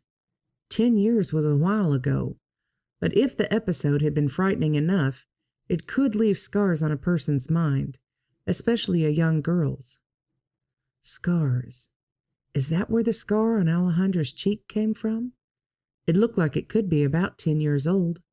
Definitely not recent. Horns and handguns. No wonder she spat the word soldados like she might tear him apart with her bare hands. But why exactly did she think he was a soldier? Had he ever actually told Alejandra what he did for a living? A Texas Ranger was a far cry from a soldier. They didn't even wear uniforms, just dressed like a cowpuncher. He did wear a badge for most of his assignments, though. Could that be the connection for her? Monty, you have any idea if the French soldiers wore uniforms? Or maybe some kind of badge? Monty squinted, his face taking on that far-away, calculating look again. Seems to me they did. Always wore gray jackets with gold buttons parading down the front and some kind of gold badge sewn over the heart. A rock settled in Edward's stomach, weighing him down. Did Alejandra think he was a soldier because he wore a badge? Is that why she changed so suddenly when she saw his badge 3 days ago? But surely she'd seen it before. He thought back to the first time they met in San Antonio. He'd been on his way to an assignment then, but it had been undercover, so he'd left his badge off. The rock in his stomach threatened to rise with the bile climbing into his throat. God, what do I do? Alejandra thought he was a soldier? Thought he was as evil as whoever had hurt her all those years ago? His nails dug into his palms as his hands clenched. Patience, amigo. It's going to take lots of persistence to prove you're different. Edward jerked his head to look at Monty. What are you talking about? Monty's mouth twitched.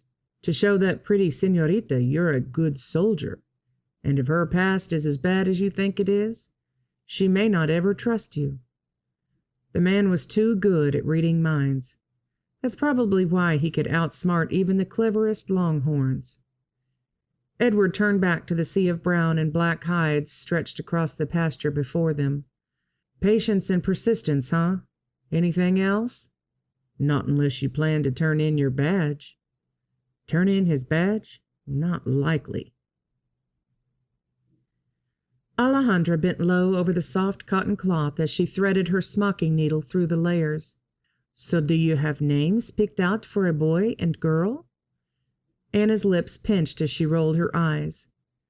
We've had a boy's name picked out since before Emmeline was born. Martin Timothy after both our paws. But girls' names seem to be a problem. We had trouble agreeing on Emmy's name and can't agree on a girl's name this time either. A smile touched her mouth as her gaze dropped back to the gown she stitched. I think I'm just going to hold out until she's born and hope Jacob's so overwhelmed by the birth he gives in. A giggle rose before Alejandra could hold it back. You two are quite a pair. Although the way Signor O'Brien looks at you, I can't believe he'd deny you anything. They settled into an easy silence, which Anna finally broke with a soft chuckle. My sewing was so bad when I was a girl. My mama died and I had to do the mending. I patched so many holes in Edward's clothes, my stitches became the smallest among the women in our circle. And Edward didn't just get holes in the elbows and knees of his clothes. He would get big tears in the strangest places, along the sides, the backs, the shoulders. I mended and patched them all. Her mouth pulled into a rueful smile. And he was always growing. I let out more hymns than I could count. An image of a lanky, brown-haired boy flitted into Alejandra's mind, squeezing something in her chest. She had to stop thinking about him. Latching on to the only part of Anna's comment that didn't pertain to Edward, she asked, How old were you when your mamma died? A deep sigh drifted from Anna. Oh no, what had she been thinking to ask about such a distressing topic? I'm sorry, But Anna shook her head. No, I don't mind you asking. I was 11 when Mama died. It was hard. really hard. I lost her just when I was trying to learn to be a young lady, then having to teach myself how to run a household and take care of Papa and Edward." She breathed another sigh. "I wouldn't have made it through without God's help." Glancing at Alejandra, she added, "But I guess you know what I mean, don't you? How old were you when your mama passed away?" Alejandra inhaled a deep breath, willing down the anger that always surfaced when she thought of Mama's death. "I was 12, and yes, it was hard." She tried for a carefree chuckle, but it came out sounding more bitter than anything. "But I had to do it myself. I didn't have God to help." Anna's eyes shone in a sad smile. "He was there, Alejandra, I promise, even when it didn't feel like it." Anger welled up in Alejandra like boiling water. "He was there? When the soldiers ripped my mama from me and slashed her with a sword? If he was there, why didn't he stop them from murdering her while I was forced to watch? They took away the madre who gave life to me and left me with only this scar to remember her by." Her fingers found the mark on her face, and the touch brought back the searing pain of sharp metal ripping her flesh. But then warm skin touched her hand, resting across her fingers that covered the scar. "Alejandra, you may not be ready to hear what I'm about to say, but tuck these words away and pull them out again later as your heart needs them. Sometimes things happen that don't make sense, and it's hard to believe God can love us and still let those things happen. But God has a plan. His plan for your mother was to take her to a better place, and His plan for you is to give you a hope and a future."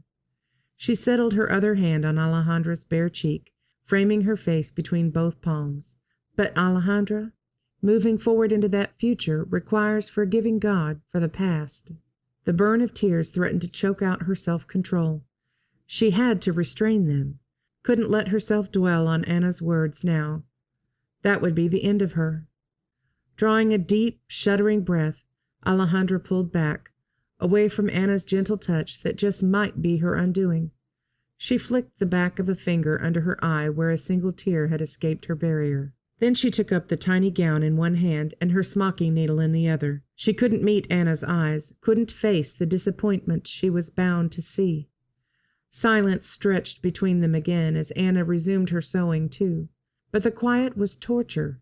Too many memories fought for attention. She couldn't let them surface or she would lose control.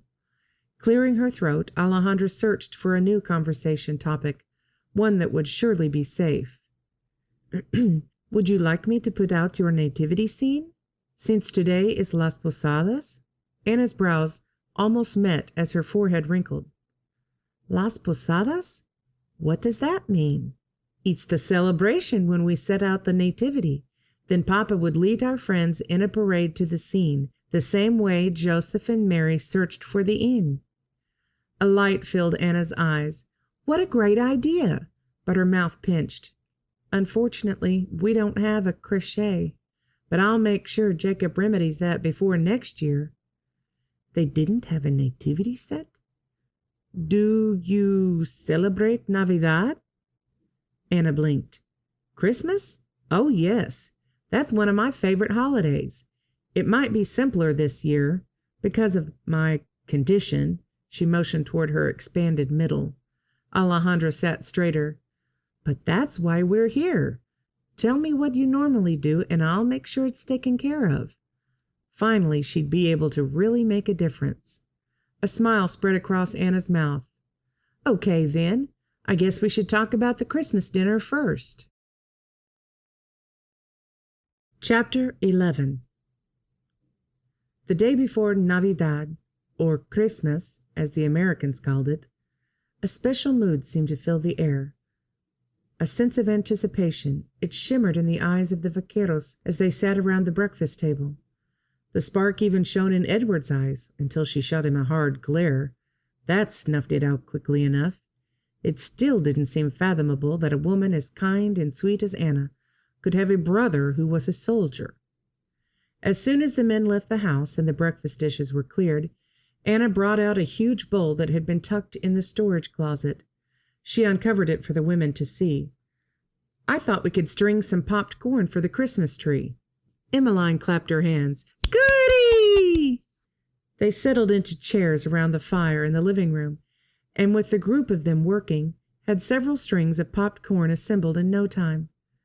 Although Alejandra still wasn't quite sure what they would do with it now that the strings were complete. The front door opened and the sounds of scraping and shuffling echoed from the hall. "Did someone ask for a Christmas tree?" a male voice called. "Papa!" Emmeline squealed, jumping up from her perch on the floor and leaping toward the hall. A man appeared in the doorway, his broad shoulders not disguised under the wool coat. Edward. Her stomach did a flutter before she squashed the feeling. He carried something as he shuffled backward, something big and bushy. A tree. Alejandra stared at the man-sized pine tree Edward and Signor O'Brien hauled into the room and leaned against a wall in the corner. When Anna talked about a Christmas tree, she'd thought it would be some kind of decorated evergreen clippings or maybe even a waist-high shrub. Not this massive tree. They'd need to string popped corn all day to have any hope of making the strands wrap around these branches more than twice.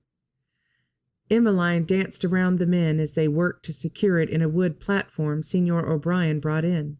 "May I string the corn now, please?" Edward chuckled, the rich sound rising from his chest. "All right, Emmy Bug. Bring a rope of it over."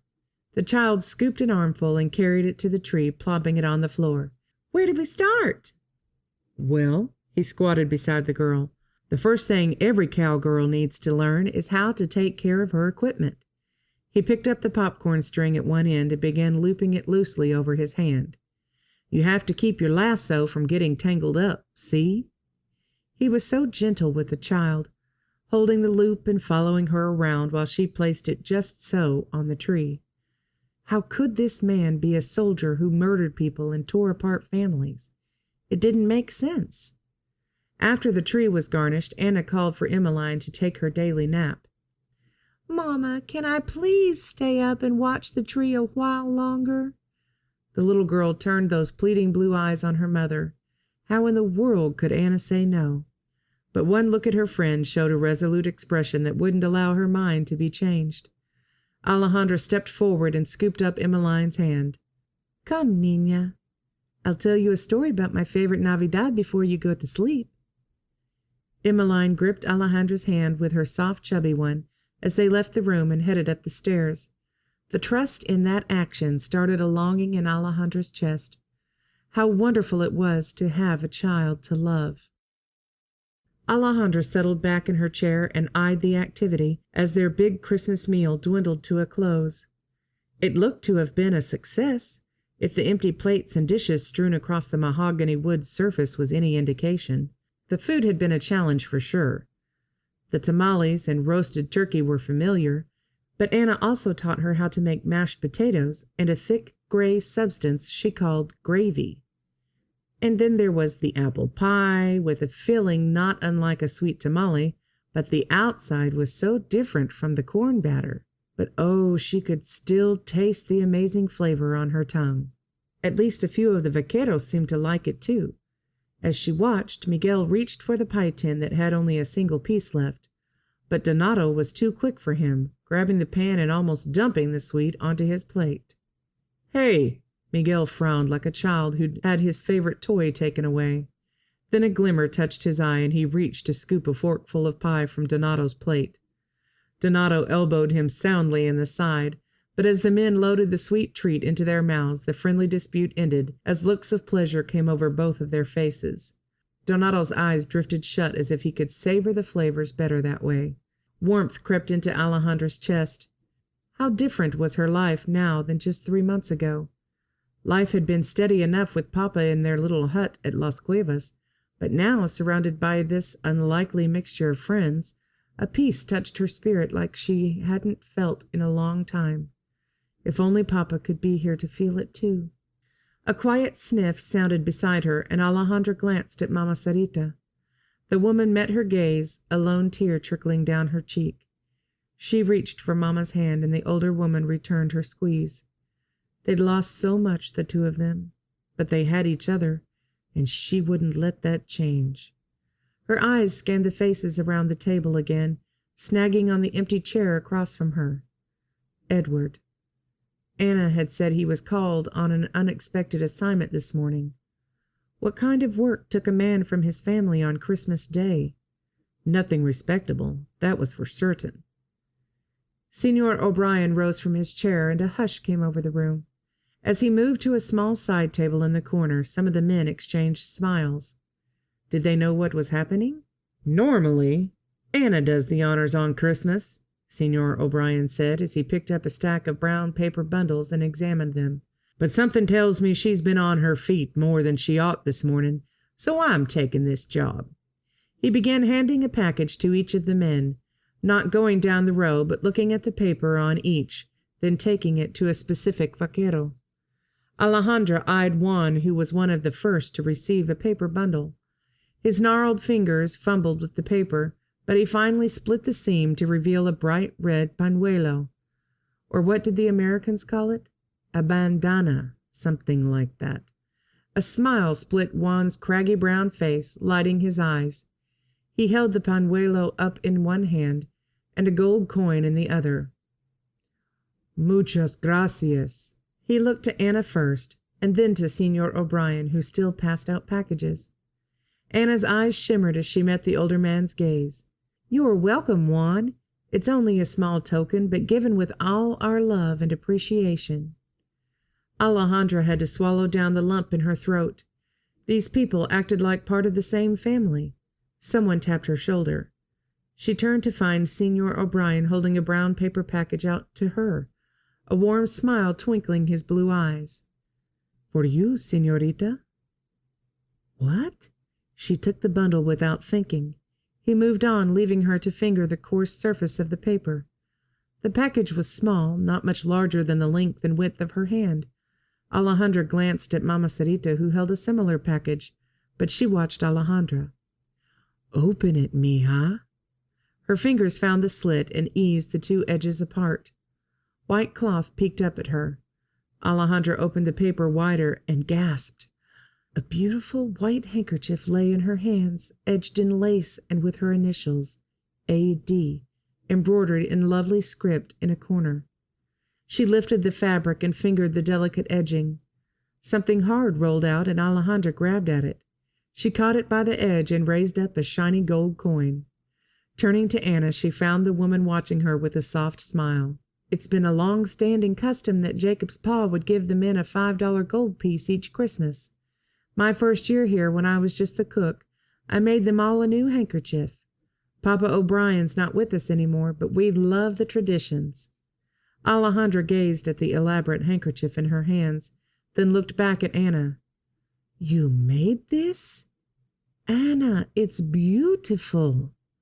Anna's smile wobbled and her chin ducked just a bit. "You like it?" "I love it." A rasp tinged Alejandra's voice as the sting of tears burned her throat. Edward nudged his horse into a canter as the Guadalupe River came into view on his right. After 2 weeks he was getting close to home, and his muscles itched to be off the horse. If he was honest, they itched to take Alejandra in his arms, but that wasn't likely to happen. Not unless she'd had a sudden change of heart, or maybe hit her head with a frying pan. Not that he wished for the latter. If she would just look at him without venom in her eyes. She acted like she had some kind of vendetta against him, like she saw in him all the evil soldiers she'd met in the past. But how could a simple metal badge stir such a reaction? Whatever happened to her at the hands of soldiers in her past must have been horrible indeed. As he neared the fence post that marked the turnoff to the double rocking bee, Edward reined his gelding down to a walk. The animal would need the long driveway to cool his muscles before they reached the barn. The ranch buildings nestled at the end of the road struck a chord in his chest. He'd been gone a lot the past couple weeks since Christmas. Most of his trips lasted several days, and the most recent had kept him away almost a week. It had never bothered him before to travel all over the southwest section of Texas, but the ranch had a new draw these days. Alejandra was such an amazing woman. A hard worker for sure. She had that house and kitchen in perfect order the first week she arrived, and her devotion and kindness to Mama Sarita were admirable. They weren't even blood relatives from what he understood. She'd become a good friend for Anna, too, especially now that the doctor told her to stay in bed until the baby was born. Not many women could be patient when Anna got cranky. So why did she hate only him? He had to know, had to find out how to fix this before it killed him. After unsaddling the gelding and leaving him in Juan's capable hands, Edward jogged up the porch stairs and into the house. The place was quiet, almost eerily so. If Anna was following the doctor's orders, she would be in her bedroom on the lower level. He headed there. Knocking on the open door, he peeked around the edge. "Anyone home?" "Come in, little brother." Anna rested among the covers, her hair mussed and voice groggy from sleep. "Did I wake you?" He stepped into the room and plopped on the chair near the bed. "Not really. There's nothing to do all day except sleep and eat and sew." She pointed toward a mound of fabric on a trunk against the wall. "I've made enough baby clothes to last until the child turns 20. He offered a chuckle. "Where's your entertainment staff?" "Mama Sarita and Alejandra took Emmeline to town with them. She's dying to see Aunt Laura, so I told them to spend the day." Edward nodded. Now he could talk without being overheard. He leaned forward to rest his elbows on his knees. "Anna, do you know what I've done to make Alejandra so angry?" She raised both brows. Maybe his question had been a bit abrupt. No use beating around the bush, though. "What makes you think you've done something?" She tilted her chin suspiciously. "Is there something I should know about?" He jerked back and held up his palms. "No, I haven't done a thing." He settled back with his elbows on his knees. "That I know of, anyway. It's just the first few times I saw her, she was plenty nice. Then that time she saw me riding out for work wearing my badge, she acted like I was going to tie her up and haul her to jail. Ever since then, she gets spittin' mad just looking at me. Monty thinks she has something against soldiers, and my badge reminds her of it." He eyed her carefully. "Has she said anything to you about it?" Anna sighed, the long, dramatic kind women do when they want you to know they're thinking hard about something. She gazed past him toward the open door, but her mind didn't seem to be where she was looking. At long last she focused on him. The sadness in her face caught his breath. "Edward, I wish I could make it better for you, I do. But it's not my story to tell. What I can say is, you need to find a way to prove to her you're a good soldier." He met Anna's gaze, frustration welling in his chest. "But how do I do that? She won't get near me." "I don't know, Eddie. I honestly don't. Have you prayed about it?" He sat back in the chair. "Prayed? Yeah, I have. But God's not telling me what to do." The corners of her mouth lifted a bit. "Keep praying. It has to come in His time. He'll make the way clear." Anna's face pinched and she slid a hand to the base of her huge middle. Edward's heart seized. "What's wrong? Should I ride for the doctor?" She grabbed his arm before he could jump up and head for the door. "No, silly, just a twinge. This baby's as feisty as his daddy." He scrutinized her, but she didn't look to be in pain anymore. If the baby was coming, the pain wouldn't go away so quickly, right? "You must be hungry." Anna released his arm with a motherly pat. "I think there's some peach pie left from dinner last night. Why don't you bring us both a piece, then you can tell me about your latest ranger adventure." Peach pie. Yes, that was just the thing. He rose and strode toward the kitchen, but as he walked, Anna's words came back to haunt him. "Keep praying. He'll make the way clear." Pausing in the kitchen doorway, Edward surveyed the room that even smelled like Alejandra. "God, I don't know what to do. Please make the way clear. Show me how to help Alejandra." Chapter 12.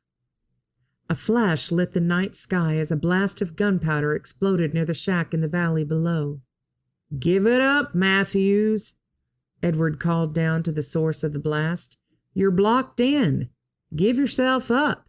His breath clouded in the frigid mountain air. "I ain't going nowhere with you, lawman." Another flash and boom from below. "Dead or alive, it's your choice," he shouted back. He scanned the darkness below. No movement that he could see. Where was Lockton?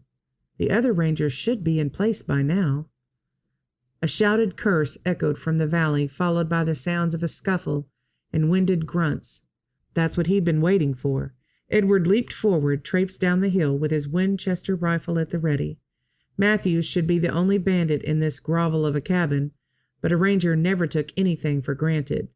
By the time he reached them, Lockton had the thief on the ground with the knot of rope already started around the man's wrists.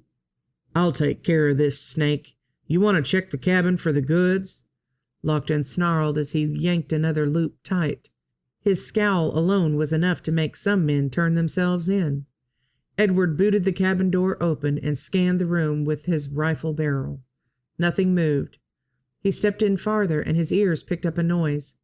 A soft whining drifted from the corner behind the small round stove. He advanced closer. A dog? There, in a shredded flannel blanket, lay a fur-covered skeleton. The only sign it still lived was the slight thump-thump of its light brown tail as the animal looked at him with glassy, soulful eyes. Edward dropped to one knee and reached to stroke the animal. It flinched from his hand, but didn't seem to have enough strength to move far. Poor thing! What had the man done to it? Its fur was cold and patches were missing all over the dog's coat. But its tail still fanned across the blanket. The tail moved again, but it wasn't wagging this time. Was there something underneath? In answer to his question, a tiny muzzle peeked out between the hair. The whine sounded again, and this time it was clear. The noise came from the puppy that wriggled out from under the dog's tail. Edward scooped it up as gently as he could and cradled the cool body against his chest. It couldn't be more than 3 or 4 weeks old. The puppy was lean but not nearly as emaciated as the mother. A surge of anger washed through him. How could any man, even a blackguard like Matthews, treat his animals with such complete lack of concern? The mother dog lay still now, not even her tail moving. With one hand still cuddling the puppy, Edward stroked the coarse hair of the older dog. She responded with a slight dip of her nose. Her ribs were so pronounced the skin pooled between each of them. Their outline barely rose and fell with each labored breath. She wouldn't make it. The unfortunate animal was too weak. Even if he stayed an extra night to nurse her, she might not live until morning. He placed the puppy next to its mother, then rose to his feet and turned toward the shelves that appeared to hold food stores. Maybe he could find something she could eat to dull the pain and hunger. After a quick search, the best option looked to be the pot of beans cooling on the back of the stove. He scooped some onto a tin plate, then lowered it to the dogs. The puppy had curled up in the crook of its mother's front legs and watched him with wide eyes. As Edward's gaze trailed up to the mother's pronounced ribs, his chest constricted. They didn't move. He held a finger under her nose, but no wind brushed his skin. The poor animal. She didn't deserve such a tragic ending. After some prodding, he finally got the puppy to lick some of the broth from the beans. Lockton came in and grumbled about having to search the cabin for stolen goods on his own, while Edward played with the animals. But a look at the puppy seemed to soften even the seasoned lawman's tough heart. Once they had the recovered loot loaded on their horses and Matthews tied on his own scrawny beast, they mounted and started up the winding trail. Lockton led Matthew's horse with Edward trailing them to keep an eye on the prisoner. The puppy fit perfectly in the inside pocket of his coat and seemed to be content enough, except for an occasional whine. As soon as they got to the town on the other side of the hills, he'd buy some cow's milk to feed the tiny fellow. But then what should he do with it? Find someone in town willing to take it in? And how good were the odds that it would end up like its mother, starving to death in a dirty shack? No, this puppy was going home with him. But what would he do with it when he left on assignments? Maybe Anna and Emmeline would have mercy on the little guy. Alejandra leaned to sweep under the smallest chair in the front parlor while Emmeline chattered to her doll on the sofa across the room. The household had fallen into the habit of speaking Spanish most of the time since she and Mama Sarita came to live there, a practice that made things easier for Alejandra, but didn't much help her learn the American language. But Emmeline wasn't as fluent as the rest of them and still spoke American when she wasn't talking directly to Alejandra. While she worked, Alejandra strained to understand the child's words, something about making tea and Papa coming home. A dog barked in the yard, drawing Alejandra's attention to the window. The ranch had only one dog that she knew of, and he usually went out with the vaqueros to help with the cattle. Had Juan kept him in the barn today? The animal barked again, an excited yip that seemed to be an alert. Alejandra strode to the window to get a better view of the yard. A rider dismounted, his broad shoulders recognizable even though his back was turned as he faced the dog. Edward. He held a hand to the animal while his other gripped the side of his jacket. The dog raised up on his hind legs, peering inside Edward's coat. What in the world? Maybe he had a treat there for the animal. The way its tail wagged, that had to be the case.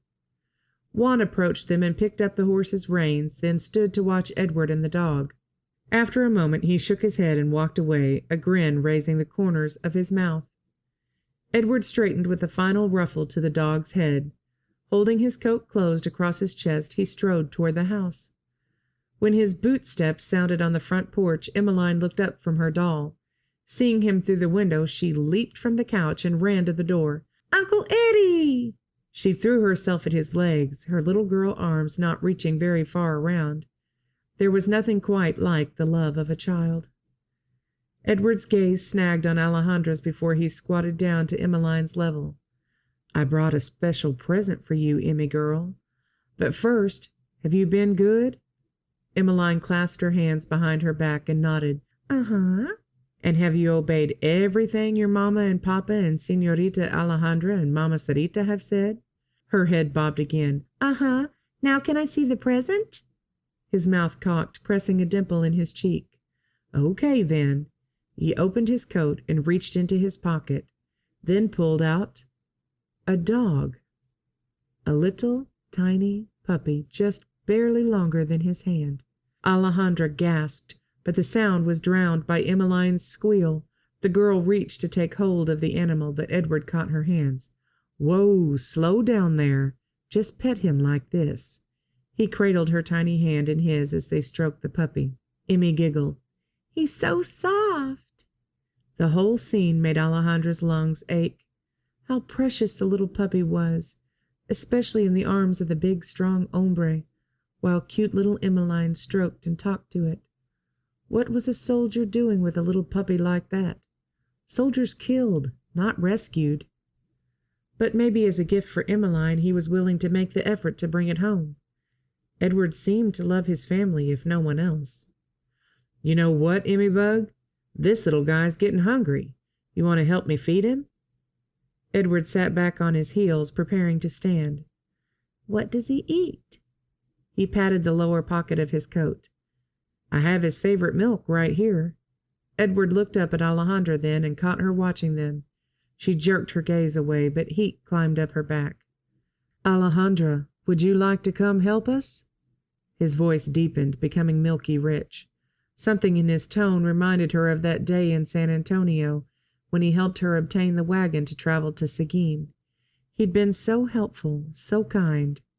She kept her eyes fastened on the floor. I better not." Reaching for the broom again, she busied herself with the dust pile she'd created. A long silence hovered, but she didn't look up. Finally, Edward spoke again in a quiet tone. "Come on, Emmeline, let's go get his food ready." And then they were gone, leaving Alejandra with only her memories to fill the void. Alejandra pushed the hair from her face with the back of her wrist, then thrust her hands into the soapy water again to finish scrubbing the pan from dinner. One stubborn strand of hair remained, tickling her nose. She blew, jutting her bottom lip so the air flew upward. That seemed to take care of the wayward tendril. A giggle sounded in the hallway, followed by footsteps and voices as Emmeline promenaded into the room. As usual, she chattered like a magpie. But the voice that responded was not Mama Sarita's. Its tenor was deep and masculine, but not the child's father. What was Edward doing in her kitchen again? Alejandra didn't turn around, but kept her ear tuned to what she could understand of their conversation. Emmeline prattled about the puppy and her doll and a lot of other words Alejandra couldn't understand. But when Edward's next words came, they were in Spanish. "Alejandra, we just came in to feed the puppy. Is there anything we can help you with first?" She whirled to face him. No." Why wouldn't her brain work? "No, I am almost done." "Okay, then. Just let us know if you find something." He wanted to help? But that's what his brother paid her to do. Alejandra turned back to the wash bucket, but her ears stayed tuned as Edward's boots clomped to the pantry, then back to the table. He and Emmeline settled down on the floor, and Alejandra snuck a peek to see them cross-legged. Edward handed the puppy to Emmeline.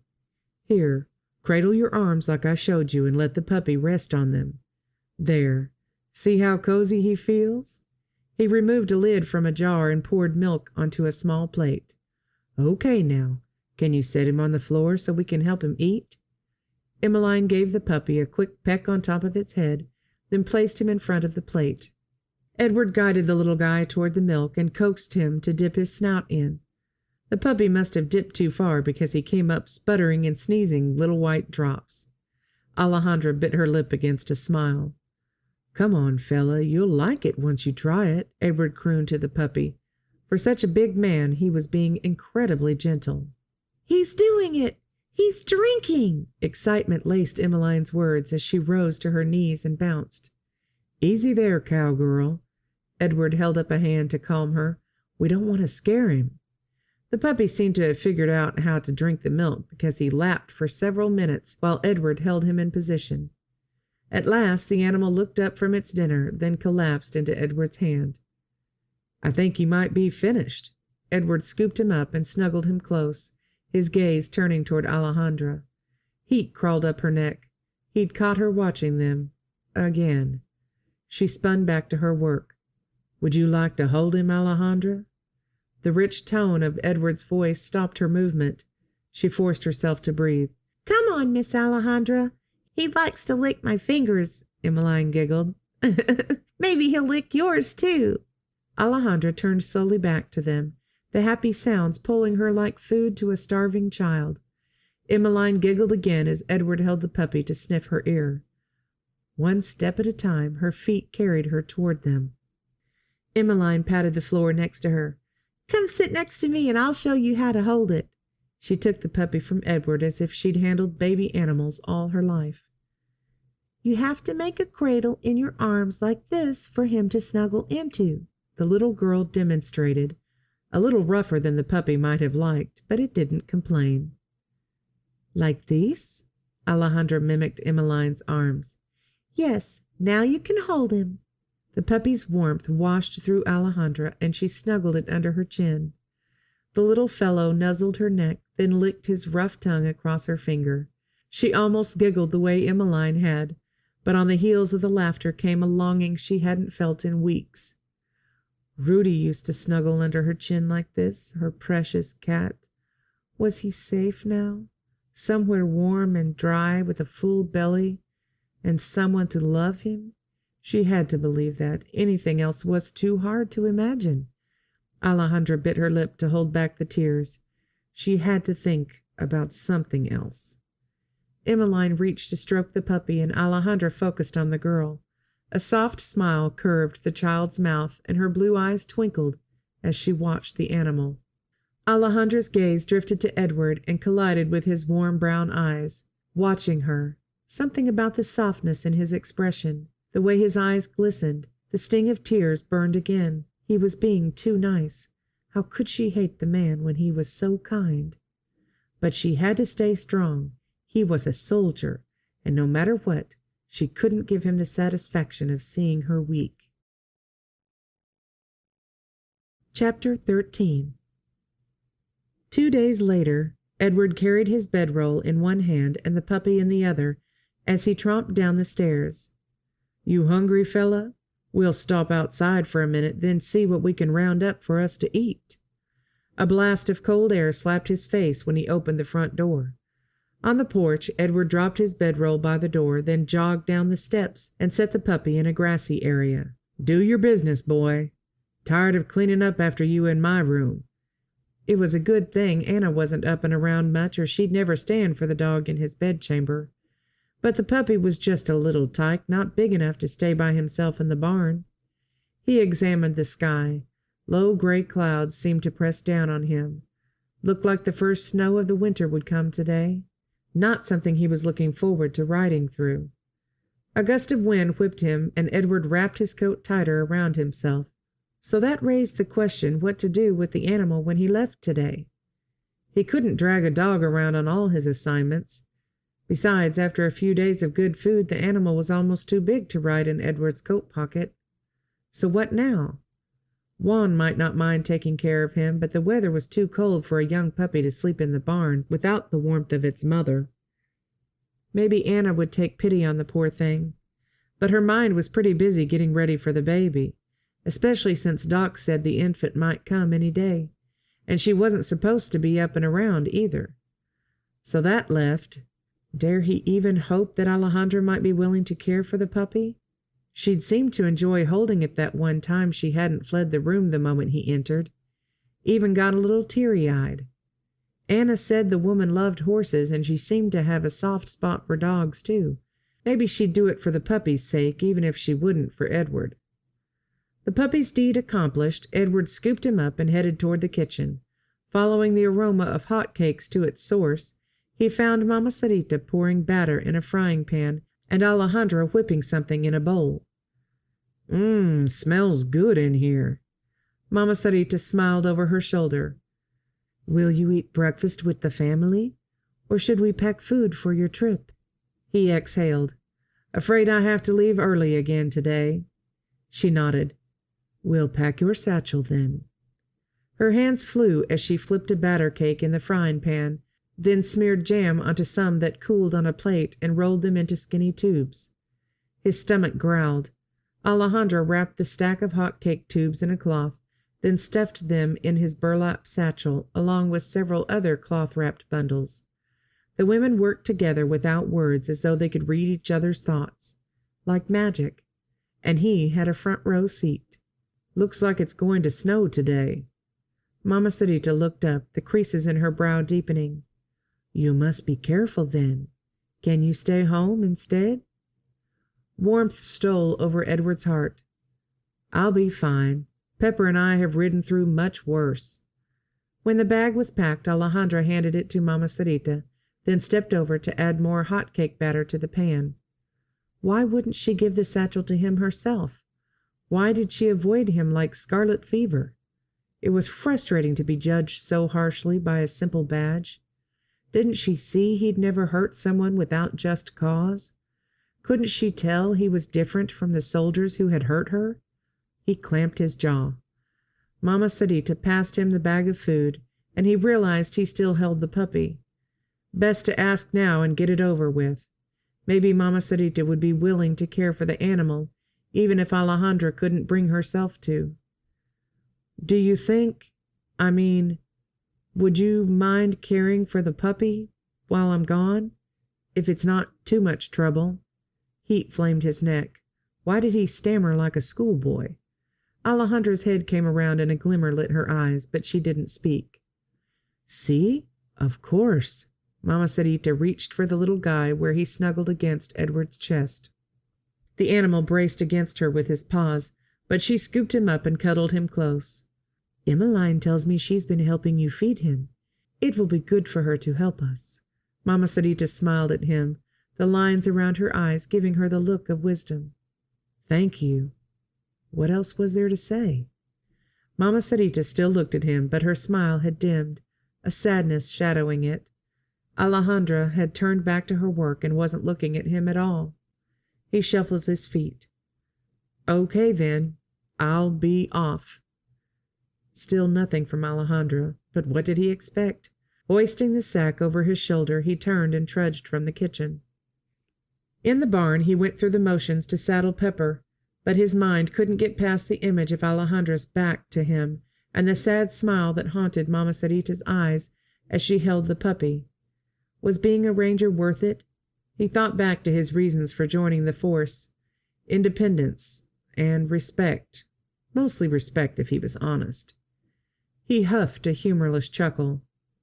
Alejandra didn't respect him, and his status as a Texas Ranger was the very reason. Life sure could be ironic. But if he weren't a ranger, what would he be? A cowhand on Jacob and Anna's ranch again? Go back to being little brother? After all his hard work to break free, he couldn't turn back. So now what? Later that morning, Alejandra stroked the puppy as it slept in her lap. Tia Laura had come for a visit, and they'd dragged chairs into Anna's room so she could remain in the bed while they talked. The conversation had run mostly in American, and Alejandra strained to follow as best she could. "Tell me what town?" Anna's face held a perkiness that hadn't been there these last few days. "Well," Tia Laura's brow furrowed as she thought through her answer. "Work, courthouse, is, fast. Uncle Walter's store, bigger, building. He's thinking to serve bank." "Oh my!" Anna's brows rose, and she pressed a hand to her chest. "That is news." Pain crept through Alejandra's head. How could she ever catch all the words and interpret them while still hearing what was being spoken next? And the worst of it, she still didn't understand enough to know what was really being said. Something about Uncle Walter's store and a bank and a courthouse. For all she knew, the men might be planning to sell out to the bank, although that didn't seem likely. After a while, Tia Laura paused in her speech as if she'd exhausted her news. Her eyes took on a soft smile as the lines around them crinkled. "Where's Edward?" "He's assignment," Anna answered. Tia Laura turned to Alejandra and Mama Sarita then, her words slowing and more pronounced. "Edward is so good. A ranger. He makes proud. I'm so glad his calling." Alejandra's temples pulsed as she struggled to understand the words. Was Tia Laura saying she was proud of Edward for being a soldier? How was that possible? A frown settled over Anna's features, and she released a long breath. "I wish dangerous." She must have noticed the look on Alejandra's face because she turned to her and spoke in Spanish. "I was telling Aunt Laura that I'm proud of Edward, but I wish his job weren't so dangerous. I sometimes long for the days when he used to work as a vaquero on our ranch." So he had been a vaquero at one time. No wonder Edward fit in so well with the others here. Why? Should she really ask the question? Yes, Anna had always been open to telling anything. She started again. Why did he leave the ranch to become a soldado? A thoughtful line creased Anna's forehead. "I suppose there were a couple of reasons. He needed to live his own life, for one. We moved here when he was 15, and he started working with Monty and the vaqueros right away. I was cooking here in the ranch house, though, where I could keep an eye on him." Her lips pinched in a guilty smile. "I was a bit overprotective at times, so when the Rangers built up their group a couple years ago, Edward jumped at the chance." Her head tilted. "I think the other thing he loves is the chance to help people." Alejandra couldn't stop her brows from shooting up. "Help people? As a soldado?" The puppy in her lap raised its head and growled a complaint. The corners of Anna's eyes crinkled. "See, Edward is one of the kindest people I know. As a ranger, he captures the people who do wrong so the good people can be safe." Safe? That didn't match her experience with soldados. Could Edward really be so different? Edward shucked his muddy boots on the front porch and rolled up the legs of his brown wool trousers. The snow from 3 days ago had only brought a couple inches, and now this frigid rain washed the last of the white powder away, leaving a dreary, muddy mess. He shook off his coat, too, and laid it next to the boots. No sense in bringing it inside where the wet wool would leave a mess in the hall. A mess Alejandra would likely have to clean. Alejandra. A warm anticipation sped up the thumping in his chest. But first he had to clean himself and get rid of these damp clothes. A half hour later, Edward jogged down the stairs, fresher than he'd been in days. He followed the sound of women's voices to Anna's room and found her and Mama Sarita sewing tiny shirts. He ambled over to where Anna lay in the bed and planted a kiss on her cheek. "How's my best girl today?" She swatted his arm. "Emmeline would be heartbroken if she heard you say that." He stuffed his hands in his trouser pockets. "Where is Emmy Bug?" Anna sank back into the pillows. "I think Alejandra finally got her to sleep for a nap. I don't know what I would do if I didn't have these two here to help with things." She waved toward Mama Sarita. He nodded to the older woman. "We're awfully thankful for you both." The lines around her eyes crinkled. "I wouldn't want to be anywhere else." "Are you hungry? I think Alejandra's in the kitchen feeding that puppy. I'm sure she'd be happy to rustle up some grub for you, too." Was that a twinkle in her eye? No matter, the invitation was just what he'd been hoping for. "Yes, ma'am." He tipped an imaginary hat, then headed out the open door. The murmur of a soft female voice drifted from the kitchen, but quieted at the sound of his footsteps. His heart pinched. Why did Alejandra always seem disturbed by his presence? He paused at the doorway to take in the scene. Alejandra sat in the middle of the floor, the puppy perched in front of her. She eyed Edward like a wild stallion locked in a corral, wary, and not willing to show fear or weakness. "Hola!" He spoke the simple greeting to her, then turned his attention to the puppy. This approach worked with wild horses. Maybe it would have the same effect on people. He dropped to his knees and held out a hand. "Hey there, fella." The puppy kept its seat but cocked its head as Edward cooed. Edward crept closer, keeping his hand outstretched. When he was within reach, the puppy pawed at him. Edward responded by scratching the soft golden fur behind his ears, a favorite spot for all dogs. "You like that, see?" The little guy responded with a wide yawn. "Is he crawling yet?" He flicked a glance at Alejandra, then focused on the animal again. "See, he follows me around the kitchen while I cook, always underfoot." Despite her words, her voice held a loving tone, and who wouldn't love something as cute as this little guy? At least she was talking and hadn't jumped up and run yet. "I was thinking we need to give him a name. Any ideas? I'm not good with this kind of thing." She was quiet, and Edward fought hard not to look at her. The puppy nibbled on his fingers with wet gums, an adorable distraction. "I don't know your American names, but I would call him Sol, because he's yellow like the sunshine." Her voice was strong, sure, and had the most beautiful cadence to it. He could listen to her all day if she would let him. A grin tugged at the corners of his mouth.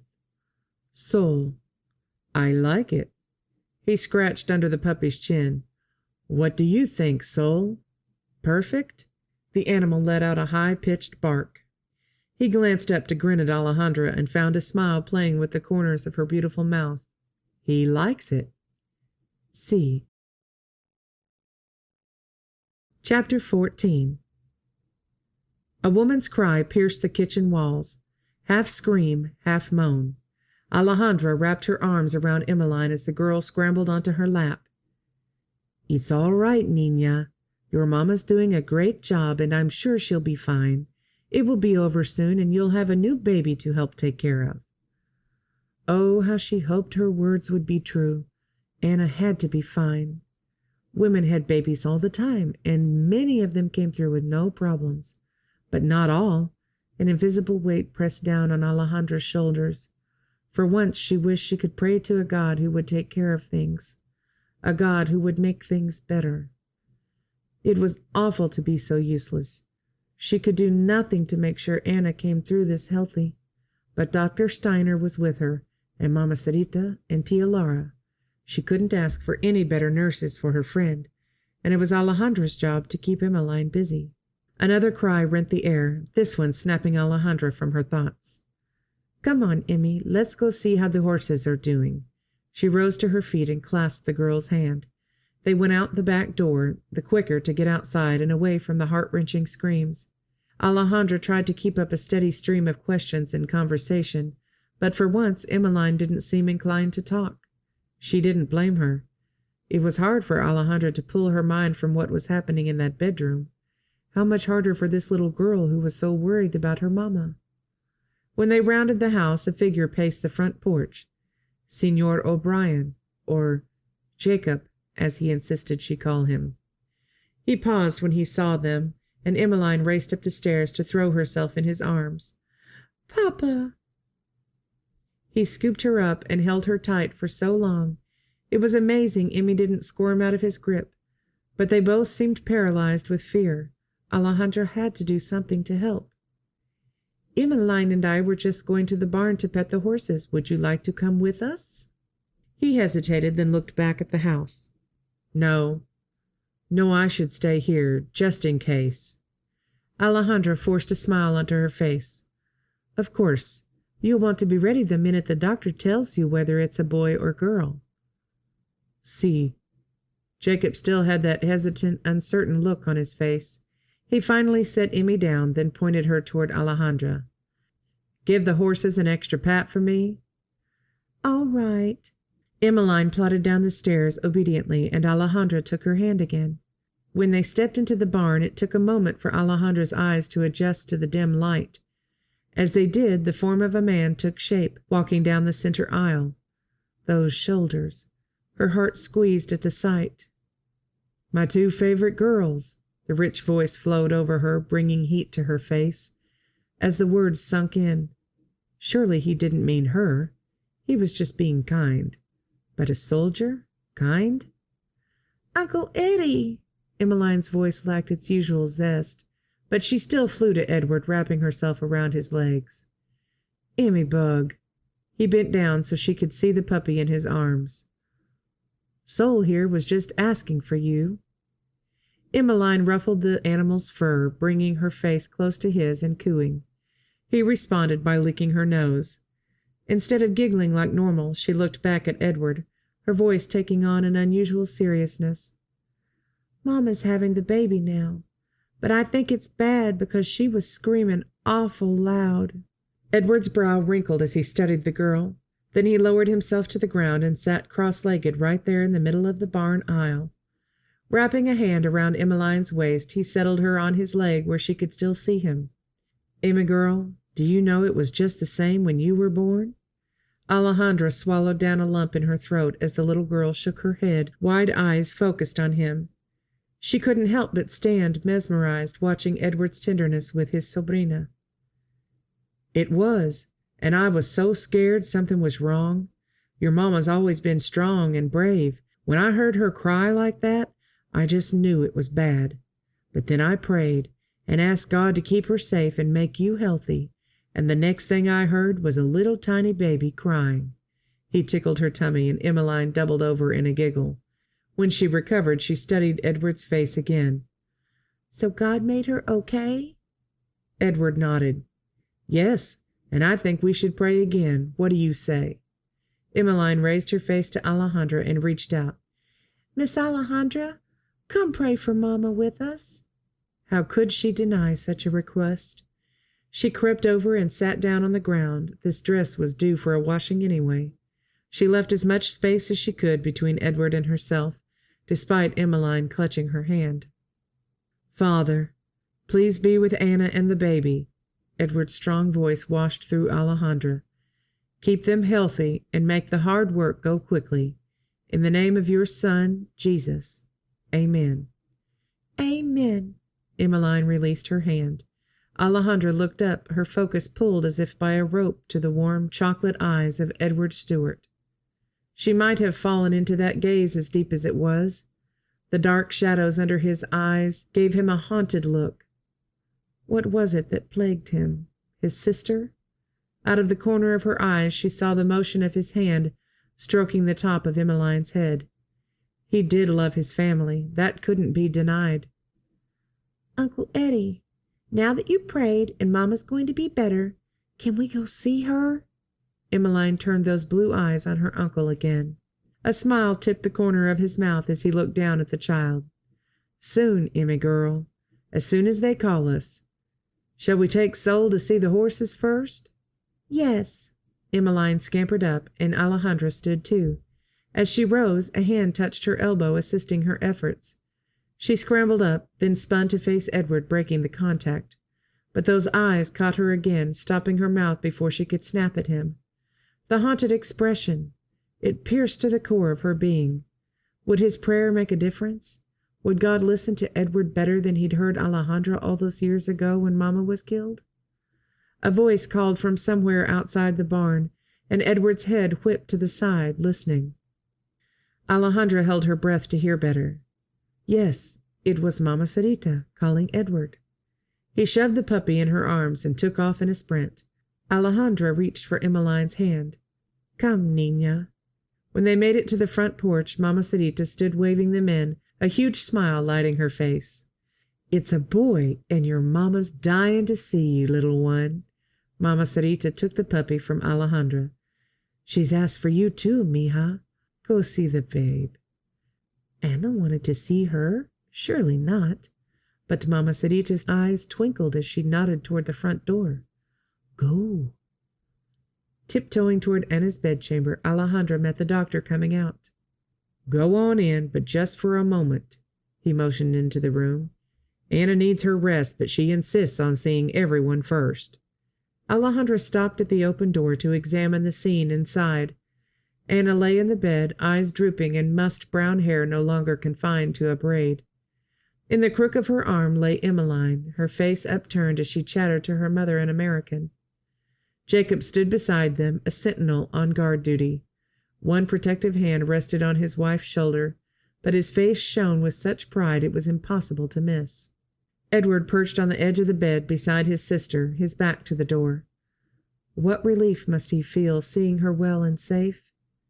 Alejandra searched the room for the infant. Anna's arms were empty. Panic welled in her gut. Where was the babe? Had something happened to it? But then she saw a corner of the blanket Anna had painstakingly crocheted, sticking out past Edward's arm. She crept inside, staying toward the outer edge of the room, moving around so she could get a better look at the bundle he held. Anna motioned her over. Come see, Alejandra. He's finally here. She hated to come closer. This was their family moment. She couldn't intrude. But then the blanket in Edward's arms moved and a little fist raised up from it. Curiosity pushed her forward, close enough she could finally see inside the bundle. Oh, she breathed. He was perfect. Such delicate tiny features.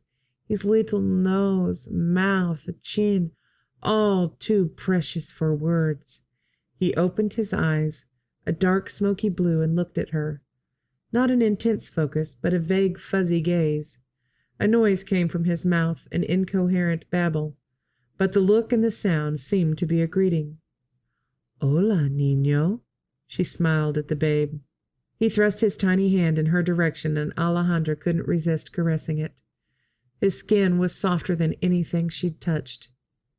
I think he likes you, Edward's voice was husky. Alejandra glanced up to see him watching her, his brown eyes glistening with extra moisture. Heat slid up her neck. She should look away, but his gaze held her.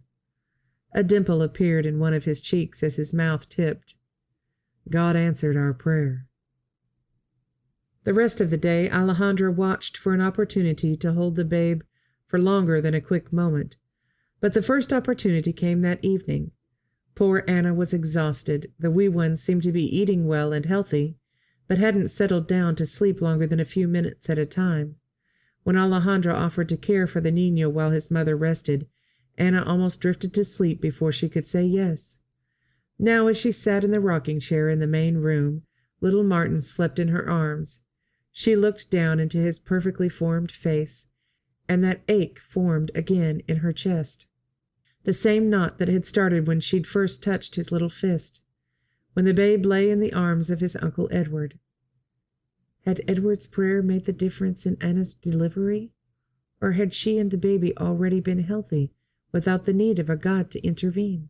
As she watched the infant's delicate nose breathe in air and his little mouth exhale, his tiny eyelids fluttered as a dream occupied his sleep. It was hard to imagine such a perfect babe could form without the help of a greater power. Did God really know and care about little Martin? It seemed cruel and a little impossible to think he didn't. But what did that mean about her? Did God pick and choose the people he provided for? Before she could examine the question any closer, light boot thumps sounded in the hall. Edward peered around the open doorway, a soft smile spreading over his face when he saw them. He sidled into the room, hands in his pockets as he ambled their way. "There you are," he whispered when he was close enough to be heard. "I was looking for this little guy. Jacob wouldn't give him up earlier, so I thought I might get some nephew time now." He sank into the wing-back chair beside Alejandra. He wanted to hold the baby? But little Martin had just fallen asleep, and having the tiny bundle snuggled in her arms sent a warmth through her that she was loath to give up. But she was only the cook and housekeeper. She had to remember that. "Do you want to hold him?" She couldn't bring herself to look at the man. "No." A hint of a chuckle laced his voice. "I wouldn't dare disturb either of you." Her gaze shot to his face.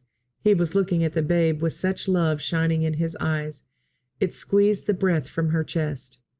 Edward extended a hand to brush the feather-soft hair that stuck out from the blanket wrapped around Martin's head.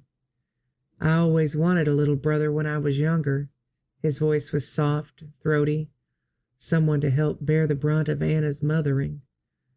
Mama died when I was 7, so that's when Anna grew overprotective and bossy." Alejandra couldn't help another sideways glance at him. A smile curved his lips as he stared at the baby, but his focus seemed inward, somewhere far away. Looking back, though, Anna had a tough lot becoming the woman of the house when she was only 12. She did an amazing job at it, even if she was a bit pushy sometimes. A need burgeoned inside Alejandra to defend Anna, to make sure he knew just how hard it was to grow up without a madre to love, to learn from, to be loved. And on top of the loss, she'd been expected to take over the running of a house, the cleaning and cooking, to fill such an immense void. She inhaled a strengthening breath. "Your sister took on a woman's work at only 12 years old. I did the same when my mama died. It is not easy to be stripped of your childhood and your dearest friend, and be forced into the role of a grown woman without anyone to show you the way. Your sister is strong and did what she had to do." He was silent for a long moment. Had she offended him? But she didn't regret her words. He should know how amazing Anna really was, how hard her life must have been. "I do know that now." His voice was barely more than a whisper. "I think I knew it even then. After Papa died in the war, and our house was burned to the ground, all we had was each other." His words pierced her chest as if they'd been a bullet from a rifle. His father was killed too, at the hands of soldados? But how could he bring himself to wear the same badge? How could he become one of those that killed his own papa? None of it made sense. She opened her mouth to ask, but his words cut her off. "I didn't realize you were the same age as Anna when you lost your madre. How did she die? From sickness?" Her pulse thumped harder in her chest as that old familiar heat washed through her. Alejandra's fingers crept up to the scar that marred her face. "No. This soldier slayed her." A sharp intake of breath sounded from the chair beside her. Alejandra dropped her hand and her gaze down to the babe. She'd said too much. What possessed her to share those details? Was he angry? She didn't dare look at him. She had to get away before she said or did something she would forever regret. Lifting the warm bundle in her arms, Alejandra stood and placed little Martin in his uncle's arms. The babe shifted and made a noise, but his eyes never opened. She didn't dare look at Edward's face. She had to leave. "I need to check things in the kitchen." It was as good an excuse as any. Alejandra spun and without a backward glance fled the room. Edward stared at the empty doorway through which Alejandra had disappeared. When would she stop running from him? But at least she had shared some of her past this time, and the story was all too clear now. She'd touched her scar when she said the soldiers killed her mother. It must have been a horrible event. Did that explain the haunting in her eyes, especially when she looked at him? Does she fear him like she must have feared the soldiers all those years ago? He dropped his head so it almost touched the baby bundled in his lap. Oh God, this is something only you can do. Soften her heart, Lord. Help her to forgive both the soldiers and you, Lord. Show me what I can do to help her trust again. Chapter 15.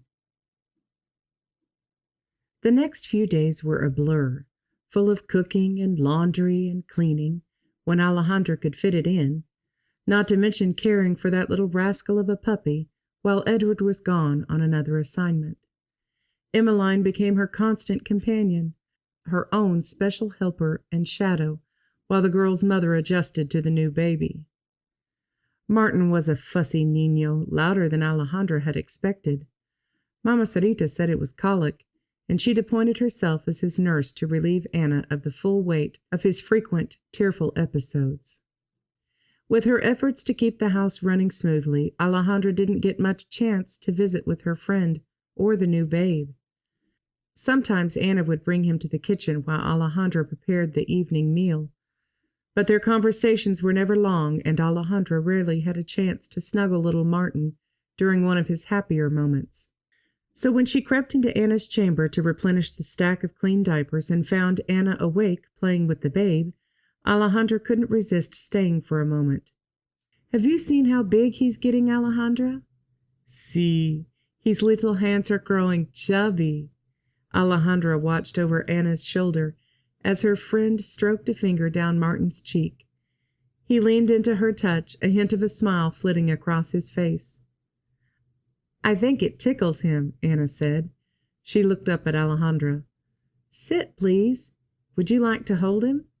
Alejandra sank onto the edge of the bed. Anna wrapped the blanket tighter around her babe, then placed him in Alejandra's arms. The little bundle was heavier than she expected, and she cradled him tighter. Martin snuggled into her side, sending a warmth flooding straight to her heart. "There's nothing quite like holding a baby, is there?" Alejandra looked up to see a sheen of moisture clouding Anna's eyes. The light there reflected the glow in her own chest. "When I think back to my early days on this ranch," Anna's voice softened, "those first few times I ran into Jacob down by the Guadalupe River, I never would have dreamed we'd be married now with two beautiful little ones. It's like a dream come true." Anna fell silent, then sniffed. "Have you been to see the river yet?" Alejandra glanced up at the change in topic. "Not yet. There's been so much to do." "What?" Anna's brow wrinkled. "Oh, no, we need to fix that." A tap on the door interrupted Anna's next statement. She glanced at Alejandra with a raised brow. Alejandra shrugged. Mama Sarita had taken Emmeline and the puppy for a walk since the sun was out today. Jacob was out with the rest of the vaqueros, but maybe he'd come back for something.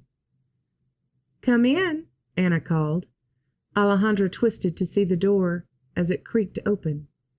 A rugged male face appeared in the opening. Edward. Several days' worth of beard shadowed his jaw, and tired lines etched the corners of his eyes, but her pulse picked up just the same. "Edward, when did you get back? Come see how much your nephew has grown." Anna waved her brother into the room. "Just unsaddled Pepper, so I'm trailed dirty. Had to stop in and say hola, though." His eyes met Alejandra's and locked there as he strode around to stand beside his sister. A twinkle glistened in their depths as if in a silent greeting intended only for her. She fought to pull her gaze away, but couldn't. Why did her insides flip when he looked at her? Edward finally dropped his focus to the babe in her arms, and Alejandra inhaled a long, quivering breath. "Hi there, Niño." His tone raised a notch as he bent to speak to Martin. With his head down, Alejandra's gaze fell on Edward's thick brown hair, mussed into loose curls from the wind and who knew what else. Her fingers itched to run through their masses. She tightened her grip on the blanket. Stepping back, Edward turned to study his sister. "How are you, hermana? Feeling better?" Anna's mouth formed the shape of a smile, but the dark skin and lines under her eyes told a different story. "See, I'm well, just tired." Edward nodded. "I'll leave you to rest then." He turned and started for the door. "Eddie, before you came in, Alejandra mentioned she still hasn't seen the Guadalupe yet. Would you mind taking her?" The man's eyes found Alejandra's. She jerked her gaze away before she became trapped again in those chocolate depths. "It's okay, Anna. I'll wait until you're well enough to go with me. You'll want to see it too." Anna tossed her words aside with a wave. "That will be weeks, maybe months. Edward, there might be cinnamon pie left in the kitchen. Then you could take Alejandra to the river. I told her to ride the Palomino mare any time she wants, but I don't think she's stopped working long enough." "No." Bile churned in Alejandra's stomach at the thought of being alone with the soldier. "I can't go now. I need to help with the baby. And Emmeline will be back any minute. I need to press the laundry and make tortillas for dinner." Anna leaned forward and took the babe from Alejandra's grasp. "Mi hijo is ready to eat now. Then he and I will both take a nap. Mama Sarita told me earlier that she was going to let Emmeline make shapes in the tortilla dough." She leveled a stern gaze on Alejandra. "And you are going to the river if I have to make the men tie you to a horse." Alejandra nibbled her lip to keep it from smiling at her friend's forcefulness. One of the things she'd missed the most lately was staring across the Rio Bravo at the giant Las Cuevas ebony tree that stood guard over the flowing water. Even now her chest tightened at the memories. She glanced up at Anna, who watched her, brows raised. "See, I will go." Was she making the right decision? He must be safe if Anna trusted him, right? Her friend's face softened into a wide grin. "Good. Would you mind cutting Edward a piece of pie while he cleans up a bit? And ask Juan to saddle the Palomino for you." Alejandra rose from the bed and turned to find Edward watching her. His mouth curved softly, but his eyes held a mixture of emotions she couldn't quite discern. Under the brim of his hat, Edward glanced at the woman riding beside him. At last, a chance to spend time with her. God must be softening her heart and answering his prayers. He couldn't have picked a better spot than the Guadalupe River either. It was the prettiest place around, even in the middle of winter. He fought to keep the swell in his chest from spilling onto his face. That's where Jacob had courted Anna all those years ago, and it worked out well for them. A squirrel scampered across the trail in front of them, and Edward's mare flinched. The animal's muscles tightened underneath him, sending tension through the reins in his hand. He sat deep in the saddle, anchoring his weight in his heels. Animals could smell nerves, so the more a rider relaxed, the better. He shot a look at the Palomino Alejandra rode, but that mare plodded calmly with nothing more than a flick of her ear. The old girl had been down this trail more than once in her dozen years. His gaze drifted to Alejandra. She was so beautiful with her delicate profile framed against the light gray of the sky behind her. Wisps of long black hair had escaped her coil, floating down her back. She sat straight and comfortable on the horse, her body settling into the rhythm as if she were part of the animal. She'd been a little unsure about the saddle when she first mounted. Were the saddles different in Mexico? His focus wandered back to her face. She'd not spoken except a few terse answers as he held the horse for her at the ranch. Maybe she'd loosened up some by now. "Did you ride often at the ranch where you lived in Tamaulipas?" The stiffening of her back was so slight he almost missed it. "See, we were allowed to ride Las Cuevas horses any time." "That's good. And they provided saddles and bridles for you to use?" A small shake of her head. "No, the vaqueros owned their own equipment. I rode with a halter made of rope." He arched a brow. "You didn't use a saddle?" That would explain her excellent posture. "No, Papa needed our saddle for his work. I only rode in the mornings after my duties were finished, and I preferred to ride without the thick leather separating me from the horse, so I can better feel the animal as it speaks to me." A hint of pink brushed her cheeks, and her chin dipped slightly. Was she embarrassed about what she'd said? Or just that she'd spoken more than a single sentence without being forced? At least he'd found a topic she cared about. How large was Rancho Las Cuevas? Were there many horses there? See, there were many thousand cattle and— She paused, twin lines forming between her brows. Maybe 500 horses in all, but not so many at the outpost where we lived. Did you have a favorite horse? The corners of her beautiful mouth lifted slightly. I did not get to ride the same horse always. Only what was not being used by the vaqueros. There were a few I enjoyed very much. Watching her face as she spoke was like observing an elegant minuet. Her eyes sparkled and her features danced across her face in perfect synchronization. If only he were standing in front of her, not riding beside, craning his neck to take in every breathtaking feature. Still, he'd relish every minute with Alejandra. What else could he ask about the ranch that would keep her talking? Or maybe something about her stay at the Double Rocking Bee. He could ask about how she was faring with Emmeline, but it was obvious the girl adored Alejandra, and the feeling seemed to be mutual. The puppy. He hadn't even seen the little guy since he'd come back from his last assignment. So, how's little Soul doing these days? Is he behaving himself with the new baby in the house? See, the smile touched her face again, a little brighter this time. When she turned and glanced at Edward from the corner of her eye, his stomach did a little flip. He is muy bueno, always underfoot and chewing on things he shouldn't.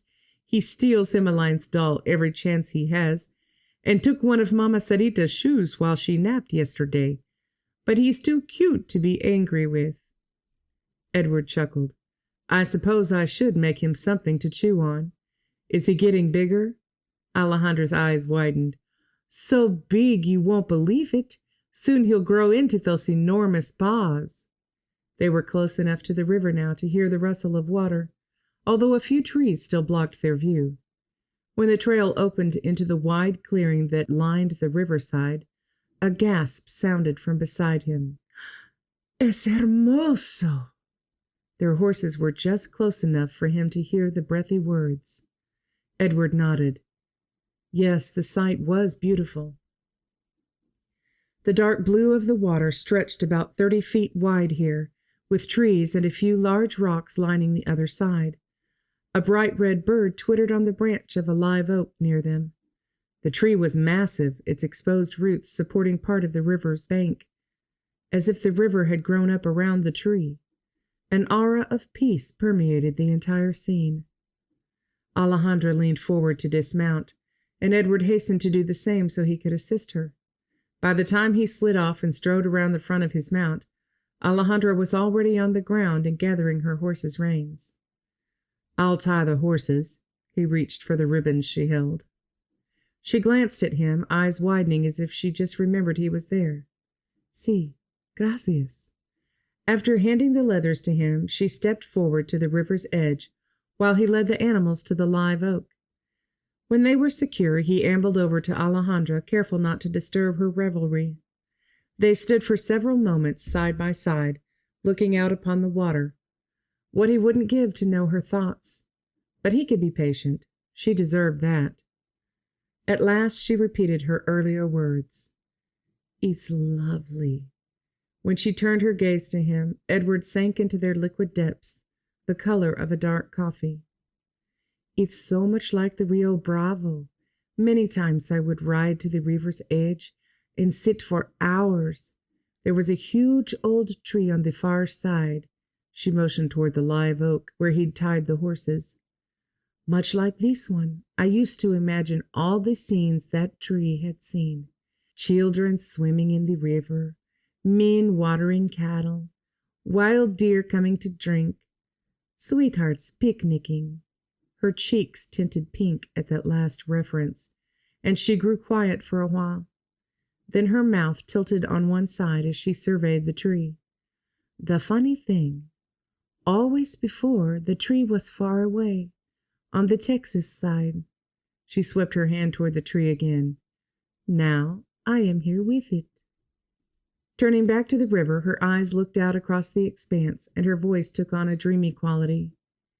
It is a beautiful land, our new home.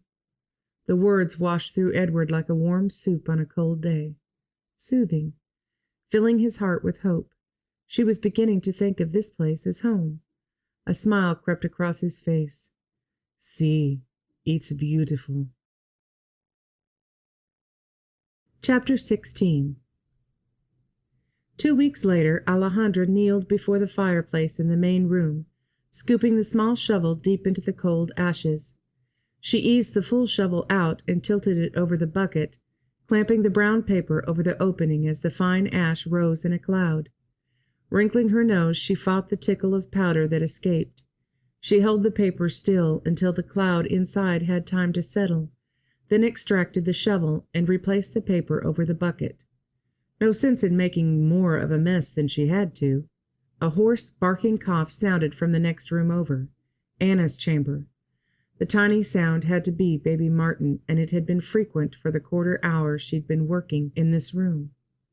Had he succumbed to the same illness Anna had been fighting the last few days? She'd said it was only a cold, but the cough that drifted from that room sounded like more than a cold. Alejandra set the shovel aside and wiped her hands on her apron as she rose to her feet. Maybe there was something she could do to help with the baby. Did Mama Sarita know of a medicina she could make to ease the coughing? She tapped on the door, but the coughing sounded again, drowning out her knocks. Pushing it open, she stood in the doorway to take in the scene. Mama Sarita paced at one end of the room, Martin propped on her shoulder as she bounced and soothed. A sniffle sounded from the bed where Anna lay against pillows with the cloth to her nose. Were her nose and eyes red from tears or the sickness? That high-pitched hoarse barking sounded again, and Alejandra's gaze shot back to the babe. His whole body racked with the noise, and after 3 coughs, he sucked in deep gasps of air. In 4 long steps she was by his side, propelled by the knot in her stomach. She couldn't stand there and do nothing while little Martin could barely breathe. What can I do to help? Mama Sarita turned, still swaying and bouncing, as she soothed the baby with a hand on his back. We should go prepare medicine. The look in Mama Sarita's eyes, along with the deep lines taking hold on her forehead, tightened the knot in Alejandra's midsection. When Mama Sarita was worried, things were bad. Tell me what to make. But instead of answering, Mama Sarita turned to Anna, whose pale skin almost blended with the white blanket wrapped around her. I'll take Martin with me to the kitchen as I tell Alejandra how to make the remedy. Anna only nodded as her teeth began to chatter. She was in a bad way, too. Alejandra grabbed a blanket from the foot of the bed and spread it over the other quilts that covered her friend. Can I do anything for you? Take care of my baby. See. Alejandra smoothed the hair from Anna's forehead and almost jerked her hand back from the heat there. I'll be back soon with broth for you. Anna didn't respond except for her shivering as her eyelids drifted shut. That pitiful barking cough sounded again from behind Alejandra, squeezing her heart. She turned from her friend and strode toward the door, motioning for Mama Sarita to follow. Once they'd traversed the short hallway to the kitchen, Alejandra spun to face her friend. What should I do? Her eyes drifted to the babe. A wheezing noise accompanied his every breath. They had to help him. Get out the largest pot and fill it with water. Stoke the stove fire with as much wood as will fit in the opening. We need the water to boil quickly. Alejandra was in motion before Mama finished speaking. The fire in the large cook stove had died to mostly white coals as she was letting it go out so she could clean the ashes. What awful timing! She balled the last of her brown paper and built a teepee of bark around it. As soon as the fire took hold, she added a small piece of dried split wood. Good, now for the pot. As soon as she had the cast iron crock full of water and settled on the front of the stove, Alejandra checked the fire and added several more pieces of wood. Alejandra. She spun to face Mama Sarita, who had draped a quilt over little Martin. It rose and fell with each raspy breath that sounded from the fabric. Ride out and find Jacob. Tell him to send for the doctor. I'll do my best to ease the babe's breathing, but he needs medicine. The knot in Alejandra's stomach grew even larger. A doctor? Just hearing the word took her back to when the doctor had tended her that awful day, when she was 12 years old. Her hand stole up to her cheek. Go. The single word kicked her into action. Alejandra strode down the hall, trying to keep her footsteps light so she didn't scare Anna. Grabbing her cloak from the peg by the front door, she slipped outside. A cold wind blasted her, but she pushed through it as she sprinted to the barn. Inside, Juan poked his head from one of the stalls. I need to borrow the palomino, she panted. The baby's sick and I need to find Jacob to get the doctor. His face clouded, but his pace quickened as he picked up a rope halter and slipped back into the stall he'd just left. A moment later he strode out, pulling the golden-colored mare behind him. I just need a bridle. I'll ride bareback.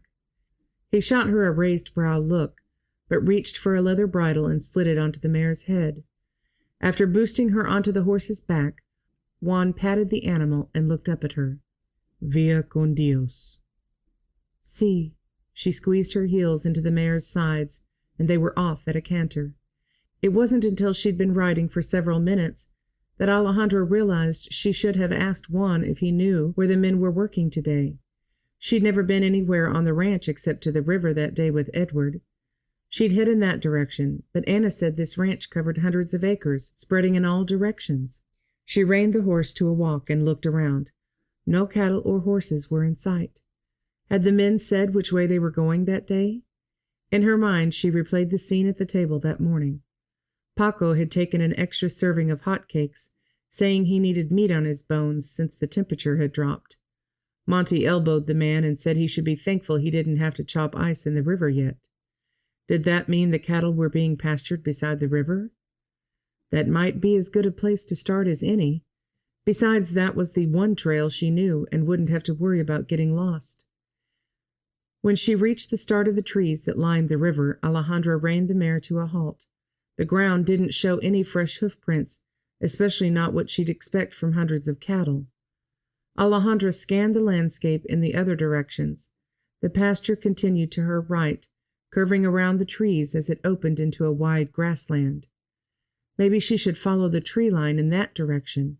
The herd could be around the bend. A single snowflake drifted down in front of Alejandra, shifting her focus to the sky above. Several more flakes floated from the low gray clouds. Perfect. After following the trees for about 5 minutes, tiny specks appeared in the distance, loosening some of the tension that spread across Alejandra's shoulders. The cattle. She pushed the mare into a run.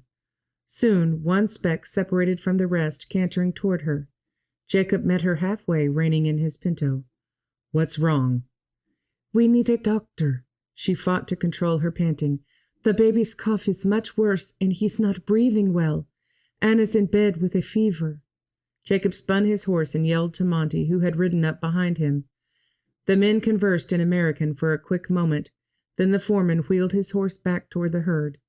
Jacob waved a hand as he kicked his horse. Come on, let's get to the house.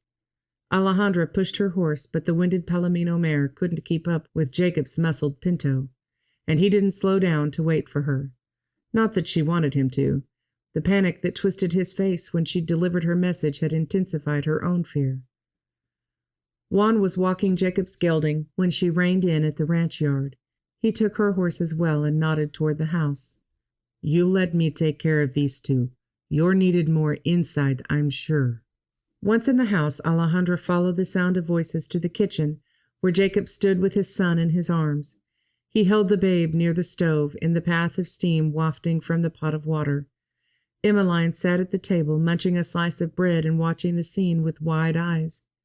If her disheveled hair told the story correctly, she must have just woken from her nap. Mama Sarita ladled something into a cup but looked up when Alejandra stepped in the room. Mija, Take this broth to Anna. You may need to feed her if the fever is too high. Over the next 3 hours, Alejandra helped where she could, flitting back and forth between Anna's chamber and the kitchen. Cool damp rags to cool Anna's burning face, as much drinking water as she would swallow, a fresh sleeping gown to replace the sweat-soaked one that clung to her. The steam finally seemed to help baby Martin breathe easier, and the intense relief that flooded her chest was mirrored in the sagging lines of Mama Sarita's face. Gracias, Dio. The older woman breathed a prayer as she swayed back and forth with the child laying against her shoulder. He'd fallen into an exhausted sleep, his back rising and falling with each ragged breath. Emmeline wasn't speaking much, but still sat at the table with blue eyes wide and the puppy in her lap, her doll clutched against her. As soon as Alejandra slid the pans of cornbread batter into the oven, she moved to the table and settled into the chair beside the girl. Alejandra stroked a strand of fine brown hair out of the child's face. "Do you smell the stew simmering, Emmy? There's nothing that smells better than a beef stew." Alejandra smiled at the girl and reached for her hand. But Emmeline climbed onto her lap, snuggling in as Alejandra wrapped both arms around the child and the dog. The warmth that flowed through her was enough to offset the coldest blizzard. Sol, disrupted from his sleep by the shuffle, opened his toothless puppy mouth in a wide yawn. Shaking his head, he looked around in that head-tilting way puppies do, then lay back down and chewed on Alejandra's hand. Resting her head against Emmeline's, she inhaled the little girl's scent. Emmeline was the first to break the silence. "Alejandra, can we pray for Mama and baby Martin?" The child's quiet words stiffened Alejandra's shoulders. Could she pray? It had been so many years, and God hadn't listened to her prayers before. Maybe he would hear those of this child. "See, I'll listen while you pray." "Dear God," Emmeline's quiet voice was muffled as she lay against Alejandra's shoulder. "Please help Mama feel better and baby Martin too. Help him not to cough any more so we don't have to worry. Thank you. Amen." Later that evening, Alejandra sat on the edge of Anna's bed while the other woman ate beef stew.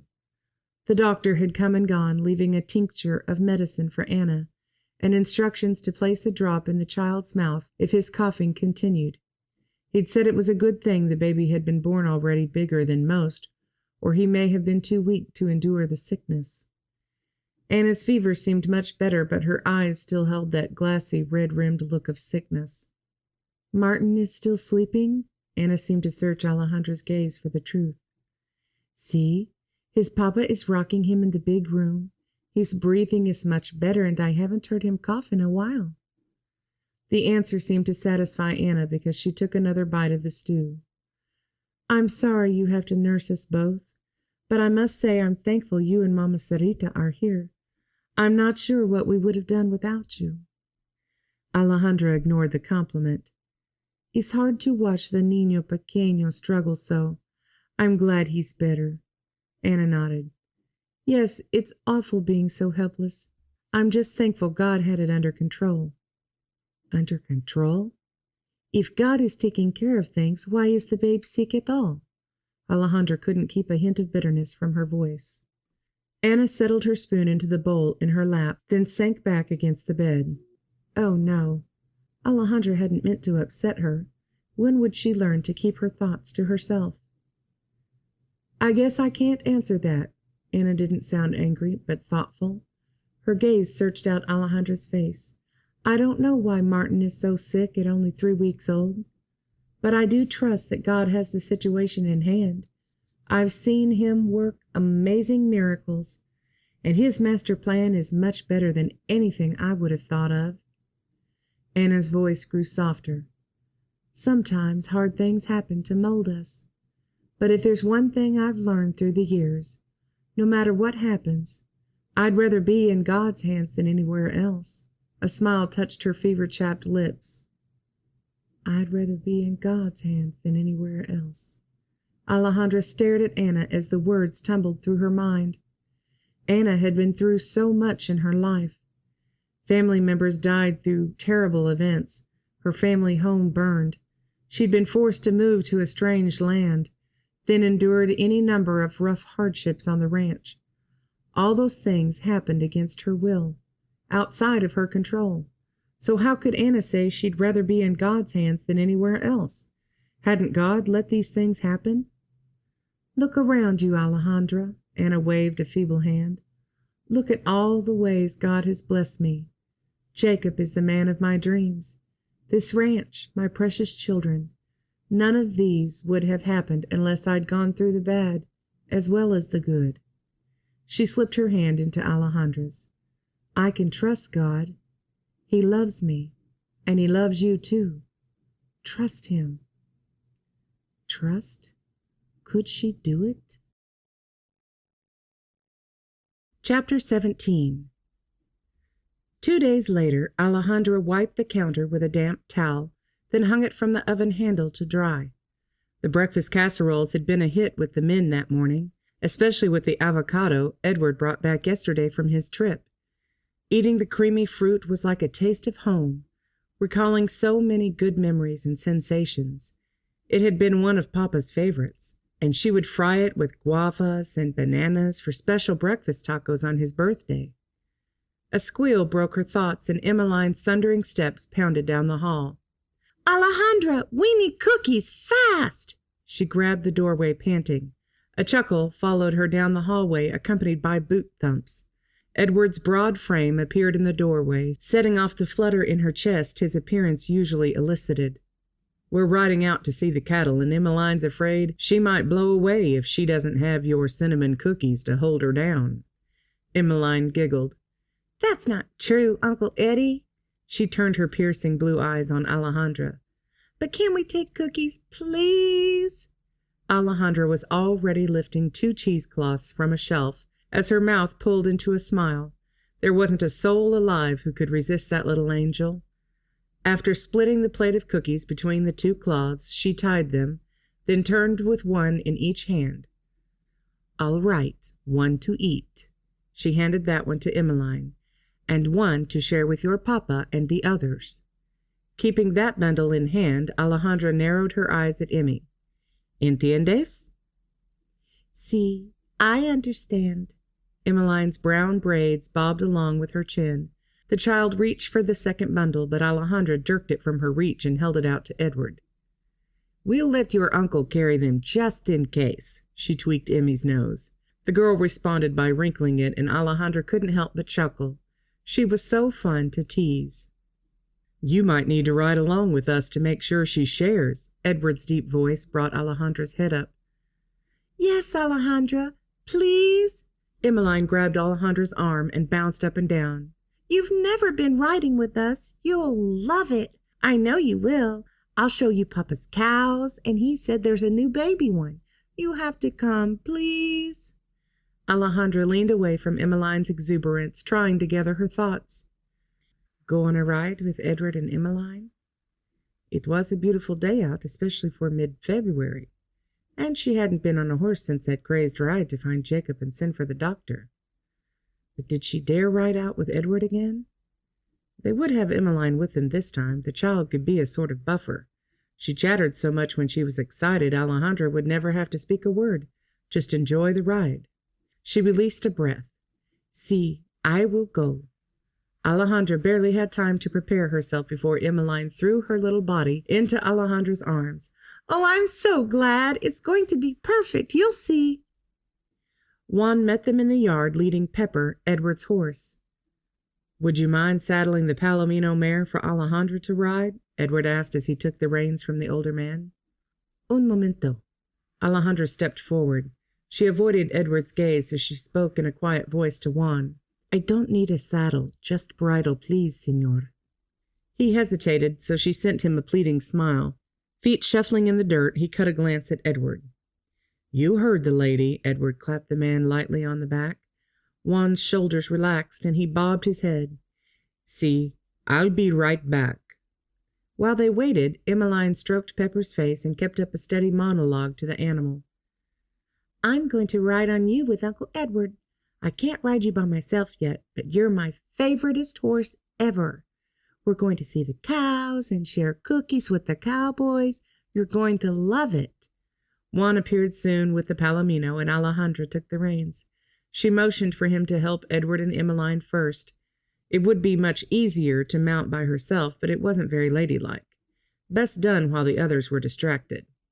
When Emmeline was settled on the gelding's back behind Edward, he secured her grip around his waist, then looked over at Alejandra. His eyes widened as he took in her position atop the mare. Then a corner of his mouth pulled, creating that dimple that always made her stomach flip. This time was no exception. She looked away so the butterflies would stop. Why did she let this man affect her so? "Goodbye, Mr. Juan." Emmeline waved and sent a beaming smile over her shoulder as they guided the horses from the ranch yard.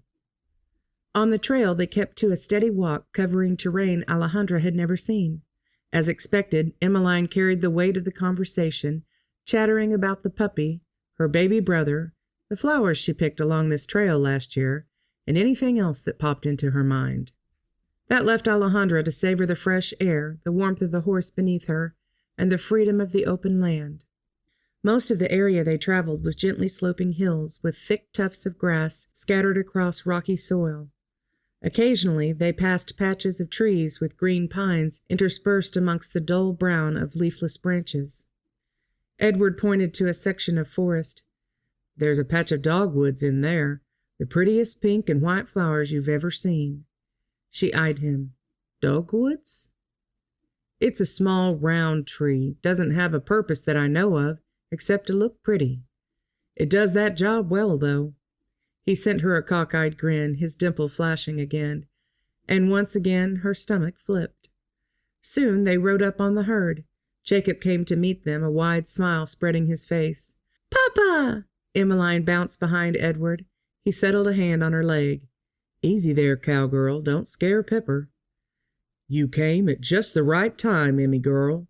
Jacob rode next to Edward's horse and scooped his daughter off the back, settling her in the saddle in front of him. "Another calf came last night, and it's ready to meet you." Emmeline beamed. "Can I see it now? We brought you cookies, too. Alejandra came to make sure I share." Jacob glanced up at Alejandra with a chuckle. "It's a good thing. Come on, little bit. Monty has something to show you first." Alejandra watched the pair ride away.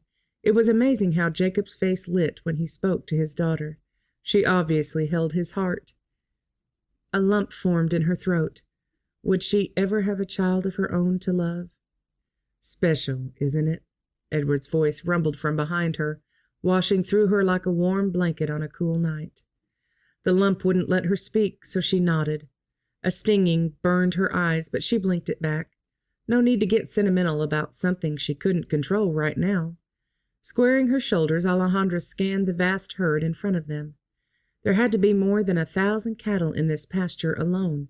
Their long horns extended so far they looked almost too heavy for the animals' gangly bodies. Although these cattle seemed a little more filled out than those at Rancho Las Cuevas. "Shall we ride over and see the new calves?" Edward eased his horse up beside hers. "See." Alejandra guided her horse into step behind his gelding as they worked their way around the edge of the herd. "In the early days after I started riding with the cowpunchers, Monty saved my hide from a wild cow right over there." He pointed toward a stand of forest a stone's throw from them. Underbrush grew thick between the tree trunks, giving it a dark, ominous appearance. "A wild cow?" She turned a raised brow on him. One side of his mouth pulled. "Well, she wasn't wild by nature. She was one of the ranch stock, but she'd caught her horns in some vines and had been fighting against them for hours. When I rode up on her, she was mad enough to spit in the devil's face. She raised such a fuss her horns finally came loose. She decided to take her displeasure out on me and my horse, but the fool mare wouldn't stay around for it, left me in the dust, and that's where I'd still be if Monty hadn't come along with some fancy roping." A light danced in Edward's brown eyes as he finished the story. He was so handsome, especially when his smile reached his eyes, and those dimples, muy guapo. In moments like this, it was hard to remember why she didn't like him. "The filthy blackguard should be holed up just over this cliff." Edward's muscles tightened at the growled words from the fellow ranger riding behind him. This was it. They'd already nabbed the man's 2 accomplices, who'd helped him pull off the 5 bank robberies, and now this was the end of the line for old Blackie. Leaning forward in the saddle, Edward did his best to assist his horse as they climbed a steep, rocky embankment. Pepper was usually sure-footed, but this hill would be a challenge for any mount.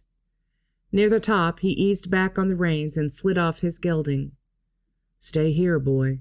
He kept his tone low as he tied the animal to a short pine tree. Extracting his Winchester from the sheath on his saddle, Edward crept the remaining distance to the top of the ridge. Townsend stayed close behind him as they sidled to a boulder that would offer some cover. They had to get the drop on this guy. Edward scanned the valley below.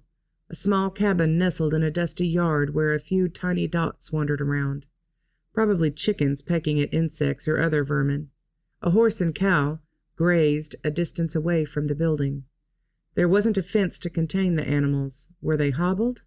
It was too hard to tell from this distance. The cabin door opened and Edward's muscles tightened down his back and shoulders, but instead of a man with bushy black hair and pale white skin, a little girl stepped out. She couldn't be more than 5 or 6, Emmeline's age. His stomach clenched. Did Blackie have a daughter? As he watched, the girl stopped to pet a cat that appeared from around the side of the cabin. Then she proceeded toward the edge of the yard where the tree line began. Was there a creek inside the woods where she fetched water? That seemed to be the case, because she reappeared moments later, her body tilting to one side under the weight of the full bucket. After the child disappeared back inside the cabin, all fell silent in the clearing below. Minutes dragged on, but Edward and Townsend stayed motionless behind the rock. They had to get a better idea where Blackie was before they could put a plan together. The presence of the horse grazing in the distance seemed to indicate he was here, unless he kept more than one horse, but the sorry condition of the meager dwelling made that seem unlikely. Of course, the man did have plenty of loot from his share of the bank robberies. The door below opened again, and this time a woman appeared on the stoop. Her black hair glistened in the afternoon sun, and her tanned skin almost blended with the brown of her work dress. She carried something in her apron and stopped at a stump about 20 feet from the cabin. Emptying her apron onto the stump's top surface, her hands moved back and forth over the items, but from this distance it was impossible to see the details. After a good 5 minutes of watching the woman work with her project, Edward turned to his partner and spoke in a whisper. "Maybe I should go down and talk to her. Say I'm passing through and ask for a bite to eat. That might flesh out Blackie if he's inside, and you can cover from up here." Townsend's grizzled face scrunched as he looked back at the scene below. Edward did the same and waited a long minute before Townsend responded. The older man was a seasoned ranger with good instincts, and sometimes instincts took time to interpret. "Might not be a bad plan if we play it right. Could be better than waiting up here all night." Another pause. "But I should be the one to go down. You're a better shot from this distance." His eyes crinkled a bit at the edges as he met Edward's gaze. Edward glanced again at the scene below. He probably was the better sharpshooter. But could he send Townsend down into a possible trap? The woman working peacefully next to the stump didn't feel like an ambush. He sighed. "All right." As his partner wove his horse down the hill, Edward kept his gun pointed toward the cabin. There was so much ground to cover down there. He scanned the area with both eyes.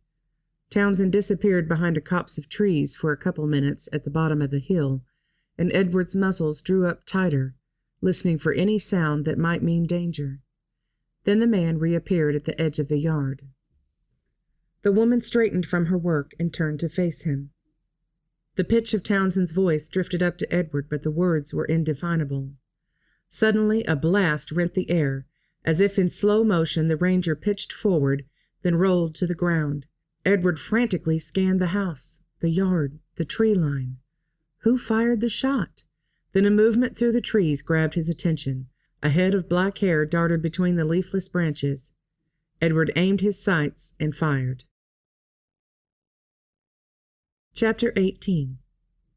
Between the branches below, Edward glimpsed the black-haired man's hands rise to his chest. Then he dropped to the ground. Edward scanned the woods again. The yard, the cabin. Were there any others lying in ambush? No movements aside from the slamming of the cabin door as the woman disappeared inside. Was it safe to go down? Probably not, but he had to get to Townsend. The man writhed on the ground, clutching his shoulder. He may not last long without care. Edward needed to be down there. He held his Winchester at the ready as he wound his way down the hill. Nearing the site where Blackie had fallen, Edward slowed. No movement appeared through the trees. He crept toward the body, lying face down among the decaying leaves. No movement there either. With a boot, he rolled the man over. A wide-eyed, glassy gaze stared up at him from a pale face. The man's thick black curls spoke of his Italian ancestry, while the almost white skin was said to have come from the Swedish relatives on his mother's side. Edward leaned down to touch the robber's neck. No blood thumped through his veins. Straightening, he stared at the man, swallowing past the lump in his throat. No matter how many innocent people the skunk had threatened at gunpoint, he'd still had a mother and father who likely loved him. A faint groan broke through the woods. Edward spun and crept toward the sound. As he pushed the branches aside and peered into the open yard, Edward's focus fell on Townsend, still lying prone on the ground. The dark-haired woman kneeled over him, pressing a cloth to his shoulder. Townsend groaned again, and Edward stepped into the clearing, his rifle aimed toward the woman. "Get back," he growled. He'd never had to point his gun at a woman before, but a fellow ranger's life might be at stake. Her dark eyes stared at him without fear, and she didn't move from her position by Townsend's shoulder. "He is much bleeding," she spoke with a heavy Spanish accent, but her words were understandable. Edward sidled in a wide arc around them both, easing closer so he could see his friend. She lifted the cloth and peered at the exposed flesh of the man's shoulder. Somewhere along the way his shirt had been opened to reveal the wound, likely at the hands of this woman. "The bullet went in the back and came out here." She dabbed the blood that seeped out so Edward could see the penny-sized hole in the man's shoulder. Her explanation made sense. She leaned back and rose to her feet, and Edward refocused the rifle's aim on her. The woman didn't acknowledge the gun, but instead turned toward the house. "I will get whiskey to clean the wound." The words drifted over her shoulder as she marched to the cabin. She had nerve, he'd give the woman that. How many rifles had been pointed at her in the past? He lowered his Winchester. But she'd been staying in Blackie's cabin. He couldn't afford to trust her yet, or he might end up like Townsend, on the ground with a bullet through his back. Townsend groaned again. Edward stepped next to the man and crouched, but kept his gaze and rifle pointed toward the cabin. "You gonna make it?" The ranger gripped his wounded shoulder. "Hurts like fire." "We'll get you bandaged, then head out of here to a doctor." Edward rested the gun across his legs, then quickly stripped first his jacket, then his shirt. It was the closest thing to a bandage he had. Before he could get his coat back on, the cabin door opened and the woman reappeared. She carried a clay jug in one hand and a stack of cloths in the other. He grabbed the rifle, scrambled to his feet, and stepped back.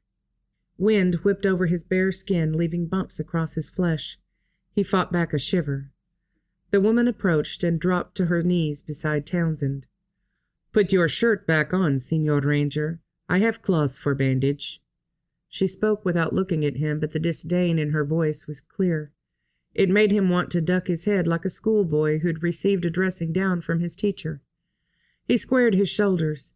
He was a Texas Ranger and didn't bow in shame to anyone in the state. But even as the thought stiffened his spine, he had the rifle in a grip between his knees and fumbled for the sleeves of his shirt. "He has lost blood," the woman spoke as she peered under the bloody cloth over Townsend's wound. Then she uncorked the jug and slipped an arm under the man's head.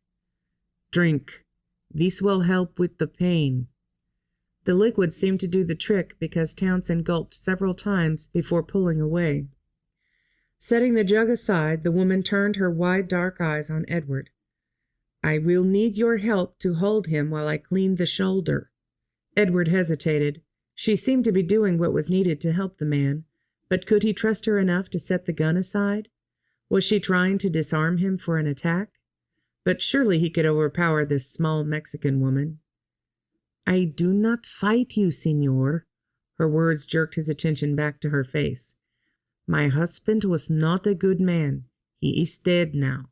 I wish only to live peacefully here with mi hija."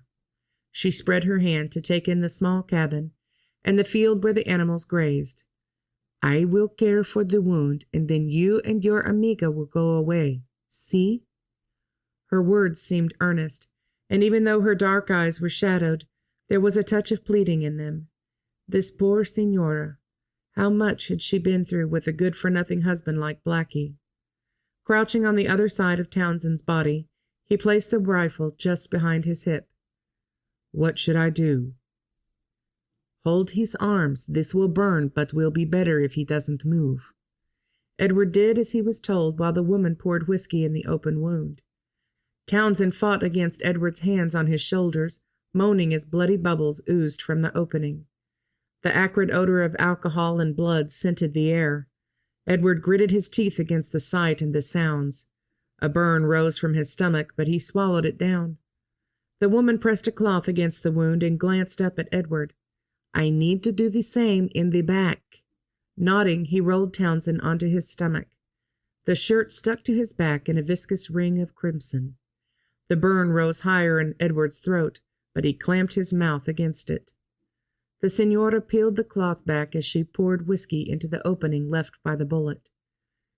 This one was larger, closer to a $50 size. Townsend fought against the pain of the rancid liquid, but his efforts weren't as strong this time. His face had blanched almost white. "God, don't let me lose him." Within a few more seconds, the woman had clean cloths pressed in the wound and a longer bandage positioned over Townsend's shoulder. They rolled him to his back again, and she tied the man's injured arm in a sling. Edward pressed 2 fingers against his partner's neck below his jaw. A steady beat thrummed there. Maybe they'd be able to leave today after all. He raised his gaze to the man's face and found him watching every movement. "Just get me to town where I can rest up a day. Then I'll be fine." Townsend's voice was weak, but at least he was coherent enough to make sense. Turning to study Townsend's horse grazing at the edge of the yard, Edward scrambled for a plan. He needed to get them both back to town along with Blackie's body. And then another thought struck him. He looked over at the woman, Blackie's widow. "We need to take your husband's body back to town, ma'am. Would you and your daughter like to come with us?" As he suspected, she shook her head. "No, our place is here." An unexpected lump stuck in his throat. Scanning the dusty yard, he swallowed. This place would be plenty of hard work for a strong man, much less a tiny woman and child. "We've managed without help for years, Señor Ranger. It is no different now." Had she read his mind? Edward turned to meet her gaze. The stubborn set of her jaw formed a stark contrast to the tired lines around her eyes. His chest squeezed. Something about her clutched at him like an aching memory. Alejandra had that same stubborn jaw when she first came to the ranch, and more than once her eyes had glistened with the same pain and fear reflected in this woman's gaze. The memory spurred an urgency within him. He had to see Alejandra. He turned back to the woman. "Is there anything you need from your husband's body before I load up? Would you like to pay your respects?" She shook her head. "Can I help with anything here before we leave?" He scanned the yard.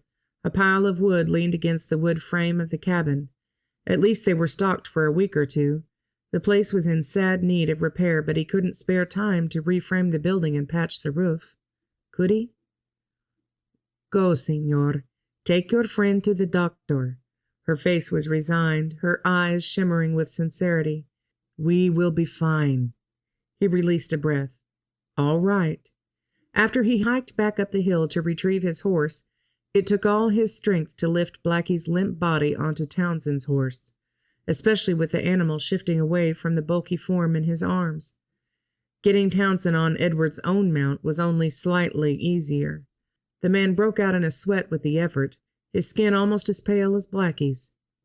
"Stay with me, partner. Edward swung up behind the man, then reached for the reins to the other horse the señora held for him. "You want to take whiskey for him?" She nodded toward Townsend as he doubled over the saddle horn. Should he? It should only take a few hours to reach town, and how much could a few occasional sips help the man? No, gracias. The little girl crept up behind her mother, and the woman stepped back to join her. He couldn't help but stare at the two of them, the little girl so much like Emmeline, and the brave young mother so much like Alejandra. And now they were completely alone, widowed and fatherless. And he'd been the one to make them that way.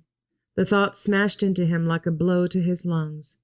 Anger sluiced through him, fury at Blackie for being the despicable skunk he'd been, and at himself for leaving these women alone and helpless. Sure, he'd been doing his job, killing the desperado, but had he ever done anything to help the family members left abandoned by the bloodshed at his own hands? Why did he do this job? To help people? That was what he told himself. But was that really what drove him every day? Or was it the need to prove himself? But at what cost? Alejandra wouldn't come near him as long as he wore the badge. Was it really worth it? The country needed rangers like Townsend, men who could handle the rough parts, even take a bullet and keep fighting against the lawless. But he was tired of putting his life on the line every day for a selfish goal, tired of leaving his family, sometimes for weeks at a time, and he wanted Alejandra to trust him. Nodding in farewell to the woman and child, Edward nudged his horse forward. Once he dropped these men at the first town, he was headed to headquarters in Austin to resign his commission. His rangering days were over. Chapter 19.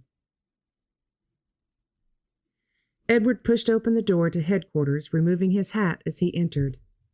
He strode toward the simple desk that stood like a guard in front of the corridor to the offices. Nodding to the man with the handlebar mustache who sat behind it, he asked, "Captain Peake in his office?" The man reached for the pocket watch at the top of his vest pocket. "Yes, but he has an appointment in 5 minutes." "I shouldn't need longer than that." Edward skirted the desk and strode down the hall to the second door on the right. Before he could knock, it swung open. Captain Peake lifted a brow at Edward's raised hand, but stepped aside and swept a hand for Edward to enter. "Come in, Stewart. I was just about to wire you. I need you to lead a company of rangers to bring in the Garza gang." "The Garza gang, sir?" The captain paced as he spoke. "We think there are 7 or 8 in the group, and they've been terrorizing the country from Nuevo Laredo almost to San Antonio. They've robbed 2 stages, killed all the passengers, and burned at least a dozen homesteads, torturing the families before they killed them." The man whirled and leveled his gaze on Edward.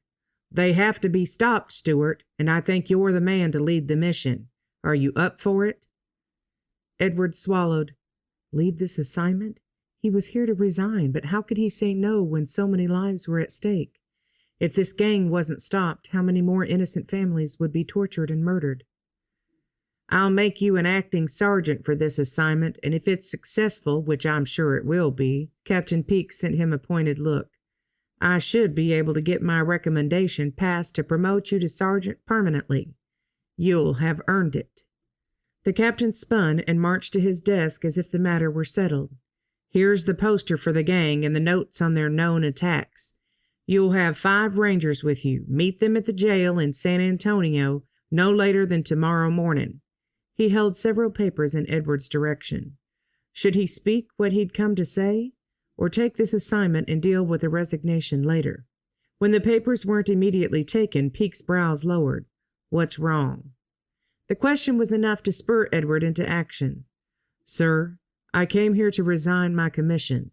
I'll take this last assignment if you need me to, but then I'll have to bow out. It's been a pleasure to serve under you, though, Captain." Captain Peake stroked a hand over the coarse gray hair of his beard. "I'm sorry to hear that, Stewart. You planning to settle down?" Edward met the man's softened gaze. "Maybe so." The captain stepped around the desk and clapped Edward on the back as he handed him the papers. "I hope she's worth it, son. The Rangers will miss you." 2 days later, Edward stretched out on his saddle blanket under a cloudy night sky, weariness weighting his bones.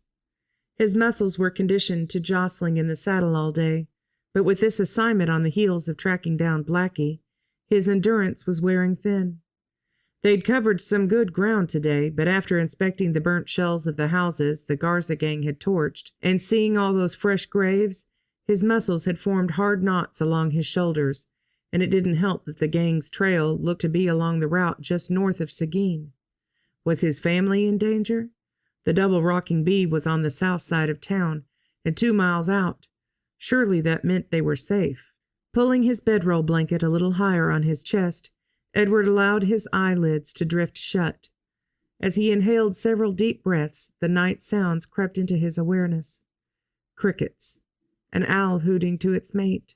This would be a nice evening to sit on the front porch of the double rocking bee and enjoy the animal noises, with Alejandra beside him. The familiar pang tightened his chest. She permeated every thought, every action. What would she say about his change of vocation? The thought almost pushed him upright. What would he do for a living now? Go back to work for Jacob? In some subconscious region of his mind, that's what he must have been planning.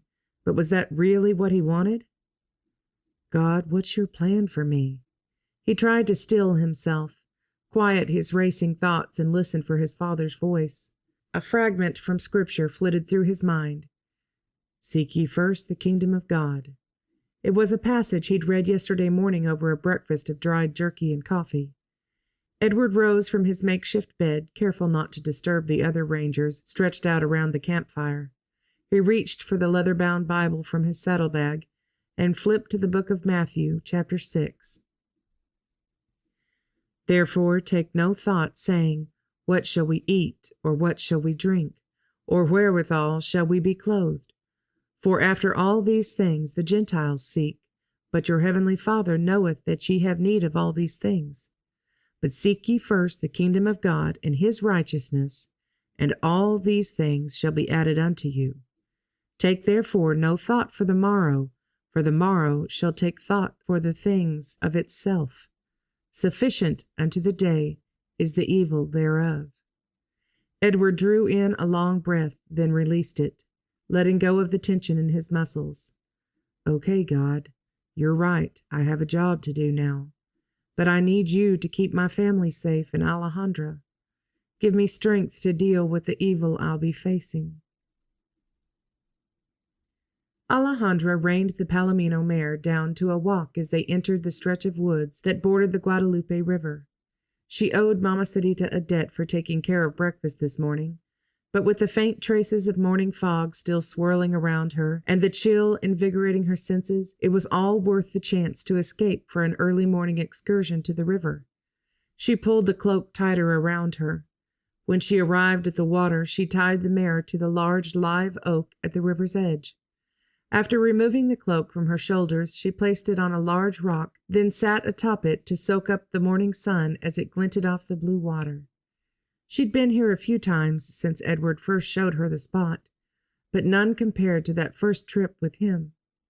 What was it about Edward's presence that made the little things come alive for her? He was a mystery. Despite everything she'd learned to associate with men that wore a badge, Edward was different. He'd proven his kindness so many times, and not just kindness to her, but also to Anna, little Emmeline, the tiny Niño, Mama Sarita, even the care and concern he'd given the little runt puppy, Sol. All the vaqueros seemed to respect him. Did that mean she could trust Edward too? Bumps raised on the back of her arms. Could she trust a man who wore a badge? What if he hurt her like the other soldiers had? Only this time, if the longing in the chest meant anything, it would be her heart left scarred, not her face. A horse nickered softly behind her. She turned toward the sound, but a hand clamped over her mouth, jerking her head back. What in the world? Fear shot through her. Before she could get her bearings, another arm gripped her waist in a vise, holding her arms tight to her sides. As the hands dragged her backward off the rock, she fought to scream, but the sound strangled in her throat. And then she was surrounded. Men everywhere. Dark-skinned Mexican men, binding her hands in front of her, stuffing a filthy rag into her mouth and tying it tight. They held her feet so she couldn't kick out, while one after another leered in front of her, touching her cheeks, her neck. One man ran a hand all the way down her side, saying things more vile than she'd thought possible. "Oh, God, don't let them do such things." Without warning, she was jerked off her feet and hauled like a limp sack draped over a man's arm. The muscled hold across her body and the gag sealing off her mouth brought back a wash of memories. Nightmares she'd fought against for years. The last time she'd been bound like a criminal and carried by a rough soldier. The most awful day of her life. Would this experience be even worse? Dangling in this precarious position over the man's arm, her legs were free. She used the opportunity to its full extent, striking hard with her boots into any flesh she could reach. The man swore. Suddenly she was flying through the air, tossed like a tortilla over his shoulder, her legs clamped together under the man's arm. She couldn't move now, could barely breathe with the weight of her body pushing down on her chest against the desperado's back and the rag over her mouth. After a few more jouncing strides, she was hoisted away from him and tossed up into a saddle. She landed hard on the leather-wrapped horn, searing lightning bolts shooting through her body. Again, an arm clamped around her midsection as the man in the saddle behind her held tight.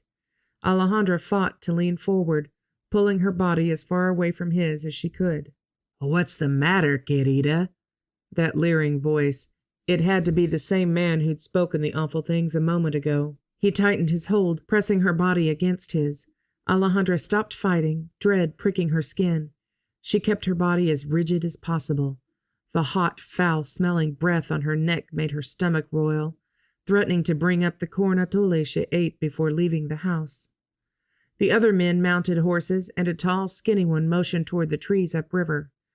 The rest fell into line behind him, weaving through the trees at a fast walk, sometimes breaking into a trot when the foliage wasn't as dense. The chill of the morning was worse in the woods, and Alejandra fought against the shivers that threatened. Why had she taken her cloak off? There were 3 riders ahead of her, and she'd only gotten a glimpse of the others, but maybe 2 or 3 behind. They rode through the woods for what seemed hours, branches smacking Alejandra's face and arms, while the riders ahead pulled them back. One particular whack on her jaw stung longer than the others, and a trickle of moisture itched as it crawled down her face. With her hands bound, the best she could do was wipe it against her shoulder, leaving a large red smear on her beige shirtwaist. At last they broke through the edge of the woods and turned onto a road. The man in the front called, "Cisco!" and the horse just ahead of Alejandra left the line and trotted up to the leader. The men shared a few terse comments, then Cisco spurred his horse and took off ahead of them at a canter. The men settled into a quiet line again, the horses clomping at a steady trot on the narrow road. With the mid-morning sun shining down, Alejandra finally began to thaw. She craned her neck both directions, trying to find a landmark that might place their surroundings. Only trees lined both sides of the road. It wasn't a path she'd ridden before. Were they moving away from Seguin? Surely if they were headed toward the town, they would have been there by now. So were they riding toward San Antonio? Moving upriver meant they were going north, right? But she hadn't seen the river since they first captured her, so she really had no idea which way they were headed. About an hour later, a shrill whistle pierced the air, and then the leader motioned toward the trees on their right side. The group merged into the woods, weaving away from the road for a minute or two before the leader barked an order, and they reined their horses back in a single-file line. They seemed to be riding in the same direction as the road now, so why had they left it? The whistle must have been a sign from the scout sent ahead. Did that mean other travelers were headed her direction? Alejandra's heartbeat sped at the thought, desperation driving it harder. They were far enough from the road that any faint noise she made through the gag would never be heard, and she couldn't risk angering these men until she had a plausible opportunity for escape. She'd have to keep her eyes open, somehow come up with a plan. As if he could read her mind, the man's burly arm around Alejandra's waist tightened. The gravelly voice spoke in her ear. "Don't even think about it, señorita. You are mine until I am through with you." His thumb sneaked up to stroke the swell of her side. She tensed, jerking away from his touch. He chuckled before sliding his hand back to her waist. An icy prickle shot down Alejandra's spine. She had to find a way of escape. Chapter 20. They didn't stop for lunch, but rode for hour after long hour, sometimes on the road, sometimes through the forest. Hunger gnawed at Alejandra. It had been a long time since that simple mug of atole before dawn. Her stomach let out a loud growl, and she felt her jailer shift behind her. He pulled a fistful of thick jerky slices from his saddlebag. With a yank that almost snapped her neck, he pulled the gag out of her mouth so it hung loose above her shirt collar. She couldn't stop a moan as her bound hands crept up to touch the raw skin around her lips. He pushed a chunk of meat into her hand, and Alejandra scrambled to catch it. If it fell to the ground, he probably wouldn't stop to pick it up or give her a second piece. The man ripped off a bite of another with his teeth. He chomped like a cow chewing corn, smacking his gums in a way that grated on her nerves. She stared at the piece of dark beef in her hand. The thought of eating food from the hand of these foul men took away her hunger, especially with the noises emanating from the rude bull behind her.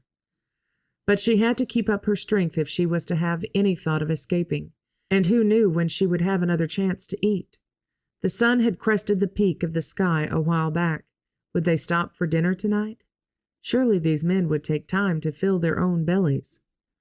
Eyeing the meat again, she bit off a corner, or tried to. It was more salt than anything, but she had to saw the hardtack back and forth a few times before her teeth finally broke through. She didn't hurry through the meal, but after a few bites her stomach remembered its hunger. She fought the urge to scarf down the rest, forcing herself to chew every bite fully. If nothing else, it gave her something to do while time passed and kept him from putting the gag back in place. The moment she put the last piece in her mouth, though, the desperado behind her yanked the dirty cloth back over her chin.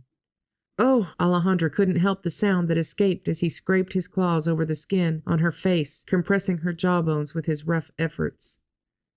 At last he must have been satisfied with the gag, because his hand trailed back down to her waist, lingering over everything it touched on the way down.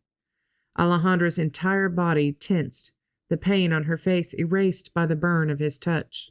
Rage coursed through her veins, and it took every bit of self-control to keep herself from wrenching out of his arms.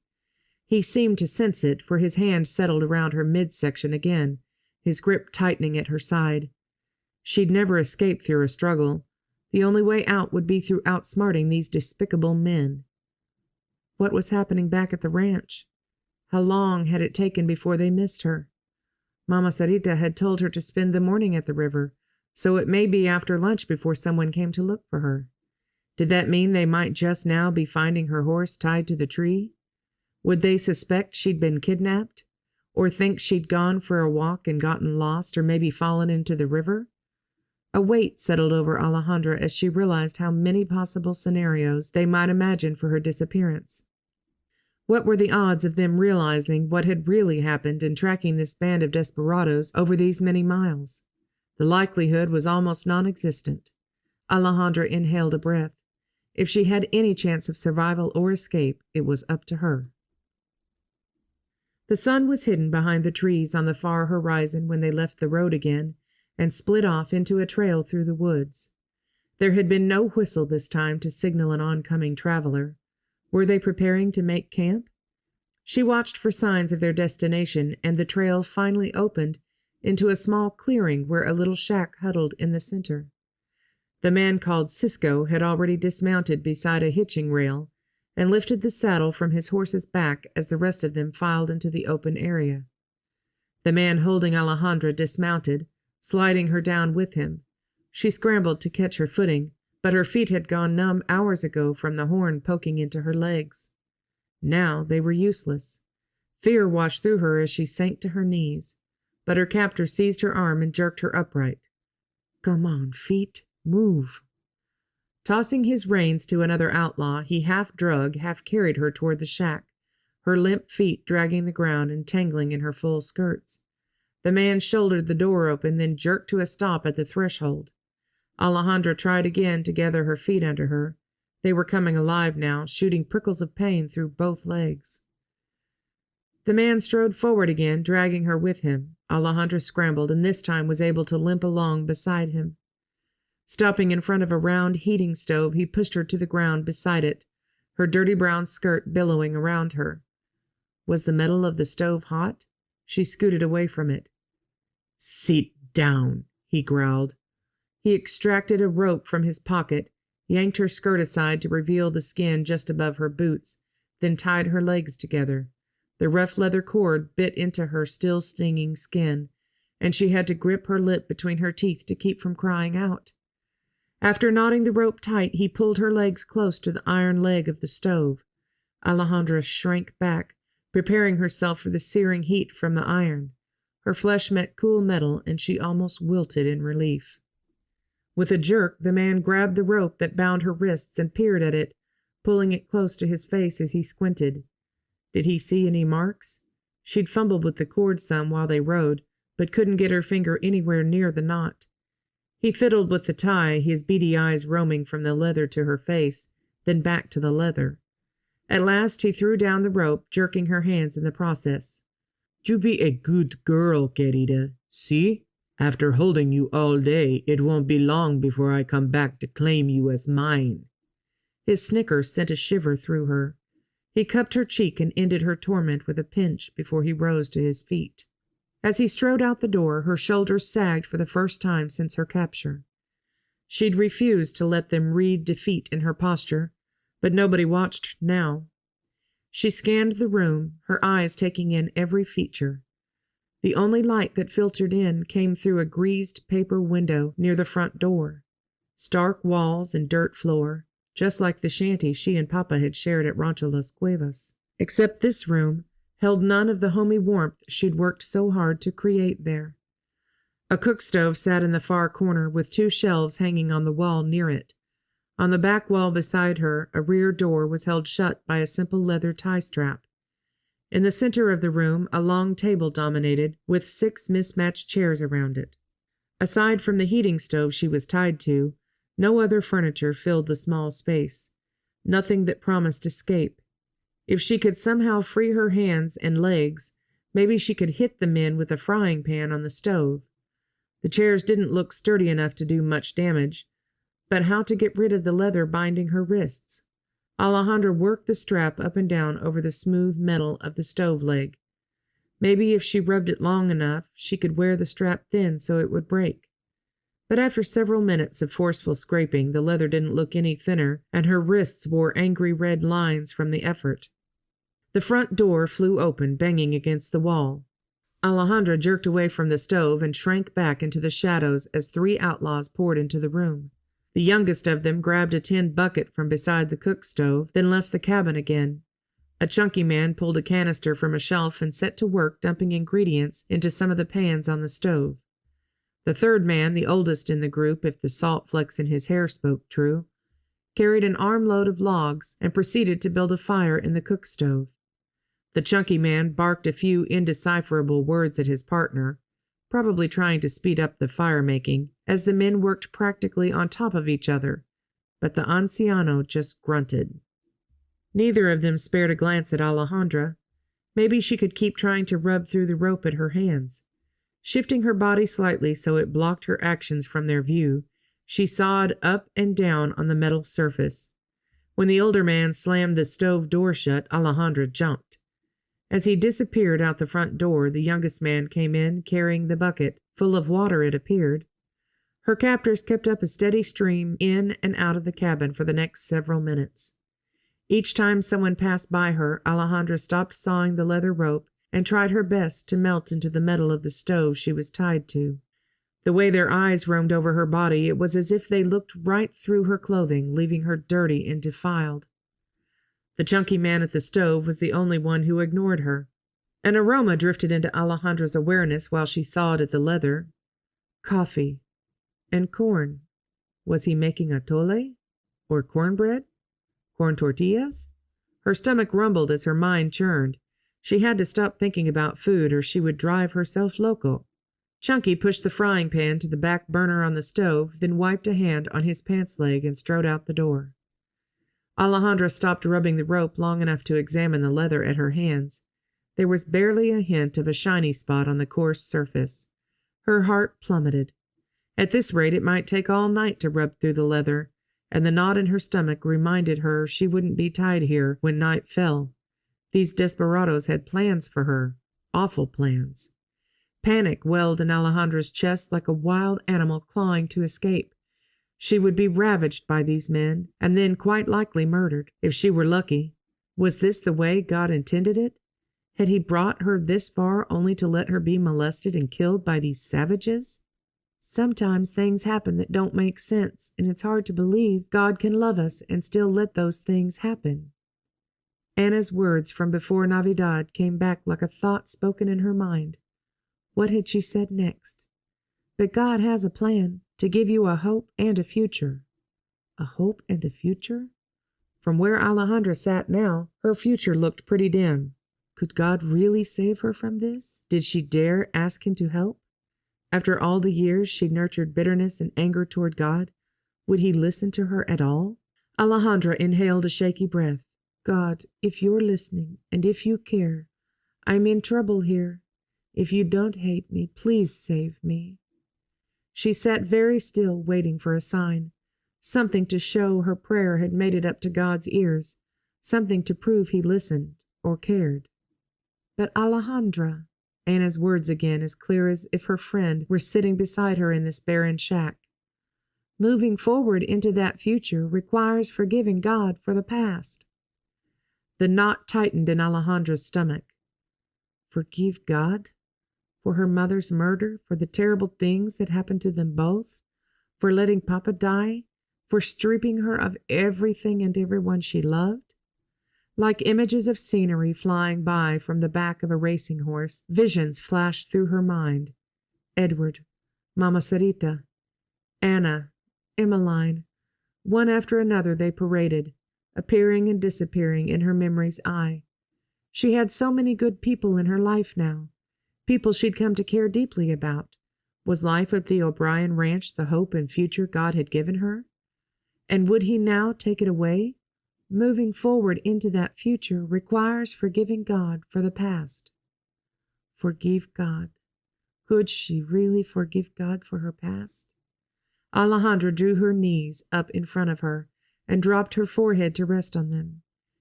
This rock of bitterness in her heart had grown so large, the ache of it radiated through her body. She was tired of fighting, tired of hating, tired of trying to control, tired of running. God, I'm sorry. I don't know what's right anymore. I've blamed you for all the bad. I don't understand it, but I'm tired of hating you. Can you forgive me? Will you help me? I want that hope and future Anna says you have for me, and I want to be on your side.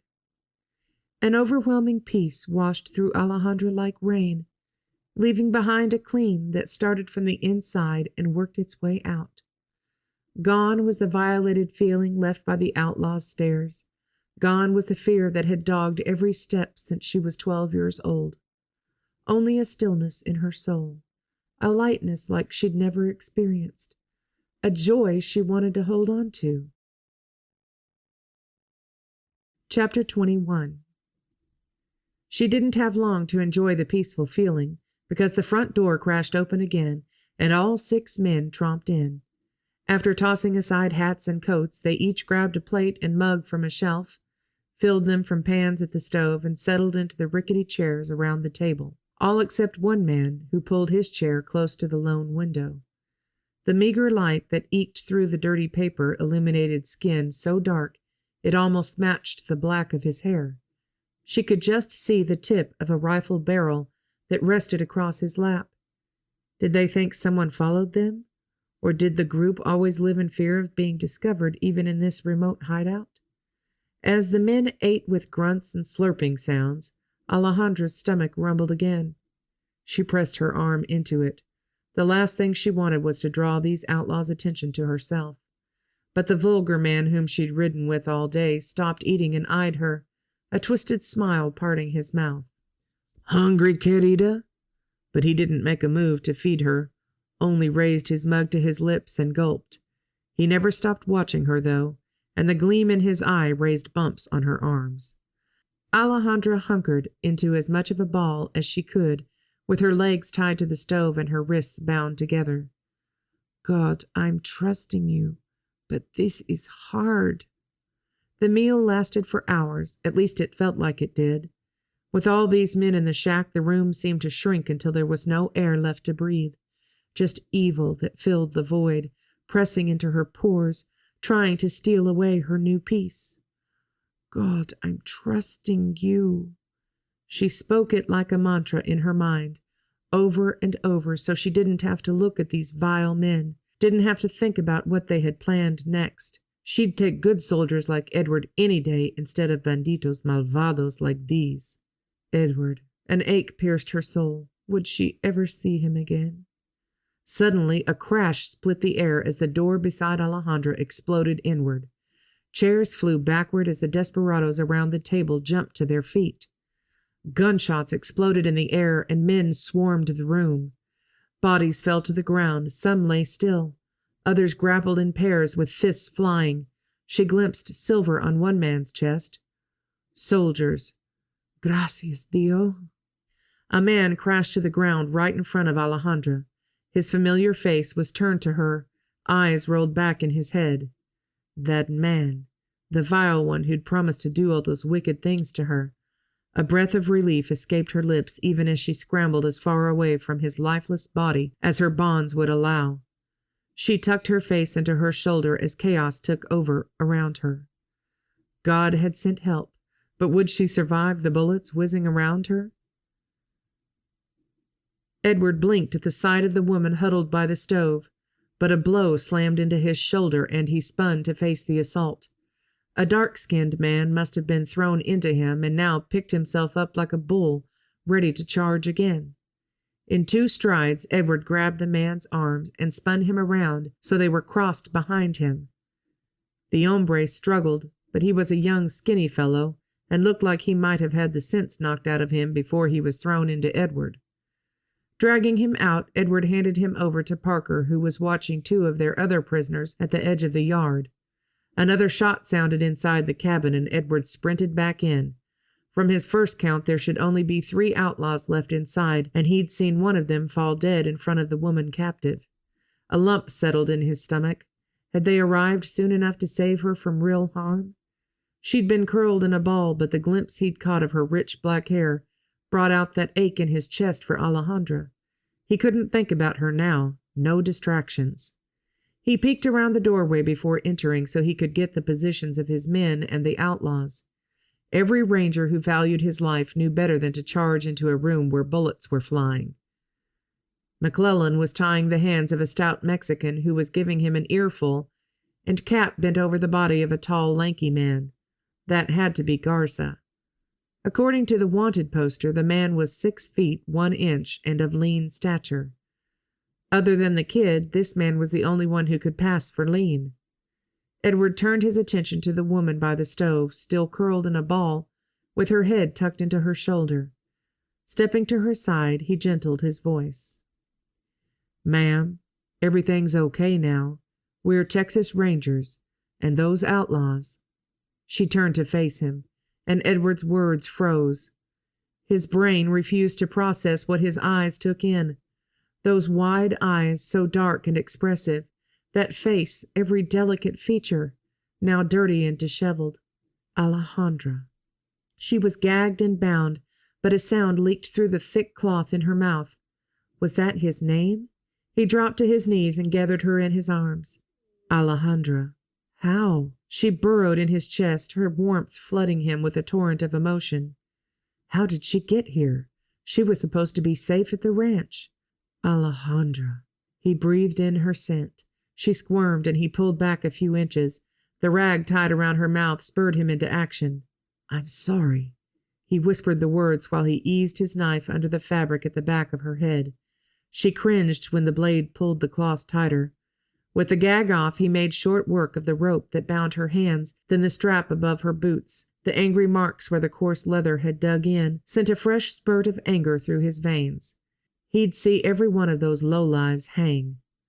The moment Alejandra was freed, she turned to face Edward and catapulted into his arms. The force almost knocked him backward, but he caught himself and folded her in his body, so tight. Oh God, thank you. She's alive. But how did she get here? What had they done to her? He'd get those answers soon. But for now, nothing mattered more than holding her. Alejandra. How was it possible to love this much? Alejandra pressed deeper into Edward's embrace. With every breath she inhaled him, his strength, his security. Resting her head against his chest, she settled into the steady drum of his heartbeat. He was here. He'd saved her. Or rather, God saved her. Gracias, Dios. Muchas gracias. A smile pulled at Alejandra's mouth, and she snuggled deeper into Edward's hug. Her eyes drifted closed. He tightened his hold, and the soft touch of his lips caressed the top of her head. Alejandra. His whisper was the sweetest sound she'd ever heard. Before she was ready, he loosened his grip and leaned back to look at her. With his free hand, he lifted her chin so he could see her face. The gentlest of touches. What happened? How did you get here? The question brought back the whole awful ordeal in a frightening blur. She bit her lower lip to stop it from trembling. Here in Edward's arms, with God on her side, she was safe. I went to the river this morning, and they found me there. They tied me so I couldn't run or cry for help. We rode all day until we reached this place. Did they hurt you? Edward's voice thickened so much, the last words seemed to strangle him as they escaped. Alejandra swallowed, her eyes dropping to the buttons marching down his shirt. For a moment her heart relived the filth of their stares, and bumps rose on her arms. If you had not come, Her words were barely more than a whisper. Edward's hand slid from her chin to her cheek, cradling it in the warmth of his work-roughened fingers. Her gaze wandered up to his, and the emotion there was her undoing. Those brown eyes pooled with concern. Moisture rose into her own eyes, stinging her throat as it traveled up. She nibbled her lip to keep the liquid at bay, but a single tear broke through her barrier. Edward's thumb swept it away, and he lowered his forehead so it rested on hers. I will never let them hurt you again. His words were a breathy whisper, a fervent promise. His chest vibrated with each passionate sound. His head came lower, and his mouth claimed hers, sealing the promise he'd spoken.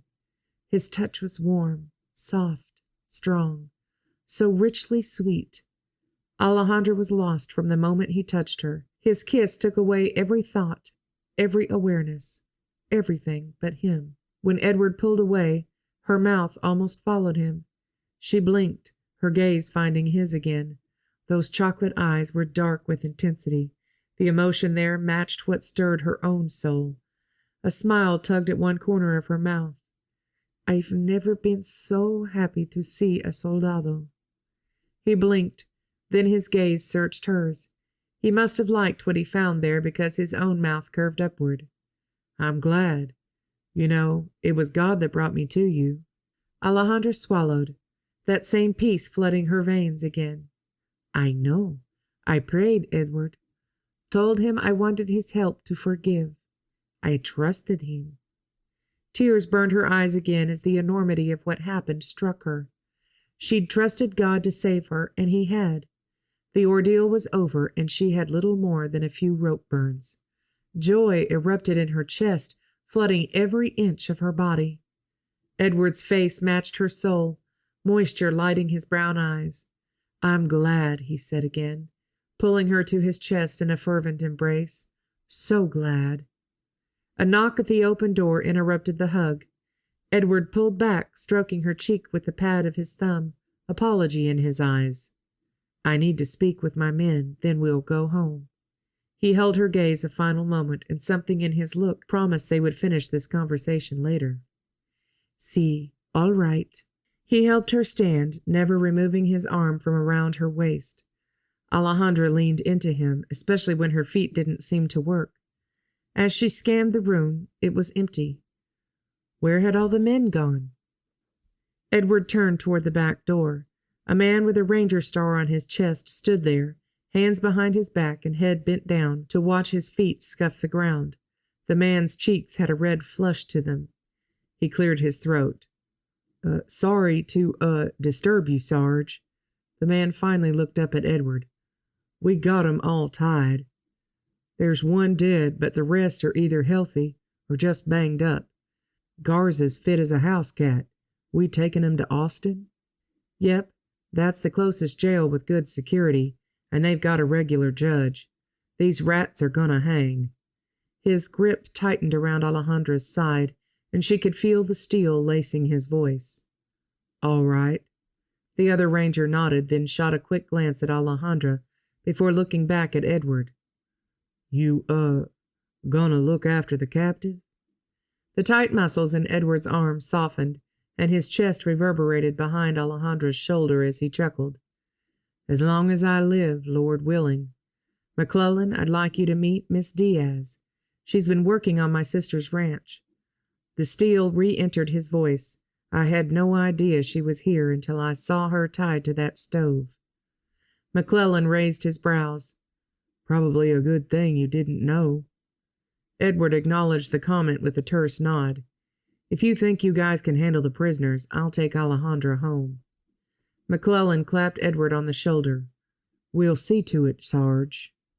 When the man strode out of the doorway, Edward turned back to Alejandra. His dark eyes softened, caressing her face. "It's going to be dark soon. The closest town is over an hour away. Think you can make it that far? Get back on another horse?" Weariness settled into Alejandra's bones at the thought. But she could do this. She had to. Staying here was not an option. But when she met Edward's concerned gaze, it wasn't hard to summon a smile. "I can make it." His eyes creased at the corners. He pulled her close and planted a kiss on her forehead that started a longing in her chest. She almost grabbed his shirt collar and pulled him down for a real kiss, but settled with resting her hands on his chest. His heartbeat was strong under her palms. Loosening his grip around her waist, Edward reached up to take her hand. "Come on." His voice was thick, gravelly. "My horse is this way." He stood motionless for another moment as if he couldn't quite force himself to move. Then he turned and led the way outside. His grip on her hand never wavered. Pepper waited with the other rangers' horses at the edge of the clearing. Each of the outlaws were already mounted on their own animals. Her hold on Edward's hand tightened as she scanned their faces. The chunky man who'd cooked, the younger one who wasn't much more than a boy. The awful man with the vile tongue lay draped over his horse, dead. She fought down a shiver as Edward's thumb stroked the top of her hand. Chapter 22. Alejandra gripped Edward's hand as he led her straight to Pepper. After Edward mounted, the ranger named McClellan moved toward Alejandra. She shifted away from him, pressing into Edward's leg and the horse's side. Even though these men had just helped her, saved her life, the instinct to flee from any man with a soldier's badge would be hard to overcome. "It's all right, love. He's going to help you up on Pepper." Edward's voice was quiet enough for her ears alone to hear. Inhaling a deep breath, she allowed the man to help her mount behind Edward. Wrapping her arms around his waist, she snuggled in close, absorbing his heat and security. Edward's hand held hers firmly in place. They started out at a walk, following behind the rest of the men as they wound through the woods. When they reached the road, the others turned left, but Edward reined his horse to the right, toward home. And what a story she would have to tell. "You up for a slow canter?" Edward's voice rumbled against her cheek as she pressed her face to his back. She sat up straighter to speak into his ear, lest her voice be carried away by the wind. "See." Pepper struck out into a rolling lope, and she tightened her grip around Edward as she tried to settle into the rocking motion. The horse was smoother than most, but she had the feeling if she didn't hang on tight, she would float right off the back. A few minutes later, Edward slowed the gelding to a walk. Relief washed over Alejandra as her muscles relaxed. Her stomach took that opportunity to release a loud grumble. Heat flooded up her neck and into her face. Edward twisted to look at her, and she caught the lines furrowing his forehead. "I'm sorry, I didn't think about whether you'd eaten. There's some jerky in that saddlebag behind you. Might be a peppermint stick, too." She opened the flap where he pointed and found the canvas bag she usually packed with food for him to take on assignments. The familiar sight sent a twinge through her chest. She'd be home soon.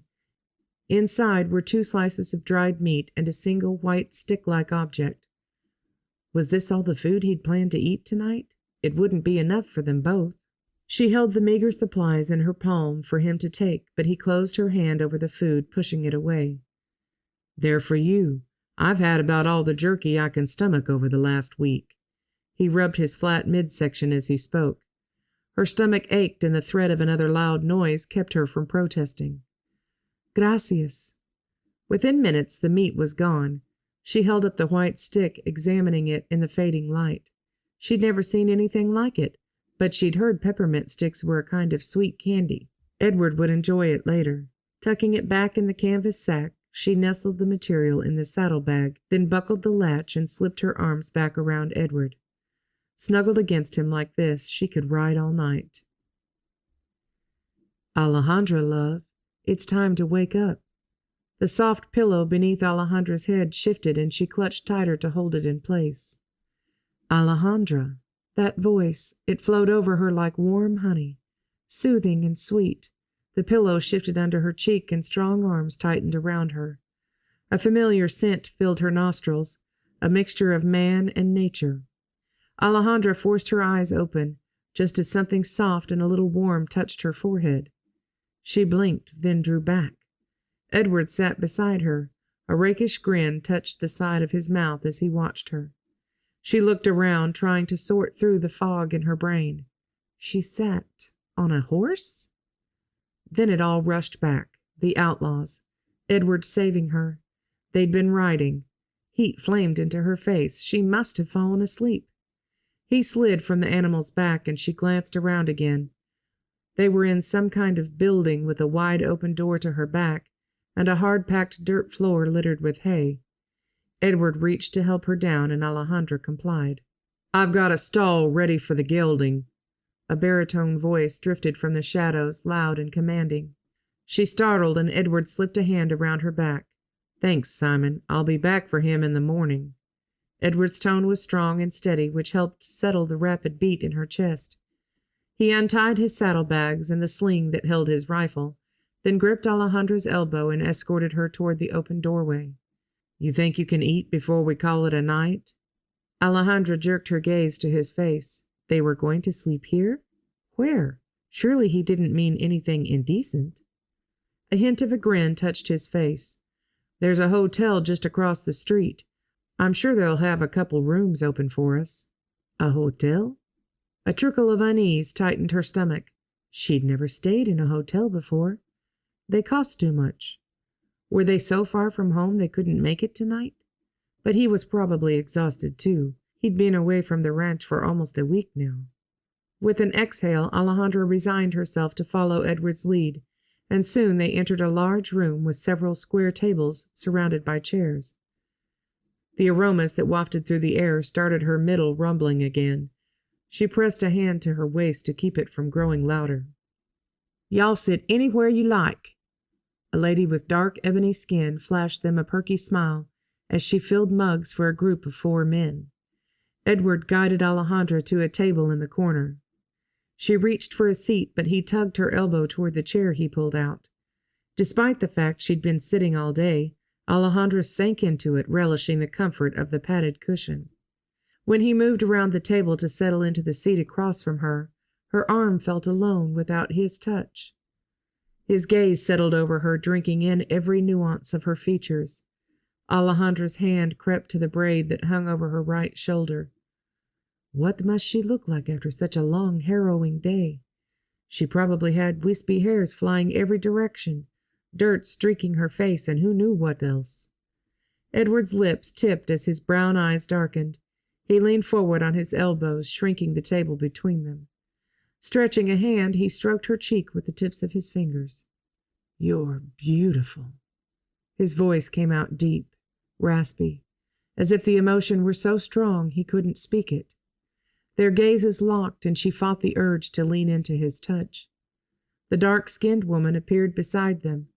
Edward pulled his hand back, holding her gaze for a moment longer, before he turned to the woman and gave her a smile that would melt any woman's heart. But she didn't spare him a glance as she set 2 mugs on the table and poured steaming coffee. "Miss Myra's making fried chicken and fried steak. Take your pick." Edward quirked a brow at Alejandra, but must have caught confusion on her face.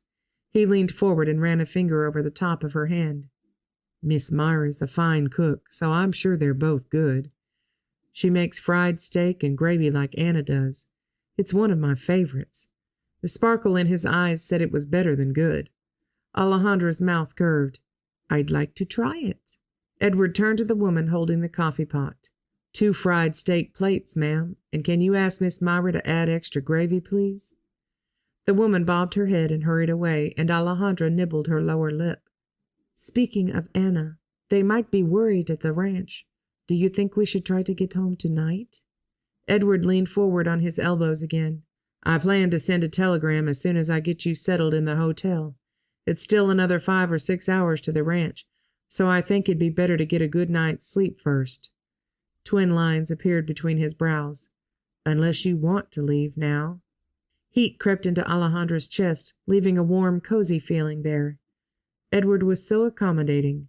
His exhaustion was plain from the creases at the corners of his eyes and the shadows under his lower lashes, but he still offered to ride another 6 hours just because she wanted to.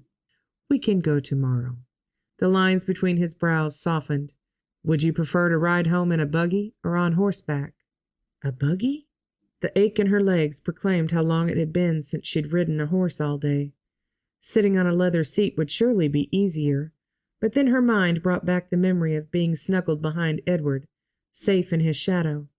Not much could compare to that. "I'd be happy to ride with you, like today." Flames crept up her neck, spreading through her cheeks. How bold she was being with this man. Edward's mouth tipped in a rakish grin that flashed his dimple, his eyes twinkling. "I was hoping you'd say that."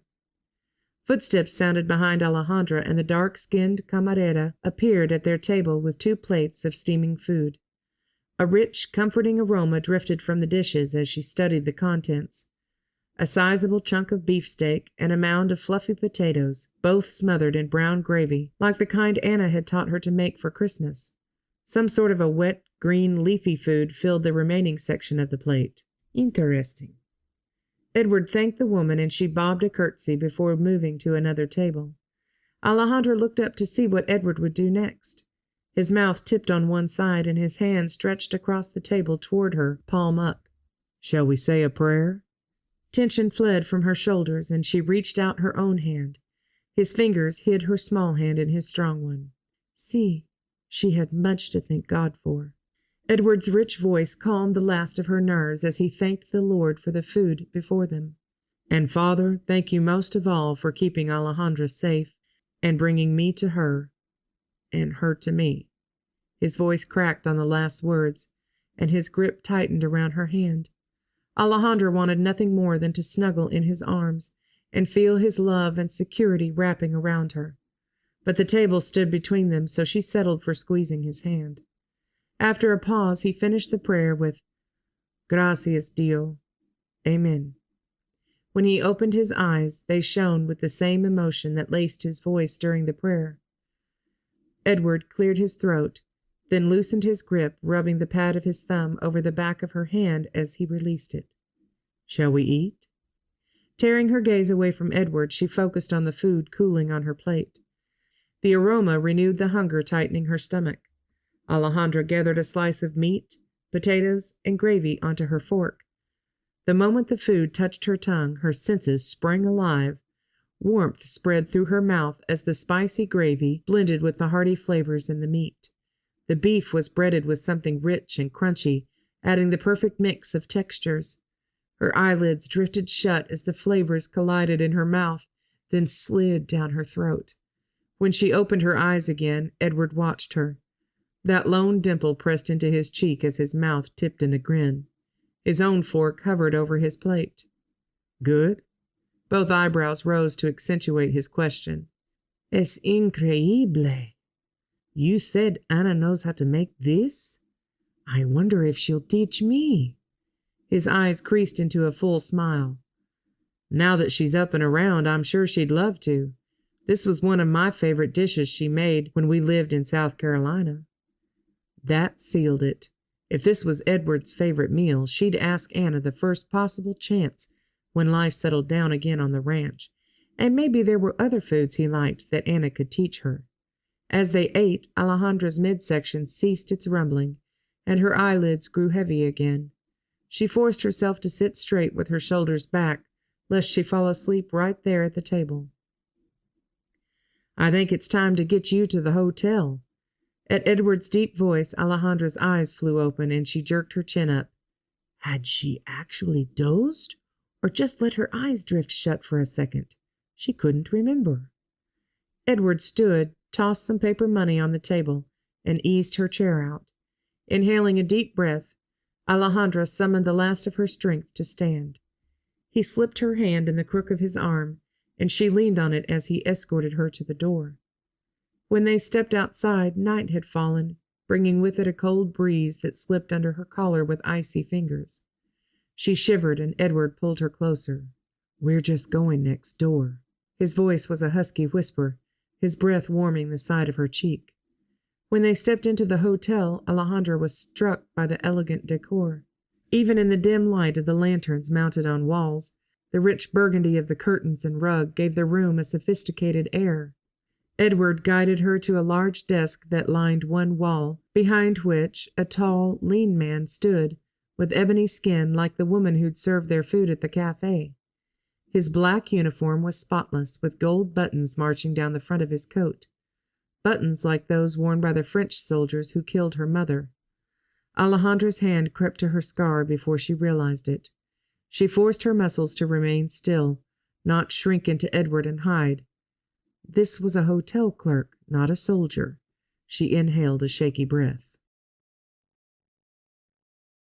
Chapter 23. "Of course, Mr. Stewart," the clerk was saying.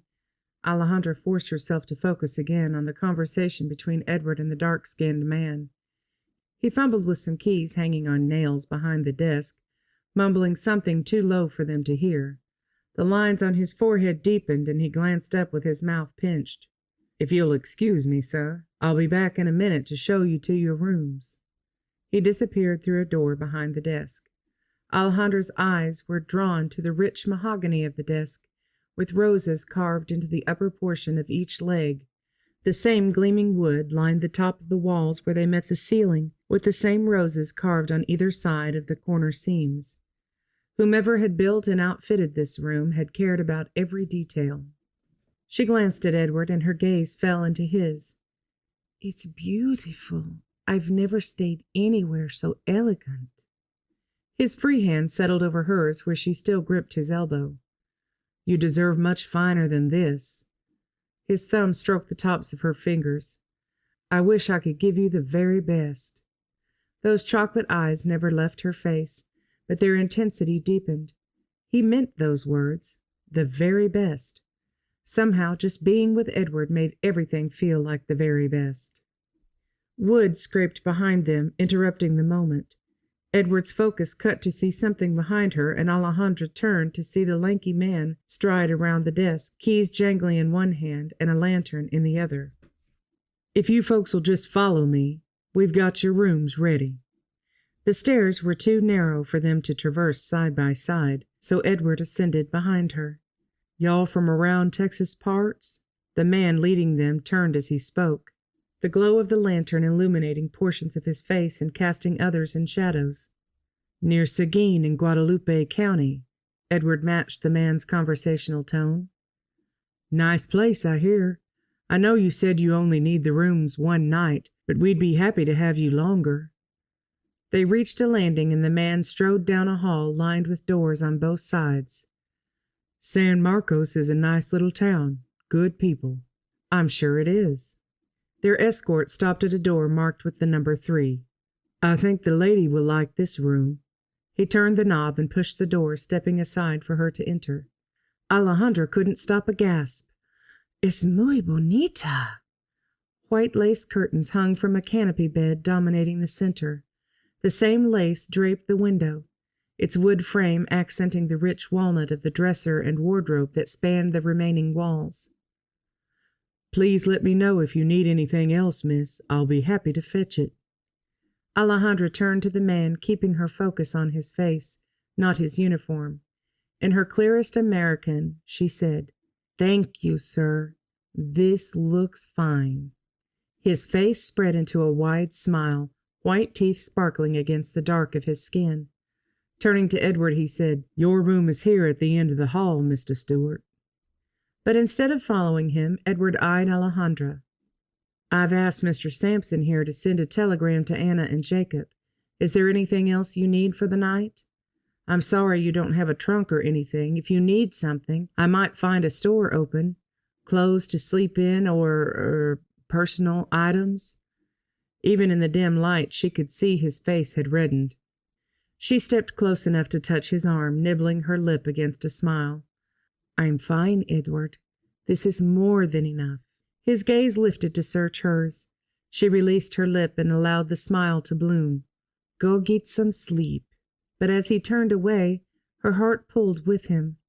And when she watched him trudge down the hall behind Mr. Sampson, her chest squeezed with a longing she'd never experienced. "Lord, thank you for bringing me such a wonderful man to love." Forcing her mind away from those strong, broad shoulders, she filtered through the events of the day. When she started with a simple ride to the river, who would have thought her day would end like this? It was lunchtime the next day when Edward reined Pepper off the main road and toward the farmhouse nestled in the distance. Home.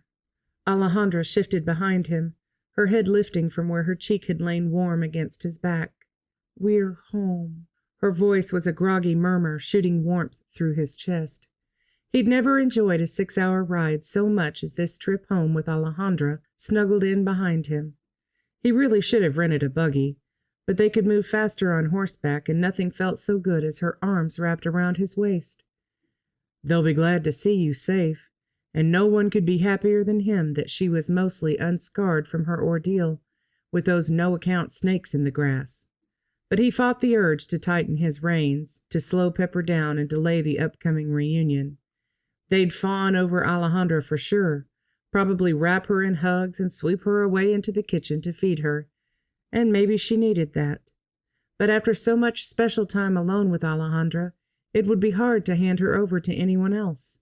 A sigh escaped before he realized it. When they rode into the ranch yard, all seemed quiet, until a little high-pitched yap sounded from inside. Seconds later, the door burst open. Mama Sarita flew out with Emmeline and Anna close on her heels. He gripped Alejandra's arm as she slid off Pepper, and then she was enveloped in a flurry of hugs. As he dismounted, the women laughed and cried and embraced like they'd been separated for years. Juan appeared at Pepper's head. He offered Edward a handshake and an understanding grin as his eyes flicked to the hen party in front of them. Edward wasn't sure what to say, so he just shrugged. As Juan led the horse away, Jacob strolled up with little Martin laying against his shoulder.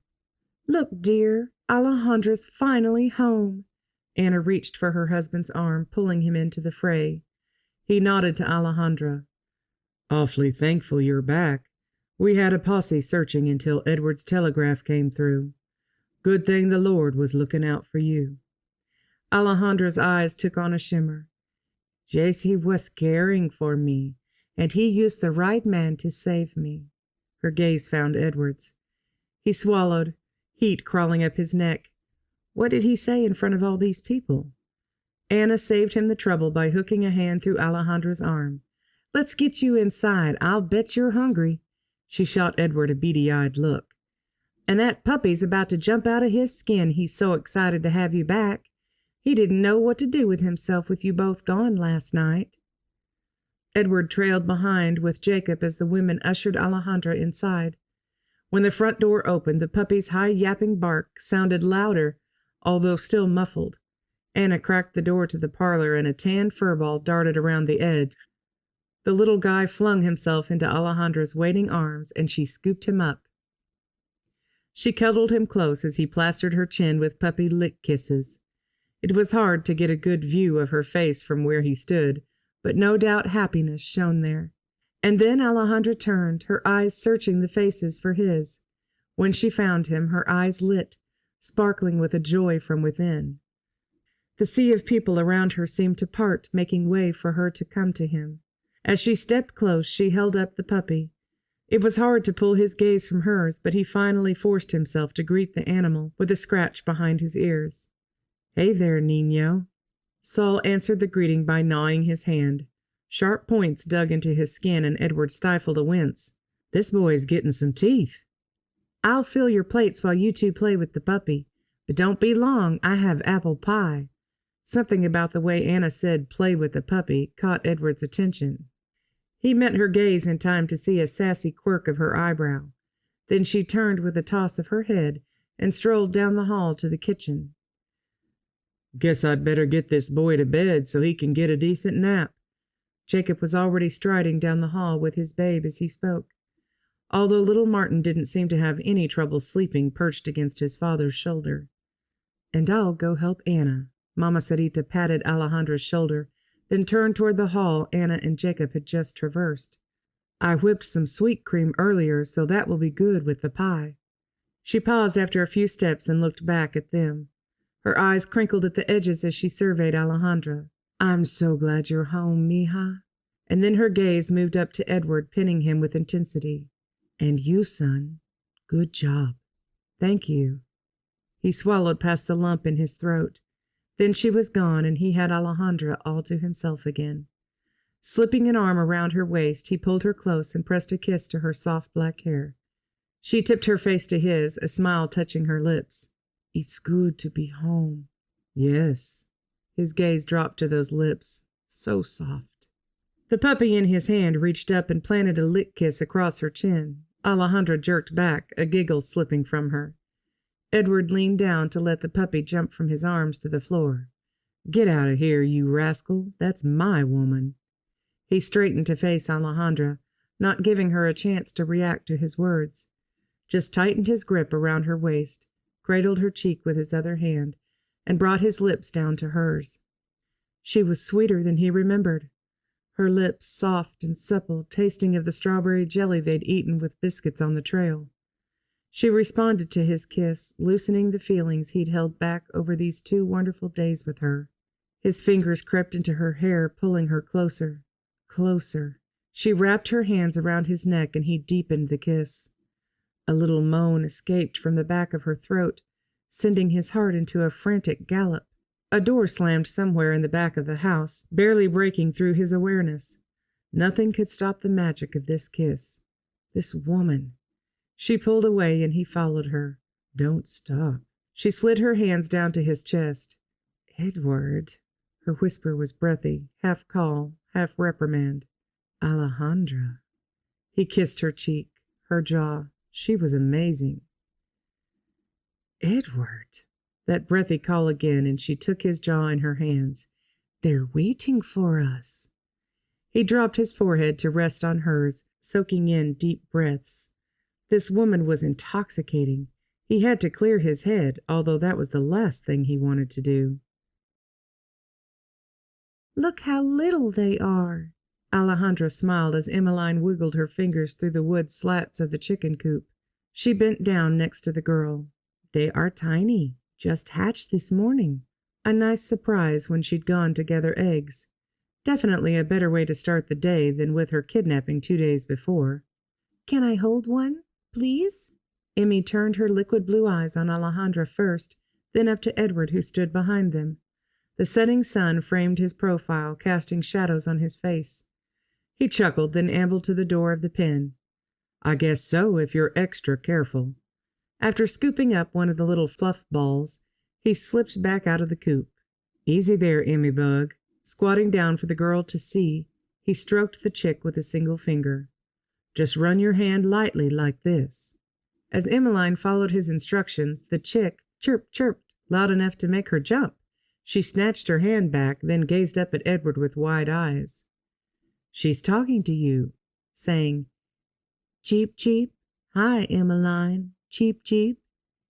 His voice rose as he mimicked the bird. Emmeline giggled, then stroked the chick, leaning close. "Hi, chickie." After a few minutes of coddling, Edward put the fluffy animal back in the pen. He needs to go back to his mamma now.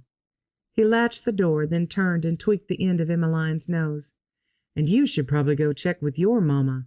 She said she wanted you in the house early for bed tonight. She scrunched her nose, shoulders slumping and arms dangling loosely. All right.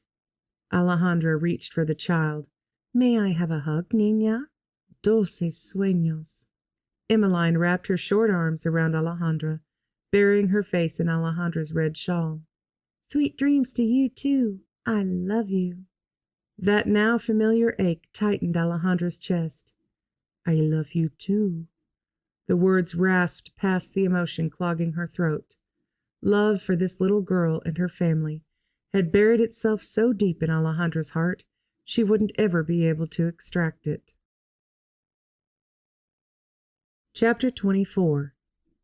As Alejandra watched Emmeline trudge away, her heart was so full it ached. Edward slipped a hand around her waist, pulling her to his side. She was tempted to lean her head on his shoulder, but he spoke before she could make up her mind. Care to take a short walk with me? It will be almost a full moon, and I know the spot where the stars are brightest. His voice was deep and strong in her ear. Instead of answering with words, Alejandra turned to bestow a smile on him. She slipped out of his hold, then slid her hand into his. He entwined their fingers, her small hand fitting in his larger one as naturally as if it had been made to rest there. With his hand covering hers, it gave her the feeling she'd never have to face anything alone again. They walked a few minutes, skirting the outside edge of the corral fencing as dusk faded to darkness. Little sparkles of light began to illuminate the sky above. The air was chilly, a continuation of the weather Anna said was unusually warm for early March in this area. Alejandra pulled her shawl tighter against a breeze. Are you cold? Edward glanced at her, his brow furrowed as he broke their companionable silence. She sent him a reassuring smile. No, I'm fine. But he stopped walking and slipped his arm around her waist again, leaning back against the fence rail. This is far enough. Alejandra laid her hand against his shoulder, staring into the twinkling sky above them, while her mind wandered. Anna said she'd teach me to make fried steak for dinner tomorrow. That sounds wonderful. His breath brushed the top of her hair as he spoke. I'm afraid I won't be here to eat it, though. I have to go on a short trip tomorrow. Alejandra jerked back and spun so she could see his face. Was he kidding? No, the remorse was there, clouding his features in the moonlight. A pang struck her chest, but she bit her lip against the disappointment. I'll be back the next day, though, and I hope to have a surprise for you. She swallowed down the lump in her throat, forcing a light tone into her voice. A surprise? Is it another puppy? A soft chuckle drifted from Edward, and he pulled her into his arms. I'm not telling. Alejandra released a long, dramatic sigh as she rested her palms on his chest. If you're bringing me something, I suppose I'll wait until you come back to make the fried steak and potatoes. Or maybe she'd make them tomorrow, too, just for practice. That would be nice. His dark eyes twinkled in the glow of the moon. As he leaned nearer, his voice grew husky. But anything you make is a treat. As his lips approached hers, Alejandra's eyes drifted close. His warm breath brushed her face, his masculine scent filling her senses. He tasted of mint and sweet buñuelo sauce, and every part of her came alive at his kiss. By the time he relinquished her mouth and held her face between his hands, Alejandra could scarcely draw breath. But she didn't need her lungs full to know beyond a shadow of a doubt. She loved this man. Alejandra released a long sigh as she sank into the kitchen chair. Across the table, baby Martin babbled at her from Mama Sarita's arms. I'm sure he'll be back today. Anna peered up from the needle and cloth doll in her hands. But if you frown like that much longer, your face will freeze that way. Alejandra's hand flew to her forehead, smoothing out the wrinkles. She should be embarrassed that her pining for Edward was obvious. But to be honest, she was so out of sorts she couldn't bring herself to worry about the others seeing it. Pushing to her feet again, Alejandra trudged to the stove. When she lifted the lid from the large cast-iron pot, the hearty aroma of beans spread through the kitchen. It would be a poor supper if Edward came back today, but she'd cooked fried steak, mashed potatoes with gravy, and pear pie the last 2 nights.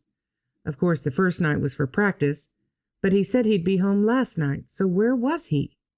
After stirring the beans, she let the lid drop onto the pot with a clatter.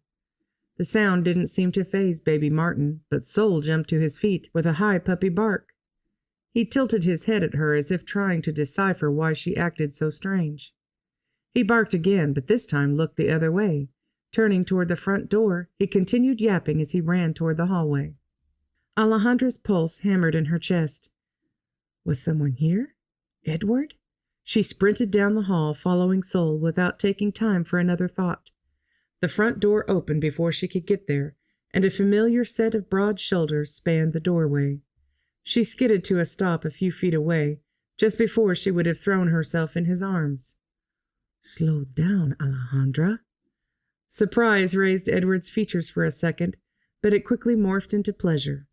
He narrowed the distance between them in 2 strides, wrapping his arms around her and lifting her boots off the floor with the strength of his hug.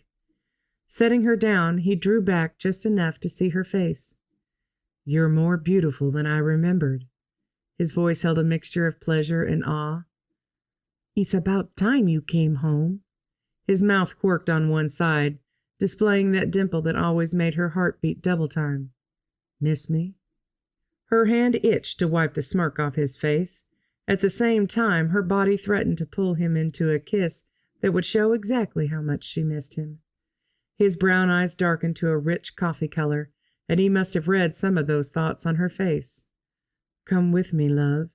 Let's pack some food and have dinner by the river. See. She didn't protest as he took her hand and led her down the hall toward the kitchen, but a twinge of fear pressed her chest. Could she go back to the river? The place of her kidnapping? With God and Edward by her side, maybe. As they rode, Alejandra answered Edward's questions about the last couple of days, sharing stories of baby Martin and how many times Emmeline had begged to pet the new chicks. When she asked about his trip, the only thing he would say was, I think it went better than I'd hoped. We'll see. What did that mean? Since the wonder of her Texas Ranger rescue was wearing off, she'd been trying to come to terms with his doing rough ranger work all the time. With God's help, she would do it. But accepting his career sure would be easier if Edward would open up about his trips and share some details. That way her imagination could be somewhat confined by reality. Maybe she'd tell him that over dinner. When the trail entered the woods that bordered the river, a knot tightened in Alejandra's stomach. The scenery looked too much like that awful day of her kidnapping. Edward glanced over and gave her an easy smile. Almost there. She tried to return the smile, but had to catch her lower lip between her teeth to keep it from quivering. At last, the woods opened to the river's edge, and the trickling melody of the water seeped into her nerves, easing the tension. While Edward tied the horses, Alejandra spread out the quilt and unwrapped the ham sandwiches she'd put together just before they left. Maybe not the most elegant meal, but eating in the fresh air with the rustling river before them might make up for the simple fare. Edward motioned for her to sit before he did. As her blue skirt billowed around her legs, Alejandra couldn't help but feel like a princess. He slipped his hand in hers and bowed his head. Father, thank you for this food, and I thank you most for your daughter who prepared it. Please bless us and give her an open heart. In Christ's name, amen. Alejandra's brow pinched at the last words. How could her heart be any more open than it was now? As she lifted her head and looked up at Edward, he smiled, but something about it didn't feel quite right. He looked almost nervous. As she pulled her hand from his to pass out the food, chilly air touched her skin as if her hand was damp from contact with his. Now that she thought about it, his hand had been a little clammy. Was he sick? Her gaze jerked to Edward's face. He wasn't pale. If anything, more ruddy than normal. He caught her examining him and raised a brow, his mouth tipping in that quirky smile she loved. Everything okay? She placed his plate in front of him on the blanket. I was just about to ask you the same thing. Are you feeling all right? Never better. But his voice rasped and he cleared his throat. I'll make you some honey tea when we get back to the ranch. She'd have to keep an eye on him to make sure it wasn't anything serious. He chuckled, his voice back to its usual richness. If you like. A redbird sang from the tree branch overhead while they ate. How nice to have music with dinner. The sun hadn't set, but the light held that in-between quality of early dusk. Downriver, a squirrel scampered to the water's edge and chattered at them. Alejandra was too content with it all to finish her food, even though she'd taken half as much as she gave Edward. He hadn't finished his food either. Maybe she should have taken more time to prepare a nice dinner to go with their perfect setting. Finally, he wrapped the remaining portion of his sandwich in the cloth, then extended a hand for her plate. Are you done? She reached for it. Yes, but I'll take care of all this. Snatching it before she could pick up the plate, he shrugged. It's the least I can do. That wasn't true, especially since she was being paid to do the cleaning, but Alejandra let the comment pass. He tucked the food and dishes in the satchel, then leaned back on one hand and patted the blanket beside him. Come sit with me? The suggestion started a flutter in her chest, and Alejandra scooted to his side, leaning back against the crook of his arm. They sat for long moments, no words needed to make the conversation perfect. He finally broke the quiet. You asked how my trip went. As she leaned against him, the vibrato of his voice rippled through her. Alejandra stopped breathing for a moment, taking in his words. Edward was going to share details with her? Thank you, Lord. See, she tried to keep her tone neutral, not show the relief coursing through her. He was quiet for another moment. I resigned my commission as a ranger. Alejandra sucked in her breath, turning to watch his face. He kept his focus on the water so she could only see the outline of his strong features. I thought you liked saving people. He faced her then, his lips curving up as he brushed a strand of hair from her cheek. I do. That was the best part of the job. He exhaled a long breath and turned to watch the river again. It's just all the violence. And besides, with so much traveling, it'd be hard to settle down and take a wife. Alejandra stilled as the words swirled in her head. A wife? Was he talking about her? His face didn't change. He didn't look at her, and then the corner of his lip quirked, forming that dimple she loved. When his eyes darted a glance at her, his grin was undeniable. That rascal. She raised her brows, giving him an impish look. A wife? With his free hand, he reached for hers and raised it to his lips. When he met her gaze, his eyes had darkened and all humor fled his face.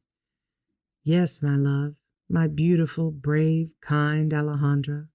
Will you marry me? Even though she'd known what he would likely say, his words cleared every thought from her mind. Everything around them faded away as she gazed into Edward's earnest expression. Emotion welled in her chest, clogging her throat so she couldn't speak. Finally, she forced a single word through the mass. See. Edward's face shone like the sun breaking through the clouds. His hand slipped up to her cheek, then into her hair, as he leaned close to seal the promise. His lips were strong and sure, almost possessive, yet gentle. The kiss didn't last long, but when he pulled away, every nerve in Alejandra was alive. He searched her face, his breath coming heavier than before. Tell me when. A smile found its way to her mouth. Soon. For a long moment she could do nothing but watch him. He was so handsome, with his earnest brown eyes, strong jaw, and that dimple. Her fingers crept up to touch it. A hint of stubble tickled her skin. He caught her palm and brought it to his lips, planting a kiss that sent tingles all the way through her. She tried to ignore the sensation, forcing her mind to other things. So what will you do instead of rangering? I wanted to talk to you about that. His eyes grew serious again and he studied her. I've been offered a job in Seguin as sheriff. He slipped his hand around hers, brushing his thumb over the back of her hand. I won't take it if it would make you uncomfortable. I could always build a house on the double rocking bee. Jacobs offered me a share in the business, and you could be close to Mama Sarita." As she listened to his words, love surged through Alejandra. This man was made to save people. He was talented on the ranch, yes, but God had given him a gift for helping others, and he was willing to give it up if it made her uncomfortable. "Thank you, God. You've given me more than I could have ever dreamed." She squeezed his hand. "I want you to be the sheriff if that's where God calls you. Mama Sarita's in a good place at the ranch with Anna. I'll be by your side helping people with you." His face was a mixture of emotion, uncertainty, wariness, a hint of hope. "Do you mean that?" To prove her truthfulness, she leaned forward, pulling him close for another quick kiss. As their lips parted, she met his gaze. Every word. Epilogue. 1 month later. The sun shone brightly as a light breeze ruffled the branches of the live oak at the river's edge. Edward glanced at Jacob, who met his gaze with a single raised brow. "She's coming, little brother. Don't worry." He wasn't worried, not really, although he couldn't tell that by the knot in his stomach. The small crowd milled in the open area beside the Guadalupe River. The group mostly consisted of cowpunchers from the Double Rocking Bee, because the women were all riding to the river with the bride. His bride. The knot tightened in his gut. Where was she? A group of men gathered around Juan as he held little Martin. He was almost 2 months old now and just learning how to give real smiles. Amazing how a baby could make even tough cowhands go googly-eyed and talk baby gibberish.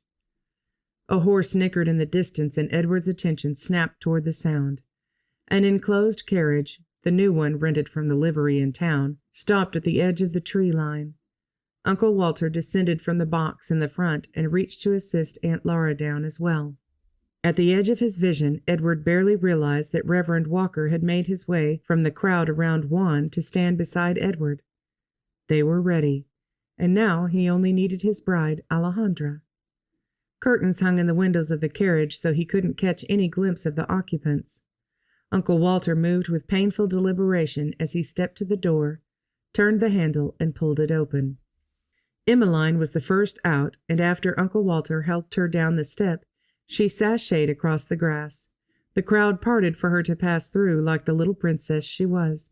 When she reached her papa, her hand found his, and she fell into line beside him.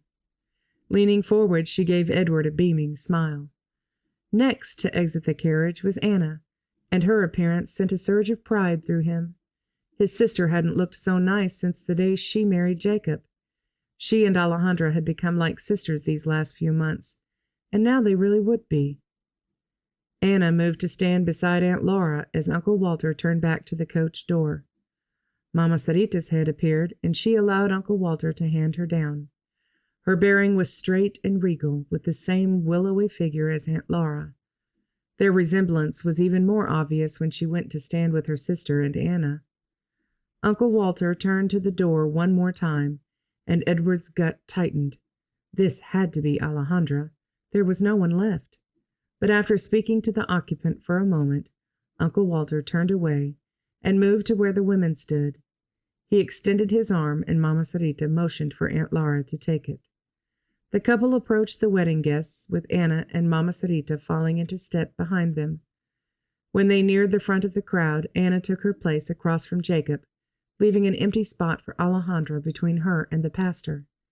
It was all like a rehearsed dance, but the waiting was enough to drive Edward mad. "Patience, man," Jacob muttered under his breath, just loud enough for Edward to hear. Patience. Edward inhaled deeply, then blew out the spent air. It seemed like he'd been patient for months. And then the carriage door opened wider, and Alejandra appeared. Her magnificence stole his breath. Raven black hair framed her face, with long tendrils escaping down her back. The white lace on her gown flounced in waves down the skirt and around her collar, bringing out the rich bronze of her skin. Beautiful. Breathtaking. Amazing. Words couldn't begin to describe her, or the effect she had in his chest. As she approached, Alejandra floated like an angel, her gaze never wavering from his own. Her mouth tipped in a sweet smile, her eyes sparkling. His bride. When she neared, her hand slipped into his, and Edward raised it to his lips. Reverend Walker spoke, and Edward had to force his gaze from Alejandra as they turned to face the pastor. The clergyman began the ceremony, and a feeling of awareness washed over Edward. He was standing here with Alejandra. Very soon she would be his bride. How many times over the last months had he prayed for this moment? It wasn't until he'd fully submitted to God's will that the Lord had brought them together. Thank you, Father. When the minister spoke his name, Edward's attention snapped back to the man's words. Edward Thomas Stewart, wilt thou have this woman to be thy wedded wife, to live together after God's ordinance in the holy estate of matrimony? Wilt thou love her, comfort her, honor, and keep her, in sickness and in health, and forsaking all others, keep thee only unto her, so long as ye both shall live? I will. He spoke the words with a certainty that coursed through his chest. As Alejandra made the same promise, he gave her hand a light squeeze. Did she still harbor any worries, any regrets? When she spoke her vows, Alejandra met his gaze, her voice strong and sure. Edward fought the urge to pull her in his arms. Patience. For now he could simply enjoy the moment, the start of the rest of their lives together. He slipped the gold band on her finger and raised her hand to plant another kiss. Her eyes sparkled with extra moisture, and she nibbled her lower lip, an adorable habit. At last, Reverend Walker gave him permission to kiss his bride. Time seemed to slow as everything except Alejandra faded away. Edward fitted his left hand behind her back and cradled her cheek with his right. She raised her face to him, her eyelids drifting closed in trusting abandon. He savored the sight, then lowered his lips to hers. Just a single, powerful kiss, but her lips sparked in him the desire for much more. Later. As her eyes flickered open, their dark depths glazed in wonder. It was only through force of will that he didn't go back for another kiss. Alejandra blinked as if coming back to her surroundings. Good to know the kiss affected her as much as it did him. She glanced around at their friends and family, pink stealing into her cheeks. They were greeted with hugs and congratulations, and after a few minutes, Jacob gathered everyone to ride back to the ranch house for a post-wedding meal and celebration. Edward snagged Alejandra's hand and led her to where he'd tied Pepper. Are you sure you'd rather not ride in the wagon? I'm certain the ladies would make room for us both. I'd rather ride with you. That cute blush fanned her cheeks again, and Edward couldn't help a grin. Me too. He mounted, and she pulled up behind him, wrapping both arms around his waist. A simple act of trust. He'd protect that trust with every last breath in his body. The rest of the group mounted and started for the trail through the woods, but Edward halted his gelding at the edge of the river. Alejandra's grip tightened around him as they gazed over the water. After a long moment, she spoke. Anna was right. He waited for her to continue, then finally prompted. Anna? She said if I would trust God, He promised to give me a hope and a future. Edward swallowed down a lump as she rested her head against his back. God kept His promise when He gave me you. This has been The Ranger Takes a Bride, Texas Rancher Trilogy Book 2, written by Misty M. Beller, narrated by Peggy Sowersby. Copyright 2015 by Misty M. Beller. Production copyright 2016 by Misty M. Beller.